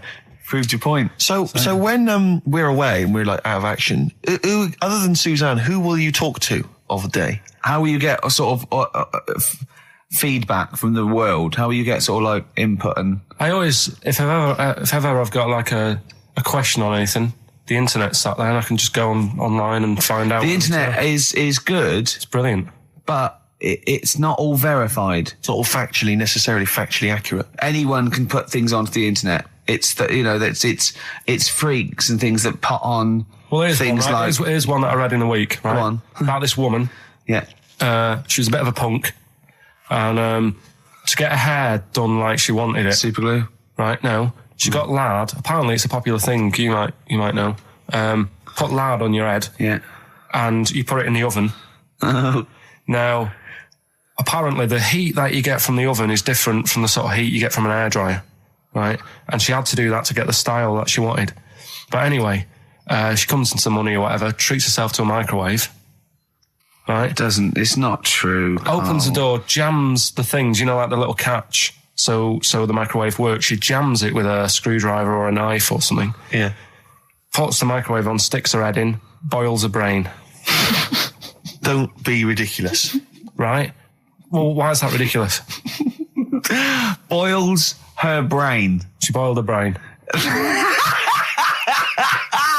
She boiled her brain. And this is what's good about the internet. I went straight from that, and there was a subject about brains. And do you know that Russell Crowe, when he dies, he's given his brain to charity or something, some sort of some people who can do stuff with it. She gave hers to Pot Noodle. Vesta. Yeah. Oh, that's boiling a skull. Yeah. It's not true. It's not true, Karl. Just urban myths. Someone made it up. Yeah. For a laugh. They're just too convenient urban myths. Everyone's you can tell an urban myth's not true because it's always this happened to a mate of mine, and when you say what happened then, they go, don't know, that was it. Was it? Was that it? Was it? Someone boiled a brain and that was it. There was no more story. Well, were there any dates, locations, times? I think it was in Belgium. That is a blinding record. And before that, Rick, what do you make of those adverts? They were great, weren't they? I like them, yeah. I'm going to buy all them products on the way home. And that's endorsed by Ricky Gervais. He's won awards. Yeah. Rick, do you remember this? This was a hilarious moment. No, you'll remember this when you hear it. It was when Karl said something that was basic. Well, I think for a lot of people it sounded like a lot of old bollocks. Man grows penis on his arm. I mean, why people are constantly losing their penises around the world? I have no idea. But why? I didn't realise it was a bit. What do you mean why on the arm? It's just a graft, isn't it? Yeah, but put it on like your buttock or your side. Not you can't wear a short sleeve shirt. Why do they've done that before? I don't understand it. Why not just graph it onto the side of your leg or something where it's high up, close to where it should be? I don't know. To get it used to the environment, like when you were like released a duck into the wild. I've never understood that. If there's a doctor, again, we had a doctor last time. There's someone who can let us know why they put it on the arm. So they can keep an eye on it, presumably. He's not going to work with this knob on his arm. He's probably in a hospital bed and under examination. Right. So what do you think? They pop the knob on the arm, say, come back in 3 weeks. What do you do, by the way? I'm a mechanic. Keep the knob, keep the long sleeve shirt, because the blokes go, why have you got a knob on your arm, mate? What are you talking about? He doesn't go back to normal as a teacher. Sir, what is it, Simpkins? You got a knob on your arm. No, don't worry about that. Do your maths. What do you think this bloke's walking around with a big knob coming out of his arm? Why on the arm? So they can keep an eye on it. So it's not. But if he's in bed, just get him to not put any undies on or whatever, and just have a little sly look at how it's going. Even in hospital, if you're in a shared little hospital room, people going, "Oh, I've had heart problems. What's your problem?" He's there with his arm out. He's got his knob out. Yeah, but I don't think it counts as indecent exposure when they're grafting a knob on your arm, sticking that up the bed. Imagine if he's driving, he's just got it out the window. People driving by. Yeah. At the end is that bloke giving me the finger? At the end of the man grows penis on his arm story, it says, a Moscow surgeon said the man will be able to have sex in a few months. He said, women will never suspect. What kind of a doctor talks like that? Yeah. I'll tell you, is this cock now, seriously. The birds will never know. He'll be able to go berserk. Yeah. They'll never realise we grew it on his arm. That is unbelievable. Will he have a little scar on his arm, do you think? Yeah. I don't get it. Like I say, 83936 if there's a doctor out there. Or indeed if you've ever grown... Or a tailor. Making you a shirt. What side do you wear your cock on, sir? It's my left arm. So let's take us back a few steps, Karl. What's the story? Right, so I did some research. Right.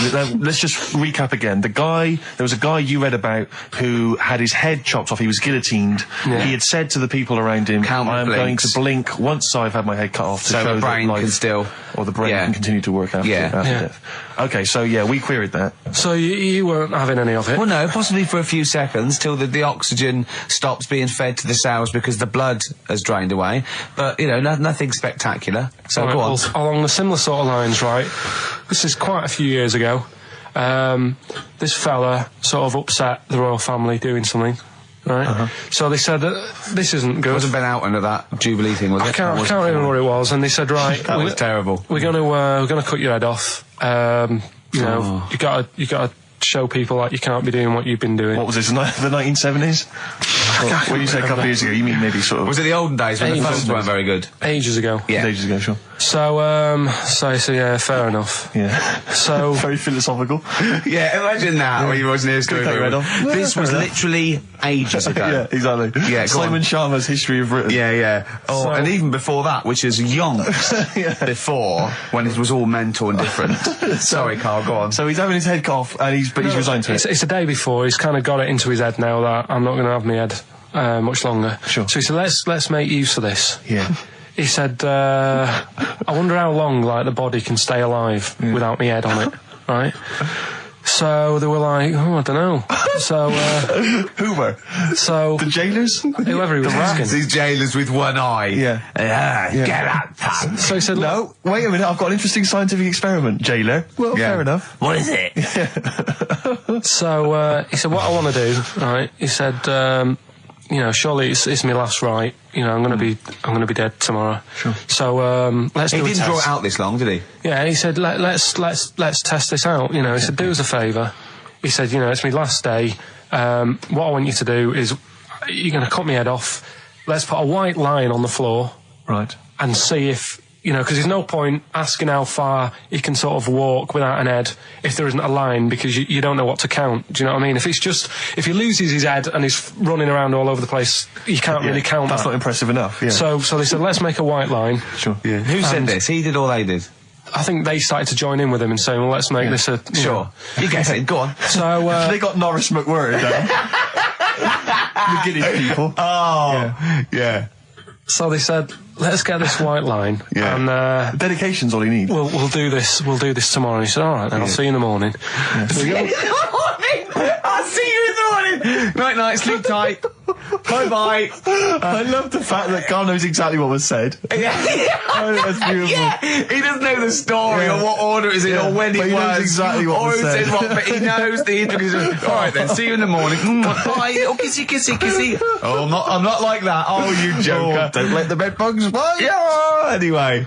So he gets up. Do you want a paper tomorrow? No, I'm all right. Go on. He gets up and they say, right, you know, today's the day and that. And he said, well, you know, I've got used to the idea. So here's a white line for you. Got used to the idea. Go on. So they go, right, you ready then?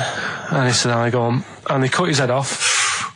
And the body walked 32 steps without a head. Wow. 32 steps. Incredible. And that's the lesson, really. Did it get as far as it walked along the white line, did it? Yeah, it stayed along the white line, did 32 steps, and then started to stumble a bit, and it just fell over. Yeah. But, you know, it was a test that your body can still keep alive for a little bit. Yeah. When you've lost your head. Absolute twaddle. Absolute twaddle. What do you reckon you can do then without an head?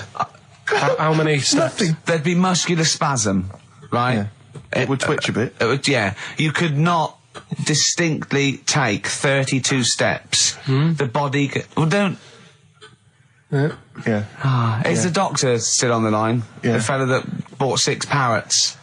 Yeah. And, you know, you could have got 32 steps. Right, so you don't believe man that. doing a bit of line dancing. Right, you don't believe that, but something that you do believe that a cockroach can live a week without an head. It can. Slightly different kettle of fish there. Why? Wow, insect to human is what I'm thinking. Yeah, that difference. There's not that much difference in some insects. Do you know that a snake has a heart and lungs and kidneys and stuff? Go on.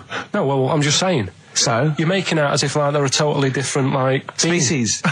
I am making that up. I mean, call me old-fashioned. Do you know what you're talking about, mate? I don't want you embarrassing yourself, Rick. Yeah, I am suggesting they're totally different beings. Yeah, that is... Yeah. Now...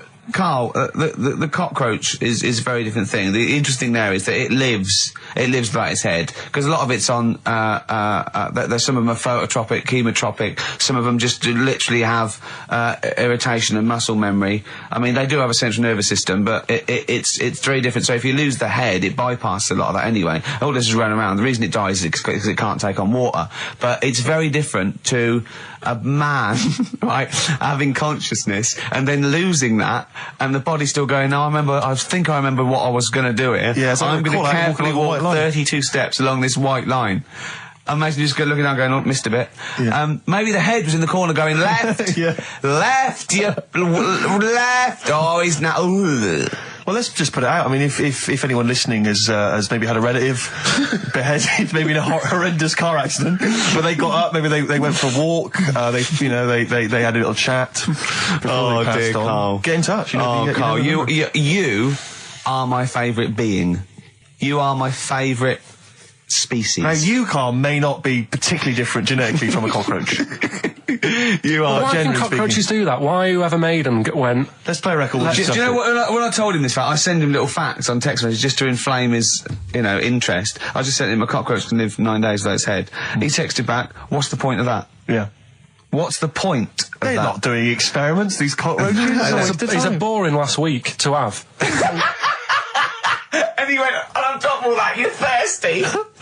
So it's the worst week of your life, isn't it? That week without your head. Play a record, Carl. Competition time next. Oh. He's cool. Look at his little face. Look at his little face. You've not heard Carl's competition.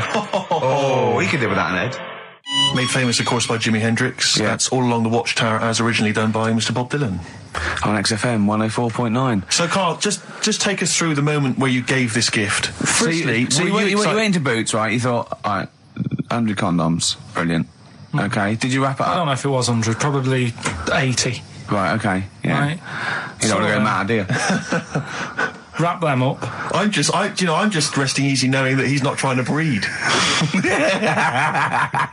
Right. No. Yeah. So I got her them. I got her Grease on DVD because she's always watching that. Yeah. Right. Yeah. So just think of when her mum said, "What did Carl get you? Some condoms and grease." I was just. I'm glad he said on DVD.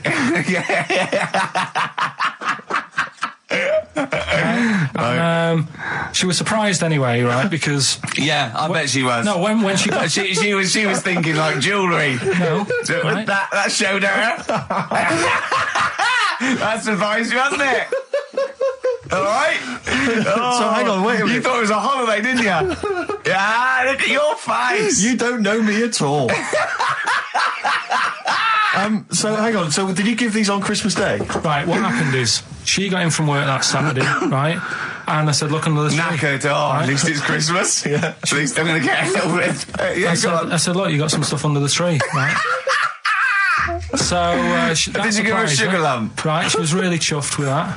But she said she was a bit puzzled because I didn't know we had any wrapping paper, right? So I ended up using wallpaper. You didn't take it off the wall though. You had some. No, it was some left over, right? So she said, "Why have you used wallpaper?" I said, "Well, I didn't have any paper, and you were getting in a bit, and I wanted you to have a surprise." So she said, "Can I have a feel of them?" I said, the presents. You thought, right, I've got the right thing. Yeah. Right. And then Christmas Day, I said, "No, don't get carried away. It's nothing really good. You know, we said we weren't going to buy each other much. So there you go, open them." Yeah, go on. And can I just ask, had you received your present from her yet? Yeah. So what had you received? What did he have? Had some shoes. Nice. Right. Getaway game for PlayStation. Nice. I'm just totting up the value of this. Go on, yeah. And just also think about how much fun and pleasure you get from them. Yeah. Although, of course, condoms, I can see the the appeal. Well, okay. So I think also add to that bit 150 quid for a meal. If you're going to start totting up, 150 quid for a meal. I bought her some shoes, 72 quid. Yeah, that was after the event, though.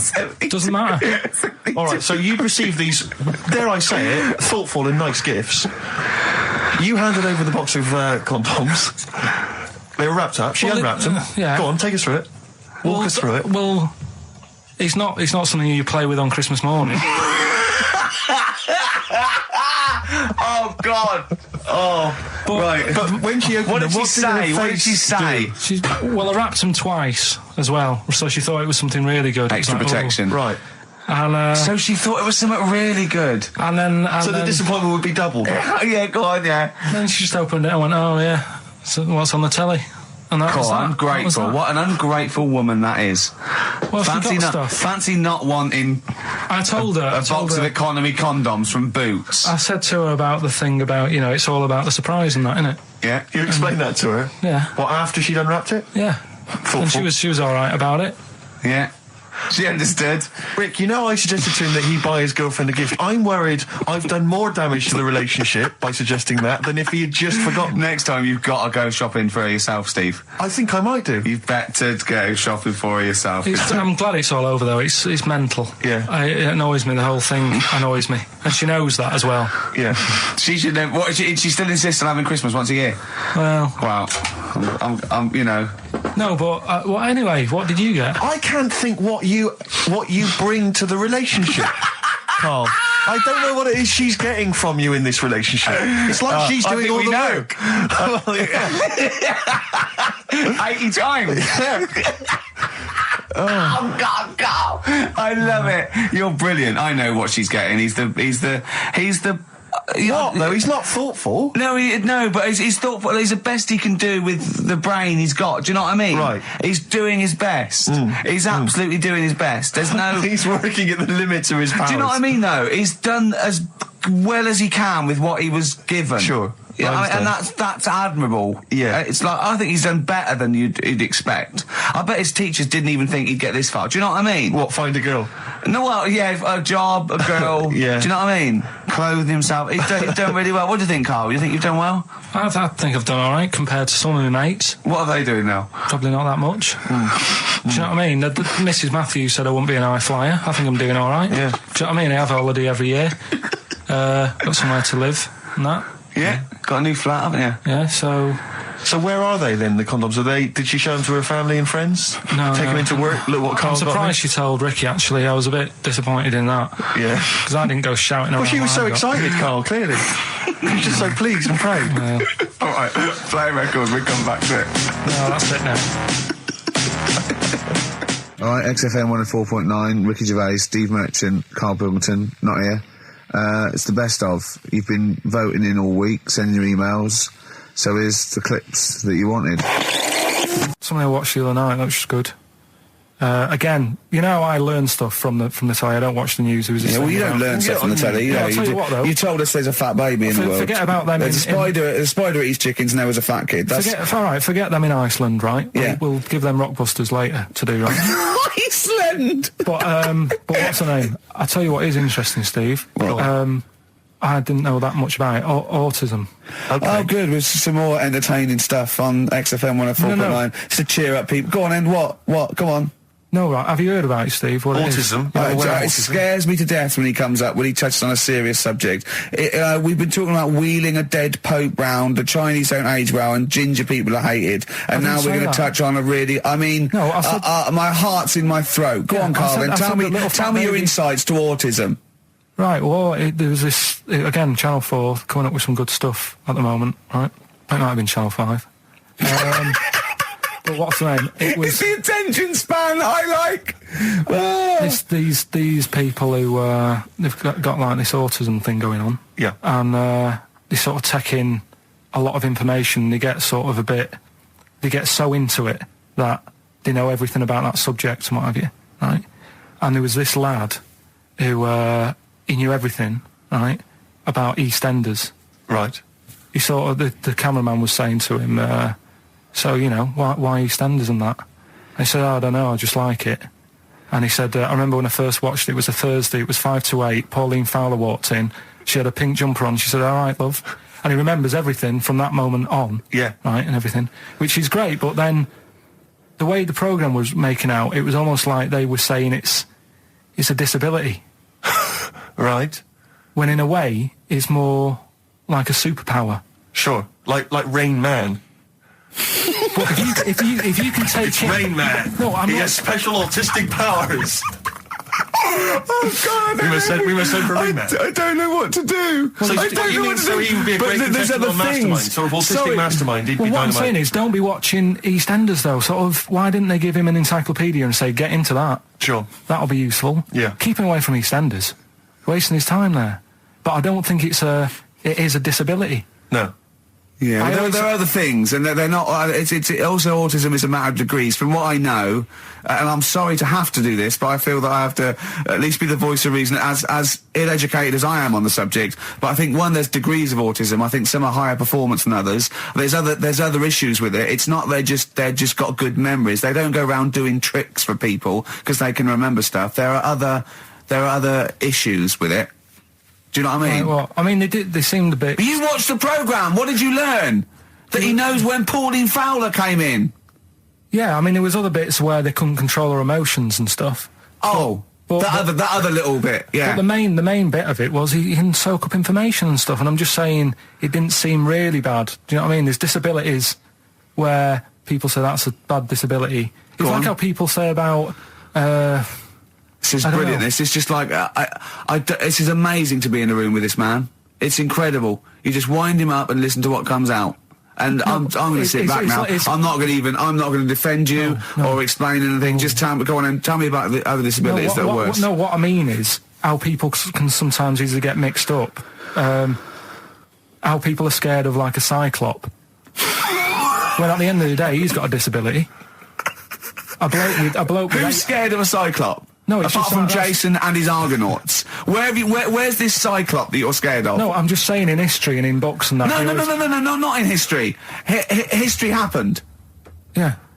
What are you thinking of? You're mixing history with Greek mythology and Roman mythology and every other type of mythology. What do you mean? There wasn't really a giant cyclop that went round picking up ships and throwing them around. That's not history, Carl.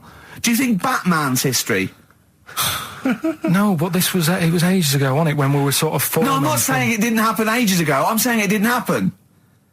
Well, he might have done. There's no. I mean, what's so ridiculous about a fellow with one eye? In the middle of his head, and he's big and scary and lives in a cave. Why is he scary? Because what if he had 8 eyes? I'd be scared of him. At the end of the day, he's got a disability. We'll talk about it in a bit. That's the sort of thing I think we need now, right? We've covered a lot of stuff. What, education? But teaching, yeah. Well, okay. What do you want to know? Don't know. Have you got something? Can you educate us on anything? I've been reading bits. So could we bring back just for one night only, educating Ricky? Oh, I'm excited. Yeah. Do you think it warrants that? I don't know enough about it. You know what I mean? About what? It sounds perfect. Play the jingle. Educating Ricky. He's getting smarter. A couple of things happened in the week that I read about. Okay. Keeping up on what's going on in that. Sure. Yeah. One was about that Galileo fella. Okay. Was it about 1636? Was it? I think it might have been earlier. Bad. Go on. Did some stuff with light and that. He did lots of physical experiments, yeah. Is that it then, Carl, is it? He did some stuff with light and that. What did he do with light? What was that? Well, I think he invented the first... Telescope? Telescope. So I think it's a particular lens, though, and he did experiments where he dropped famously two different weighted balls from Pisa, and they hit the ground at the same time, showing that it doesn't matter, the weight doesn't matter, but air resistance does and stuff like that. I think he probably explained it a bit better than that. Yeah, but I'm talking to Carl. Sure. Did they need to know He's stuff? just thinking about pizza. Yeah. Did they need to know stuff like that back then? What do you mean, did they need to know stuff like that? It's just... There weren't people going around going, I've got to drop these 2 things off the Bleeding Tower of Pizza. I just don't know which one's going to land first. Yeah, I need to know. What do you need to know about? Bring me Galileo. Yeah. It's for a bet. Yeah. No, but if I was knocking about then, I'd be like, stop messing with that. We need a telly. Or, do you know what I mean? I bet he thinks the Flintstones is real. I know. That'd be brilliant. That's what I'd do if I was a caveman. I'd make a telly out of rock. Yeah. And a pelican and a as car a cement that I just mixer. ran along the road with. Yeah, exactly. Yeah, we need a car. Yeah. Well, we haven't really got the internal combustion engine. Can you stick your feet through the bottom? Yeah, just get me a car, for Christ's sake. Anyway, so I learnt that. And then... What? You learned his name. Yeah. Other people I learned the name of this week. Oh, if a chimp could watch telly. Go on, Carl, go on. Right. Badly drawn boy, born again. Right, just get this educating Ricky out of the way. So, Turkey, yeah. So what is this again? This is educating Ricky, is the tip included. Right. Apparently a fellow was on holiday in Turkey. He's just having a normal holiday. Weather's good. You know, he's having a good time. Waiters are all normal height. Yeah. He's having his meal. He hears a load of screaming going on in the kitchen. Hold on. Has his girlfriend wandered in there? And they do, with a stepladder. Yeah. they circumcise people in the kitchen, and apparently... What are you talking about? Whoa. Slow down. We were sidetracked there for a minute. What are you talking about? I'm excited about 2 things at once here. One, they circumcised people in the kitchen. 2, I guessed it was someone losing the end of their knob. He did, yeah. I started thinking like Karl Pilkington. Extraordinary. That is amazing. Apparently it was going on. It wasn't just a one-off either. Well, when I say a one-off, I mean they did it more than once. Yeah. Right. And there was it was there for a week, and apparently the first night it was quiet, and then the rest of the week, every day it'd be like having his breakfast, or even his lunch, or even his tea. Yeah. Right? He'd be doing it all day. Oh. You'd be hearing lunch and breakfast, fair enough, really. Yeah, circumcision at tea time. Don't do that. And apparently it's a tradition over there. You can't even make a complaint about it. It's like, well, you should have found out before you come over. See, I can't believe this is true. I'm a little bit lost. He was in a restaurant, in a hotel, and there were people having circumcisions in the kitchen. Yeah. Is that right? I'm even worried that we're bordering on the racist here, suggesting that is tradition, that Turkish people cut the end of their cocks off in the kitchen. Yeah. At meal times. I think you're wrong, Carl. This just sounds ludicrous, Carl. No, I don't think it happens everywhere. Right. I think this just in this hotel. Certain places. Certain hotels. Certain hotels. What is it, like 2-star? Yeah. Why did he go to the Foreskin Inn? It was his own fault, wasn't it? So that's... Sorry, that's it, is it? Have they closed? Wait. That's the story. You educated me, right? Once a fella saw some Turkish people cutting the tip of their knob off in the kitchen. Thanks very much. Thanks very much, Carl. Got any more? Well, there's things you can learn from it. Either don't go to Turkey. No! Don't have calamari when you're over there.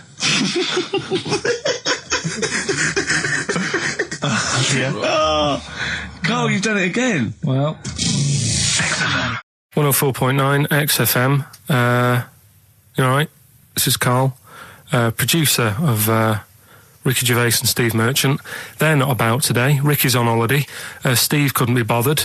So I'm left here with all the DATs. That's a digital audio tape of all the shows they've done since they've been here over the last, I don't know, year and a half or something. So we'll play you some of the best bits. Alright, so here's the first bit.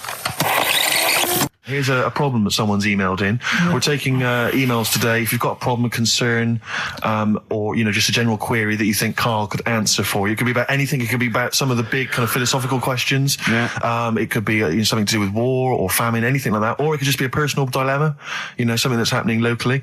Anyway, this seems one that I think you and your father have probably come across this sort of dilemma in the past. Yeah. And I'd be interested to know what your take is on it.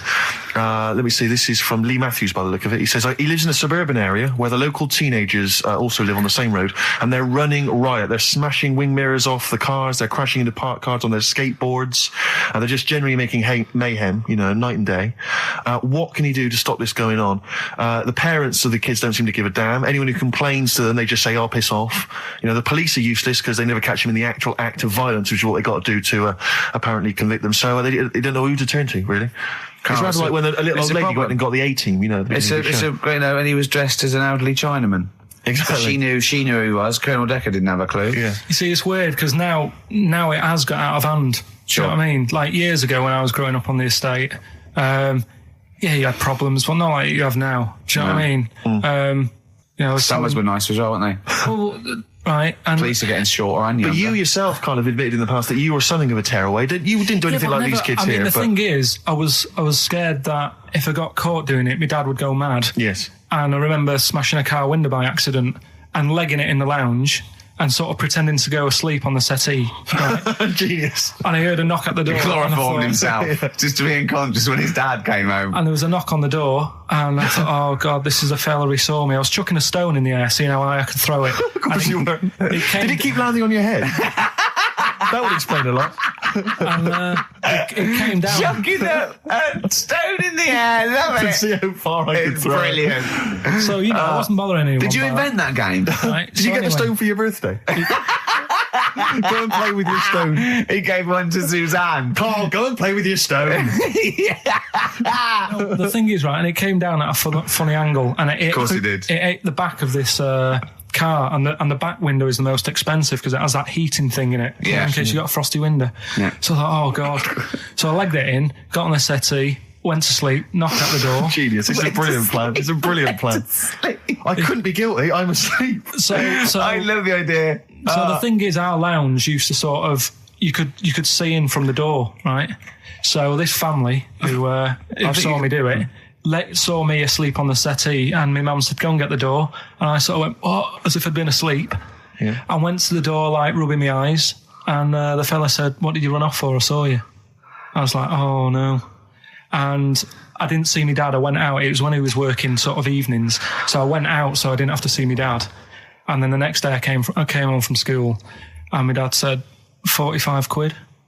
Ooh. That's all he said. That's all he looked at me. And then you fell asleep when he went, wake up. You know what I said? No, 45 quid. Now the thing Karl. He didn't have to do £45, Karl. Now I know you were saving up for a brick, but you can't have it. Yeah. Just so, equally, if you're doing a bigger crime, a bank job or a murder. Remember to take the stocking off your head, because if they wake you up and go, why have you got a stocking on your head? Just go, oh, I had a weird dream. Right. What are they again? Is the tip included? Yeah, go on that one. Right. In Turkey. Nice. It's not, actually. Mm-hmm. That's where I went, and there was little fellas after Suzanne in the kitchen. What? What do you mean? We went to Turkey. You went to Turkey and there were some little fellas? Well, they had quite a few sort of midgets working in the kitchen. Why? Is it a theme? No, was it a theme holiday? I don't know. Might get them cheaper or something. Was it... So they were working. They were working in the kitchen, and one of them fancied Suzanne and kept sort of eyeing her up, and she was winding me up saying, "Oh, Not iron up and down, just eyeing her up. anyway, no." So What anyway, was she doing in the kitchen? no, it's like a pick what you want to eat type buffet, but you have people clearing the tables and that ready for you to come along. Are they low tables? And you know, he was just keeping an eye on her. What did he say though? Was he? Was he? It was Turkish, so I don't know what he was saying. But he was a Little fella, yeah. Did he? What do you mean a little fella? What do you mean little fella? Sort of dwarf-like. What do you mean dwarf like? He had magic powers or he was 4 foot? No, What do you mean, A Carl? little bloke, just like a normal bloke, but small. If you stood him in the desert, you wouldn't know. But he'd be hot and messing thirsty. around Right, Carl. You should watch out for the monkeys. Yeah, underground. Those underground monkeys are dangerous. You can't just say there was a little midget fella who was eyeing up my girlfriend and then leave it. What do you mean? What was happening? This is a story to us. This is much more interesting to us than, and she was deaf, right, and she hit her head. That's much more I don't interesting. understand how it manifested itself. Did he come over and say something? No, do you know when it's like girls know, don't they? When someone fancies them. What do you mean there was lots of them as well? Do then? they? That's worth knowing. Listen, right, come on, right. So you went into this holiday, yeah? Yeah, And wasn't you like went into the dining room or something? Yeah, downstairs. And in you the looked dining over room. Thought, this is odd, there's no one serving. Yeah, and they go, Wait a minute. hold on, you looked down and there was a little waiter. There was loads of them running around busy. Why, though? Why did they It get was those... summer. What do you mean? Because it was in loads of them. summer. They had more of them They on. come out in summer. They come out in summer. What do you mean they had more... What do you mean? Because it's busy, isn't it? Well, no, but they hibernate in the Why winter. were they all midgets? I don't know, maybe it doesn't heat stunt your growth or something. No! Well, they just happened to, maybe it was a thing that they did for tourists or something, I don't know. I just got on with my meal. It was a holiday, do you know what I mean? God! Right, So it's a midget serving. I'm not going to ask any questions. Right, okay, yeah. So they're all little fellas running around, and this one always was like, you know, oh, do you want a new serviette? You know what I mean? Going out of his way to sort of... turning on the charm. Yeah, he was going out of his way. The others weren't. Right. I think what was happening is he'd been working with Santa all the winter. Yeah. This is sort of little summer break. This one He was hadn't your seen a girl. waiter, and so he was being polite to you. Maybe. But what did Suzanne say then? Well, she was using it to wind me up. What was she saying? Oh, he's... Oh, just like, you know, look he may be small, but he's well, built like a... Yeah, he's all man. So... Were you jealous of a midget then? You were jealous of him? It is a bit annoying, isn't it? Why? It wouldn't bother me as much now, because I've been with her for ages. Right. But at the time, that might have been one of our first holidays, and it's like, you don't know, want to be what's going on? I paid for this holiday. Yeah. And then you get off with a midget? Yeah. Oh. So anyway. But it doesn't matter because you got chatted up by a bearded lady. So. Tell you what, no, that's got nothing to do with that. What were you going to say? What were you going to say? I was going to say the hotel was half board, and maybe... Oh, right. I thought you were going to say it's just one of her shortcomings. So listen, right? Play a record. He said these, you know, oh God, it's like a child or a cat when it's confused. He went, Steve reckons in ancient Greece, right, it was better to shag a bloke than a woman. And I went, well, yeah. I mean, that's about the male being sort of a first-class citizen, much better, wasn't it? An aspiration the to sleep with a beautiful man than a beautiful woman. Women were lower-class citizens, so therefore men were seen as higher class. So to have sexual relations with a man there was no shame in that. No. In fact, it was looked upon. And as I a said, good well, you know, ancient Rome. I said, Nero, he'd sit in his big jacuzzi and he used to get, you know, pretty boy men to just go into the water and just nibble at his testicles while he was having a watch. He didn't do that. He did. Yeah. And he's not a gay fella. No, well, no. I mean, you know, I don't know about Nero, but I mean, it wasn't a case of a big delineation between what was heterosexual and what was gay. It was just, you know, whatever you... So what did this fella do then? This one who's having his... Well, he was pretty much top boy, Nero, for a while. He was in charge. And, you know, and you did what you're told. If Caesar or... But why were people going round there? Why didn't they go, oh... No, they weren't dropping in. It wasn't like the doors opening. I was going to see what Nero's doing. You'd have probably been like a delivery boy or a stable boy or something, you know, and you'd have popped round there and you'd have gone, there at Nero, there's the tablets of stone you wanted. And they go, Pilkington, why you are here? Pop under... I don't know why he's French. What is that? I don't know why he's French. Just pop under the water and nibble at my testicles, and you'd have done it. Because he was Nero. I wouldn't. You would have. Well, there's no way I would have done. Well, you would What have. have I done? I've dropped a pizza off. Yeah, you why put am I around to there? Nero's place with the pizza. Dropped a pizza. Right, I'd say I've done my job. Right? Yeah. That's not the sort of tip I wanted. No, he'd have said, get the little baldy chap to nibble on my testicles, and you'd remember what? I wouldn't have done it. No, Well, you you hadn't put me head on the done it. wall You hadn't near done it. right? No, I wouldn't have done Well, can I just say this, Steve? Not only would you be nibbling his testicles, you'd have been going mad. You'd have been noshing him just for extra. You'd have been doing everything he wanted. You'd have been going, he'd have gone, I didn't ask you to do that. You'd have been going mental. They'd have been chewing, slurping, smacking, poking. You'd have chopped, you'd have gnawed his packet off. You'd think you're eating Walker's crisps. There'd be bubbles, there'd be flood. Oh, it would be horrible. Alright, this is Karl, the producer of Ricky Gervais and Stephen Merchant on XFM 104.9. We're playing out some of the best bits, hope you're enjoying it. Here's another one. Last week when I did Do We Need 'Em, do you know when I called up one of the museums in a science museum? Yeah, are you talking to me? Yeah, I'm just saying, I wanted to tell you before when the song was on, but you're so busy listening to it. Yeah, was I so busy listening to a song I was playing? Yeah, but we're doing a radio show, aren't we? All right, what's your point? Well, I just wanted to say, she emailed in to say I got her name wrong, so I'm just apologising for that. What did you call her? I think I called her Jessica. What was her name? I don't know, I've got it on email somewhere. This is not an apology. No, I'm You've just got saying. it wrong again! You've not even said her real name. How is that an apology? Well, I remember, I read the email, so, But who are you apologising to? I think her name's Jackie, I think. Oh, you've got it wrong again, haven't you? Well, anyway, and she just said if you want to see dinosaurs and that, go to the museum. You were complaining about that as well, weren't you? You went to a museum and there was too many dinosaurs. He said you just need 4. No, well, Steve, have you been to the one in Knightsbridge? I think this so. one that I called up, right? It's nice. You go in, you get a good collection of stuff. You walk in, there's 3 or 4 dinosaurs. You've had enough, right? I went into New York, right? I went to the museum there, hundreds of them. You can't move for dinosaurs. Yeah. It's almost like they're responsible for them being extinct. There's loads of them. So all I'm saying is, if you want to see a dinosaur, go to the one near Knightsbridge. They've got a nice selection, some old vases and stuff. It's worth going. So. Some people emailed in the songs with stories in it. One of them was Babushka, and he went, "What's that?" And I went, "That's Katie Bush." I went, "What is it?" I said, "Oh, it's about a woman who dresses up as another woman and seduces her husband." He went, "They wouldn't work." Just dismissed it like that. Why do you think they would work? Because you'd know. I mean, say like, right, Suzanne, right, who I go out with, right? She can see me from, say, if I'm coming down the high street. Yeah. She knows it's me by the way I walk. Right. So just the fact that this woman went and put a wig on, there is no. You haven't even heard the song. I know, but you're saying that she put a disguise on, and he's like, "Oh, I fancy her," and he takes her out, and he doesn't know it's his missus. You're not buying it. I mean, I'm controlling this. Whereas the flea with your brain going to Glasgow, perfect sense. Yeah, Babushka, rubbish. Carl, can we have the tomato story after the next tune? Yeah. Bit of Coldplay. Yeah, love it. Yeah. I was watching. Did you watch The Mammals in the week?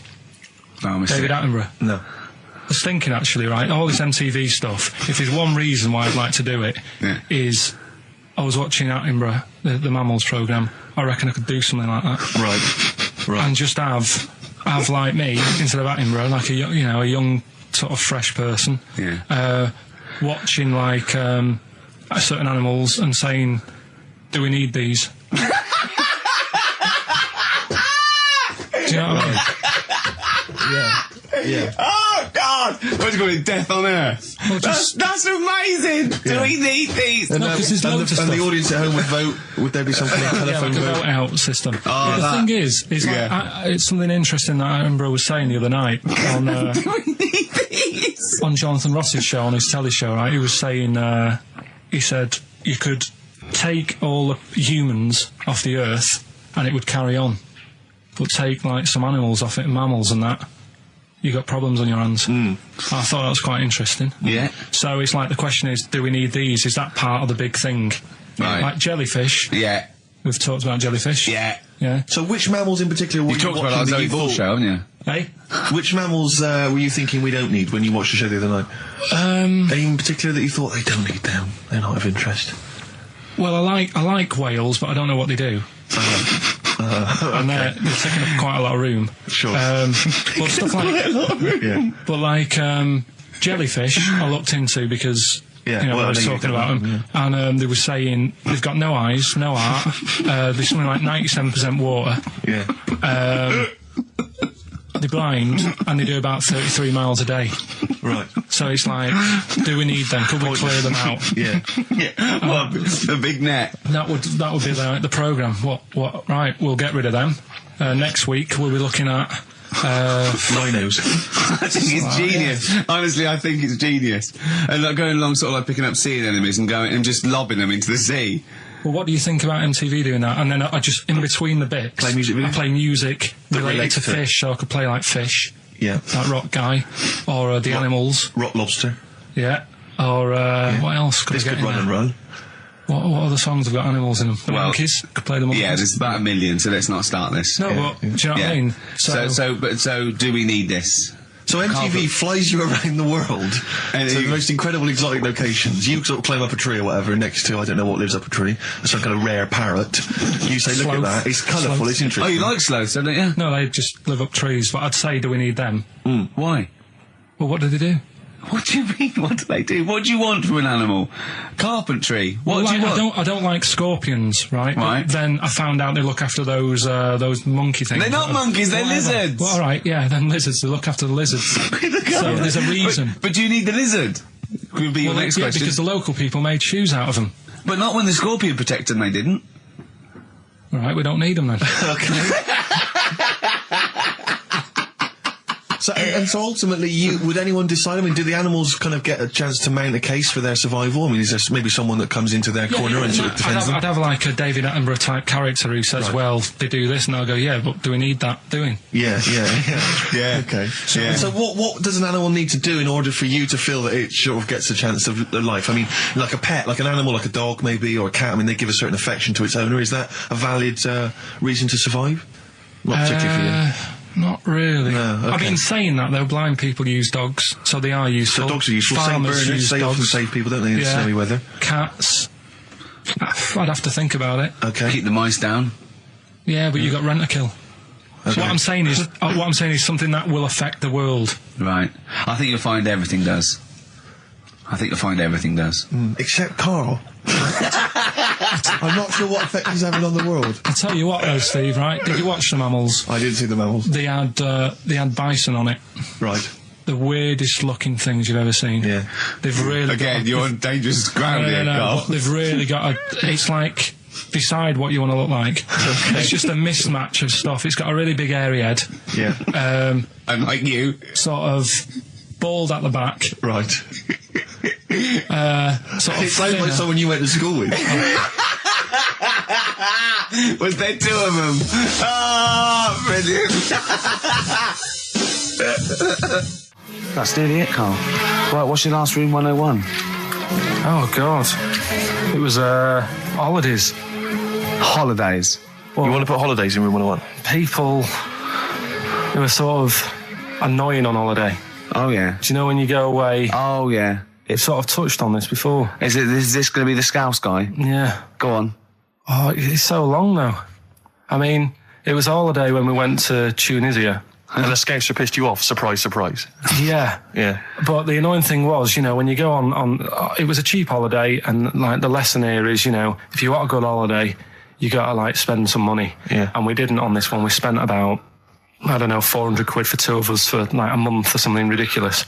And we got there and, you get to the hotel and you go, we have made a mistake. It's a ropey hotel. You can tell like the blinds and stuff as you walk in, they're all dirty and stuff. And you think, well, let's make the most of it. Let's not get down about it. It's a holiday. It's for a rest. And you try and make the most of it. And we had to meet. Like you have one of those things where you get to your destination and the rep says, right, go and unpack your bags and that. Go and sort yourself out in the room. And tomorrow morning we'll meet up at 10 o'clock.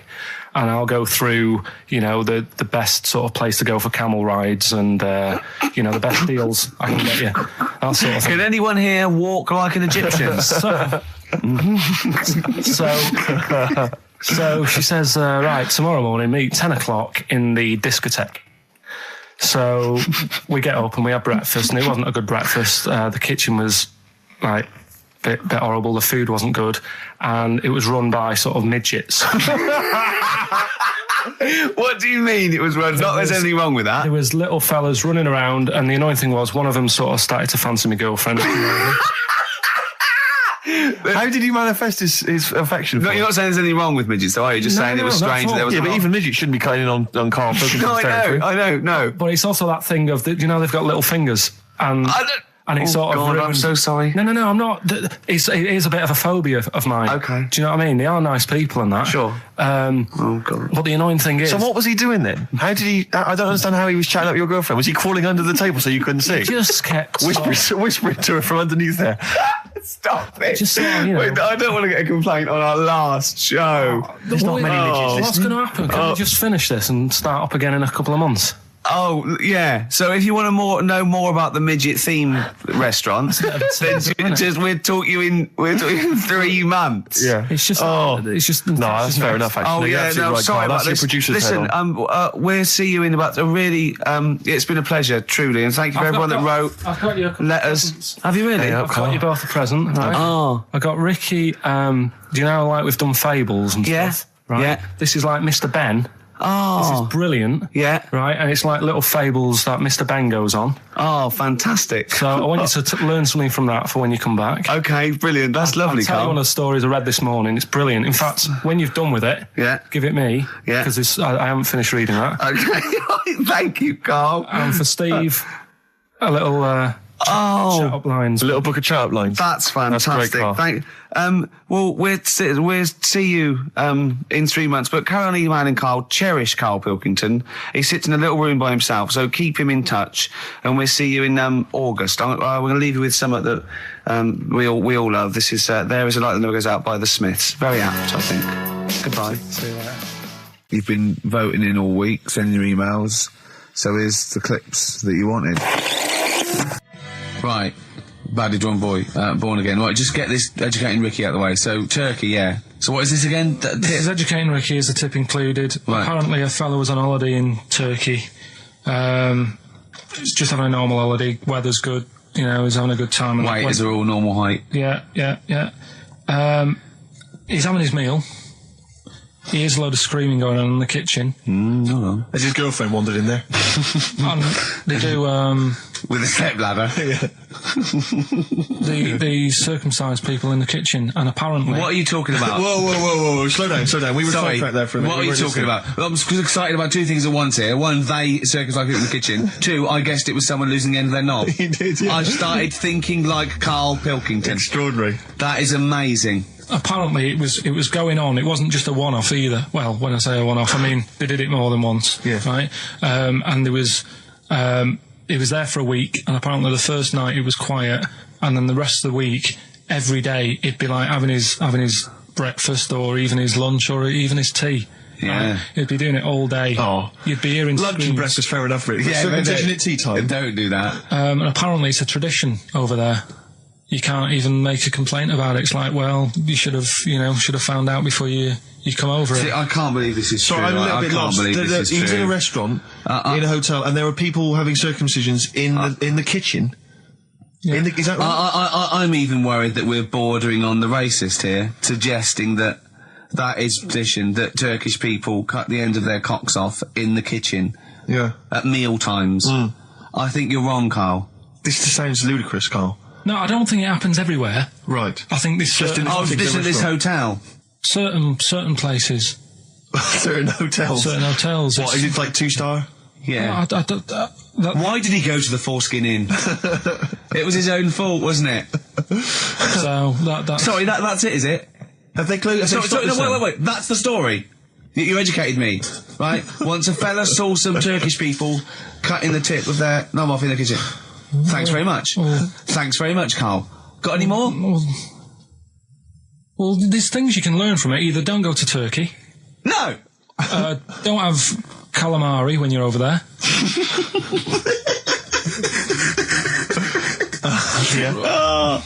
Karl, you've done it again. Well... So we get onto conversations. He's asking me stuff about evolution. Tell me that. Why did the giraffe? What's that rubbish about the giraffe getting a long neck? I said, well, it didn't try and get a long neck. It was selected because, anyway, I went into evolution for him, and he said, but why would evolution do that? I went, well, you think that evolution didn't do anything. There's not this consciousness, there's not this will that a giraffe has to stretch its neck to reach the leaves. One had a long enough neck to survive and pass it. He was going, yeah, but why did evolution... this isn't. But by the way, this isn't the most stupid thing. This is warming up. This is about 8:45. Sure. Right? He said, why didn't evolution make a giraffe good at carpentry so it could build a ladder? Right. Yeah. Okay. No. All right. Okay. So he's thinking around it. He's trying to pick holes in evolution. Yeah. We get on to. I said, well, things are. I said, we can see the speed of evolution in lower life forms like bacteria, viruses. They evolved.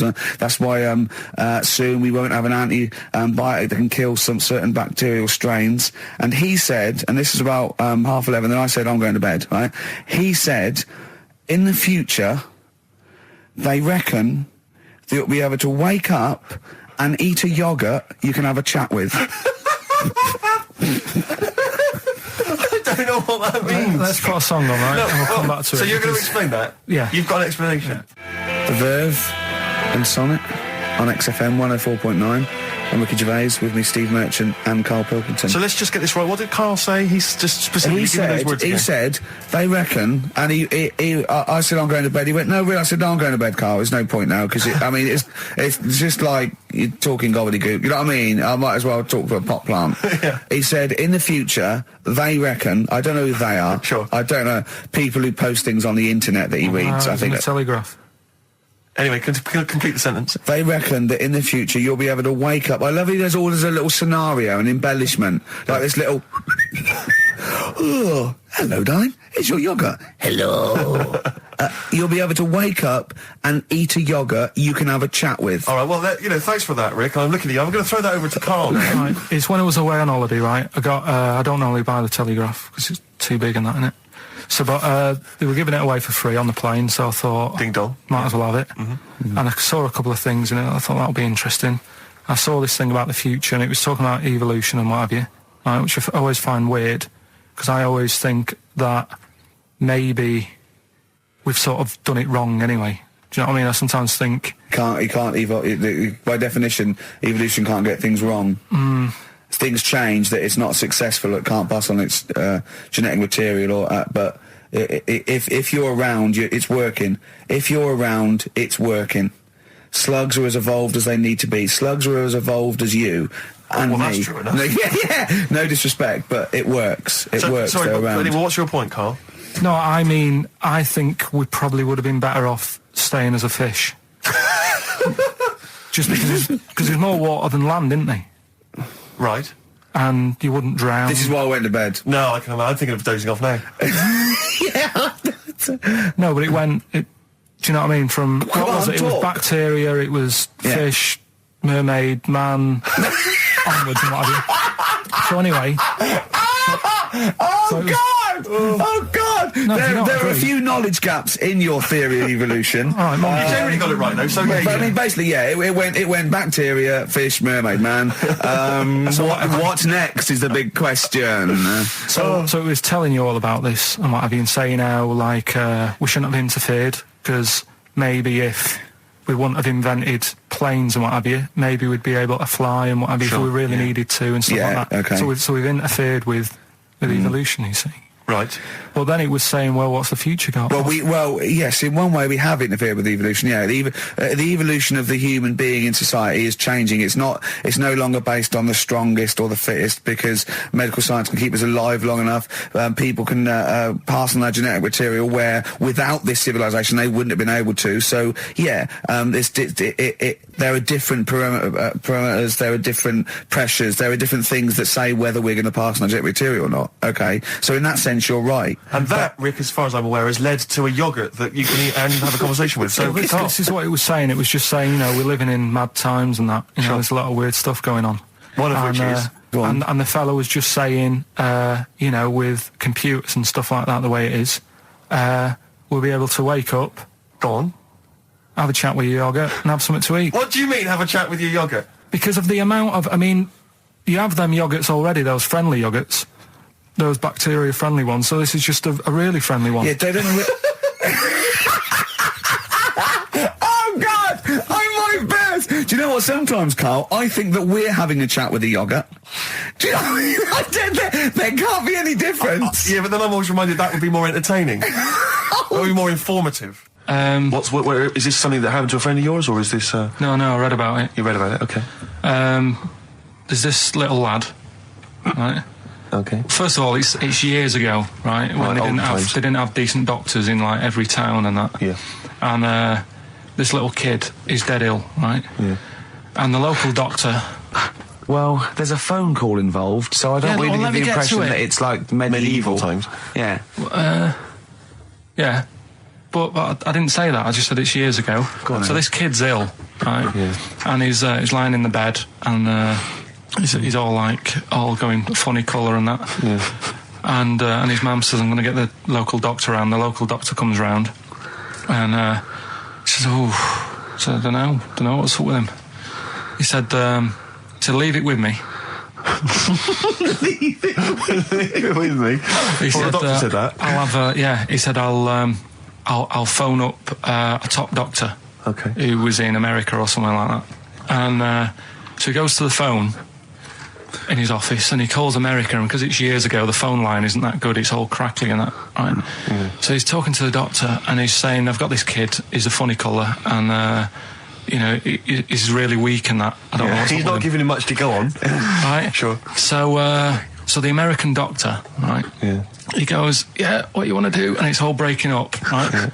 He goes, what you got to do? You got to, it's all breaking up. You've got to give him some parrot's blood, right? Some parrot's blood? Well, that's what he thought he said, but the line was really bad. Yeah. He meant parent's blood, but he heard that he said parrot's blood. He said, right, I'll do that, leave it with me. I can see where this is going. He goes to a pet shop. Yeah. He says, give us like half a dozen parrots. Sure. Takes them round to the kid's house, takes the blood from the parrots, puts it into the kid's fine. The kid's fine? It worked. Such a load of shite in my life. I've never heard such twaddle, such just made up, enhanced, exaggerated bollock in my life. A load of old rubbish, Carl. I mean, when he told me this, the doctor said, what do I do? And the doctor on the other end said, give him some blood. And the doctor went, where do I get blood from? So hang on, wait, I just need to where do I get blood from? Give him some parents' blood. Give him some parents' blood. Give him some parents' blood. Yeah. But hang on, I just need to know where you read this. Carl. Where was this? Where did I stitched you up. You know what he said? He said, so do you believe it? I went, tell it to Steve. He went, do you believe it? I went, tell it to Steve. Carl. But where did you read it? That was on the internet. What? Where is it on the internet? All right, XFM 104.9, Ricky Gervais, Steve Merchant, Karl Pilkington, not here. It's the best of. You've been voting in all week, sending your emails. So here's the clips that you wanted. And just remembered recently, actually, I was on a train coming back from hometown Bristol, and I was on the train, and this girl walks on, good-looking girl. I thought, hey, a largely empty carriage. I'm thinking, my luck's in, because I take every opportunity, Carl. That's the thing about me, I don't choose. She was a good-looking girl. She sat down. I thought she sat down right near me. I thought, brilliant. As this guy comes up behind her, and says, I think it's probably a boyfriend or something. Sits down next to her. And I listened in on the conversation, obviously, because I'm pretending to read. It was very clever. I read the same page for hours, so I was pretending to listen. I was listening, but pretending to read. And I realised that it's not her boyfriend or anything. It's just some guy she's met on the platform. And I'm thinking, brilliant. If she's the kind of girl who's just going to start talking to someone, on a platform, on a train, brilliant, I'm going to be in here. Because he was only going one stop. So I'm thinking, what's the worst that can happen? He'll nick off, I'll get chatting to her, and who knows, I could join the... is there a train equivalent? Foot High Club. The Foot High Club, brilliant. And so I'm excited, I'm listening in. And it turns out that they're both kind of graduates who've just finished university, or they're coming to their finals or something. And they're chatting away, and he's making a couple of witticisms, and she's kind of tittering at his jokes. I'm thinking, I'll tell you this, if she's laughing at this kind of material, I am going to blow her away, with my kind of anecdotes and wry observations, Yeah. It was weak stuff, I got to be honest. Really? He was coming out with nothing. He was running on empty, as far as I'm concerned. Yeah. And she was loving it. So I'm thinking, brilliant, I'm going to be right in here. And then they get moving on to higher brow things, you know, and I think she was going to study kind of Marxism or something like that, or communism, something. And she was asking him, you know, by way of conversation, she was asking him what he knew about Marxism, you know. And he was fumbling for his vague knowledge of it that he had in his life. And I'm just sat there thinking, come on, love, in any given capitalist environment, the proletariat will revolt against their oppression by the bourgeoisie, and after a brief period of socialist rule, emerges a classist society governed by community cooperation. Well, if that sort of talk wouldn't get a woman hot, I don't know what you'd use. If Marx and Engels is not going to get a woman sweaty down below, then nothing is. Then my name is You're not just Steve biding your time. Exactly. I'm just going to go in for the kill any minute.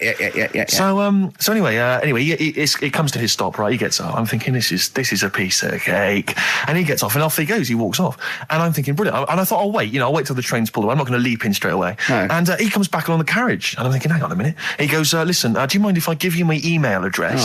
Right, and if you want to get in touch, email me. I'm thinking, come on, you loser, get off now. Save your face, please, before it's too much. And she accepts the email address because she obviously doesn't want to hurt his feelings, whatever. I'm thinking, fair enough. She's a good woman. I'm liking her.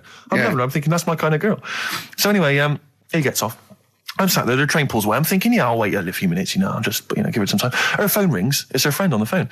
And she starts saying it, and I was listening in, and she was going, just met a guy on the train. I'm thinking, that's true enough. She goes, he was a good-looking guy. I thought, you're having a laugh, love. To be honest. Because I was looking at him, and she said to her friend, he looks a bit like tennis player Boris Becker. I thought, you should be so lucky, frankly, because I saw him. He had awful facial hair, if that's what makes him look like Boris Becker. Terrible little goatee beard. It was laughable. I thought, I don't know. And then she goes to thing, and she's like, I met him, we got chatting and stuff, and she was going, it's not often that you meet someone, generally in life, who's, kind of thoughtful and intelligent and funny. I thought to myself, I'm not even going to waste my time with you, love. Frankly, if that's what you thought of him. You just walked away. And I'll be honest with you, I didn't even bother talking to her. No, you were just I didn't even waste my time with her. If she thinks that bloke is not only great looking, but funny and intelligent, and she got on well, and he was polite, and it was a chance meeting, and he thought, and she thought that you were like a freaky looking dork who didn't even have the nerve to speak. That is what she thinks, then I don't want to know her. I couldn't. You walked away, and good luck to you. And I have my dignity intact. Yes, and she's nothing. And Karl Pilkington with his brand new show, What's the Song? What song am I thinking? No, I mean... You're nervous about this, aren't you, Rick? I am. You're worried. Well, because I've heard some of these clues before. And they're ramblings... Sometimes they're close to ramblings of a fool. Right? And it really is like those, what am I thinking? Yeah. I don't know, though. I actually was genuinely impressed by Born Sleepy. I have to give him the benefit of the doubt. That's one of the better ones. Because that was short, sweet, and it worked. Some of these, like you say, they're not going to be quite as pissy. Some of them are like Emily Bronte novels. Now, listen...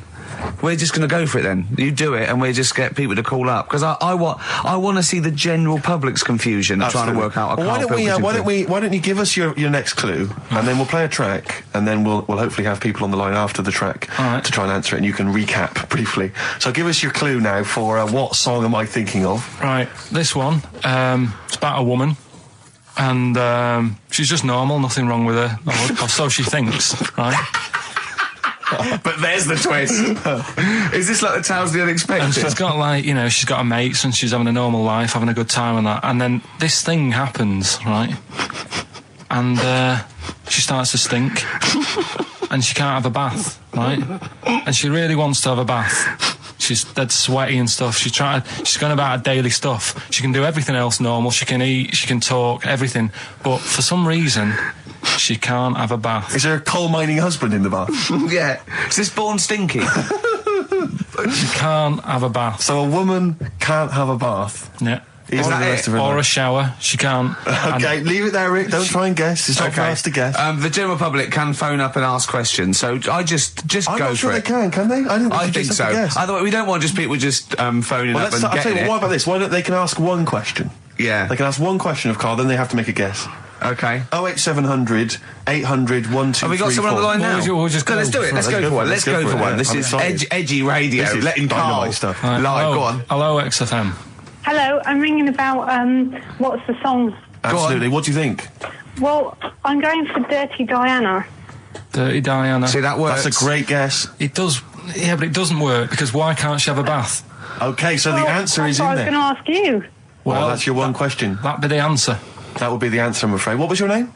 Shelley. Shelley, thanks very much. Shelley, I should tell you that, you know, that you should never take this personally because no one can really get into the mind of Karl. So don't, you know, beat yourself up about this. I don't expect anyone to get these clues. No.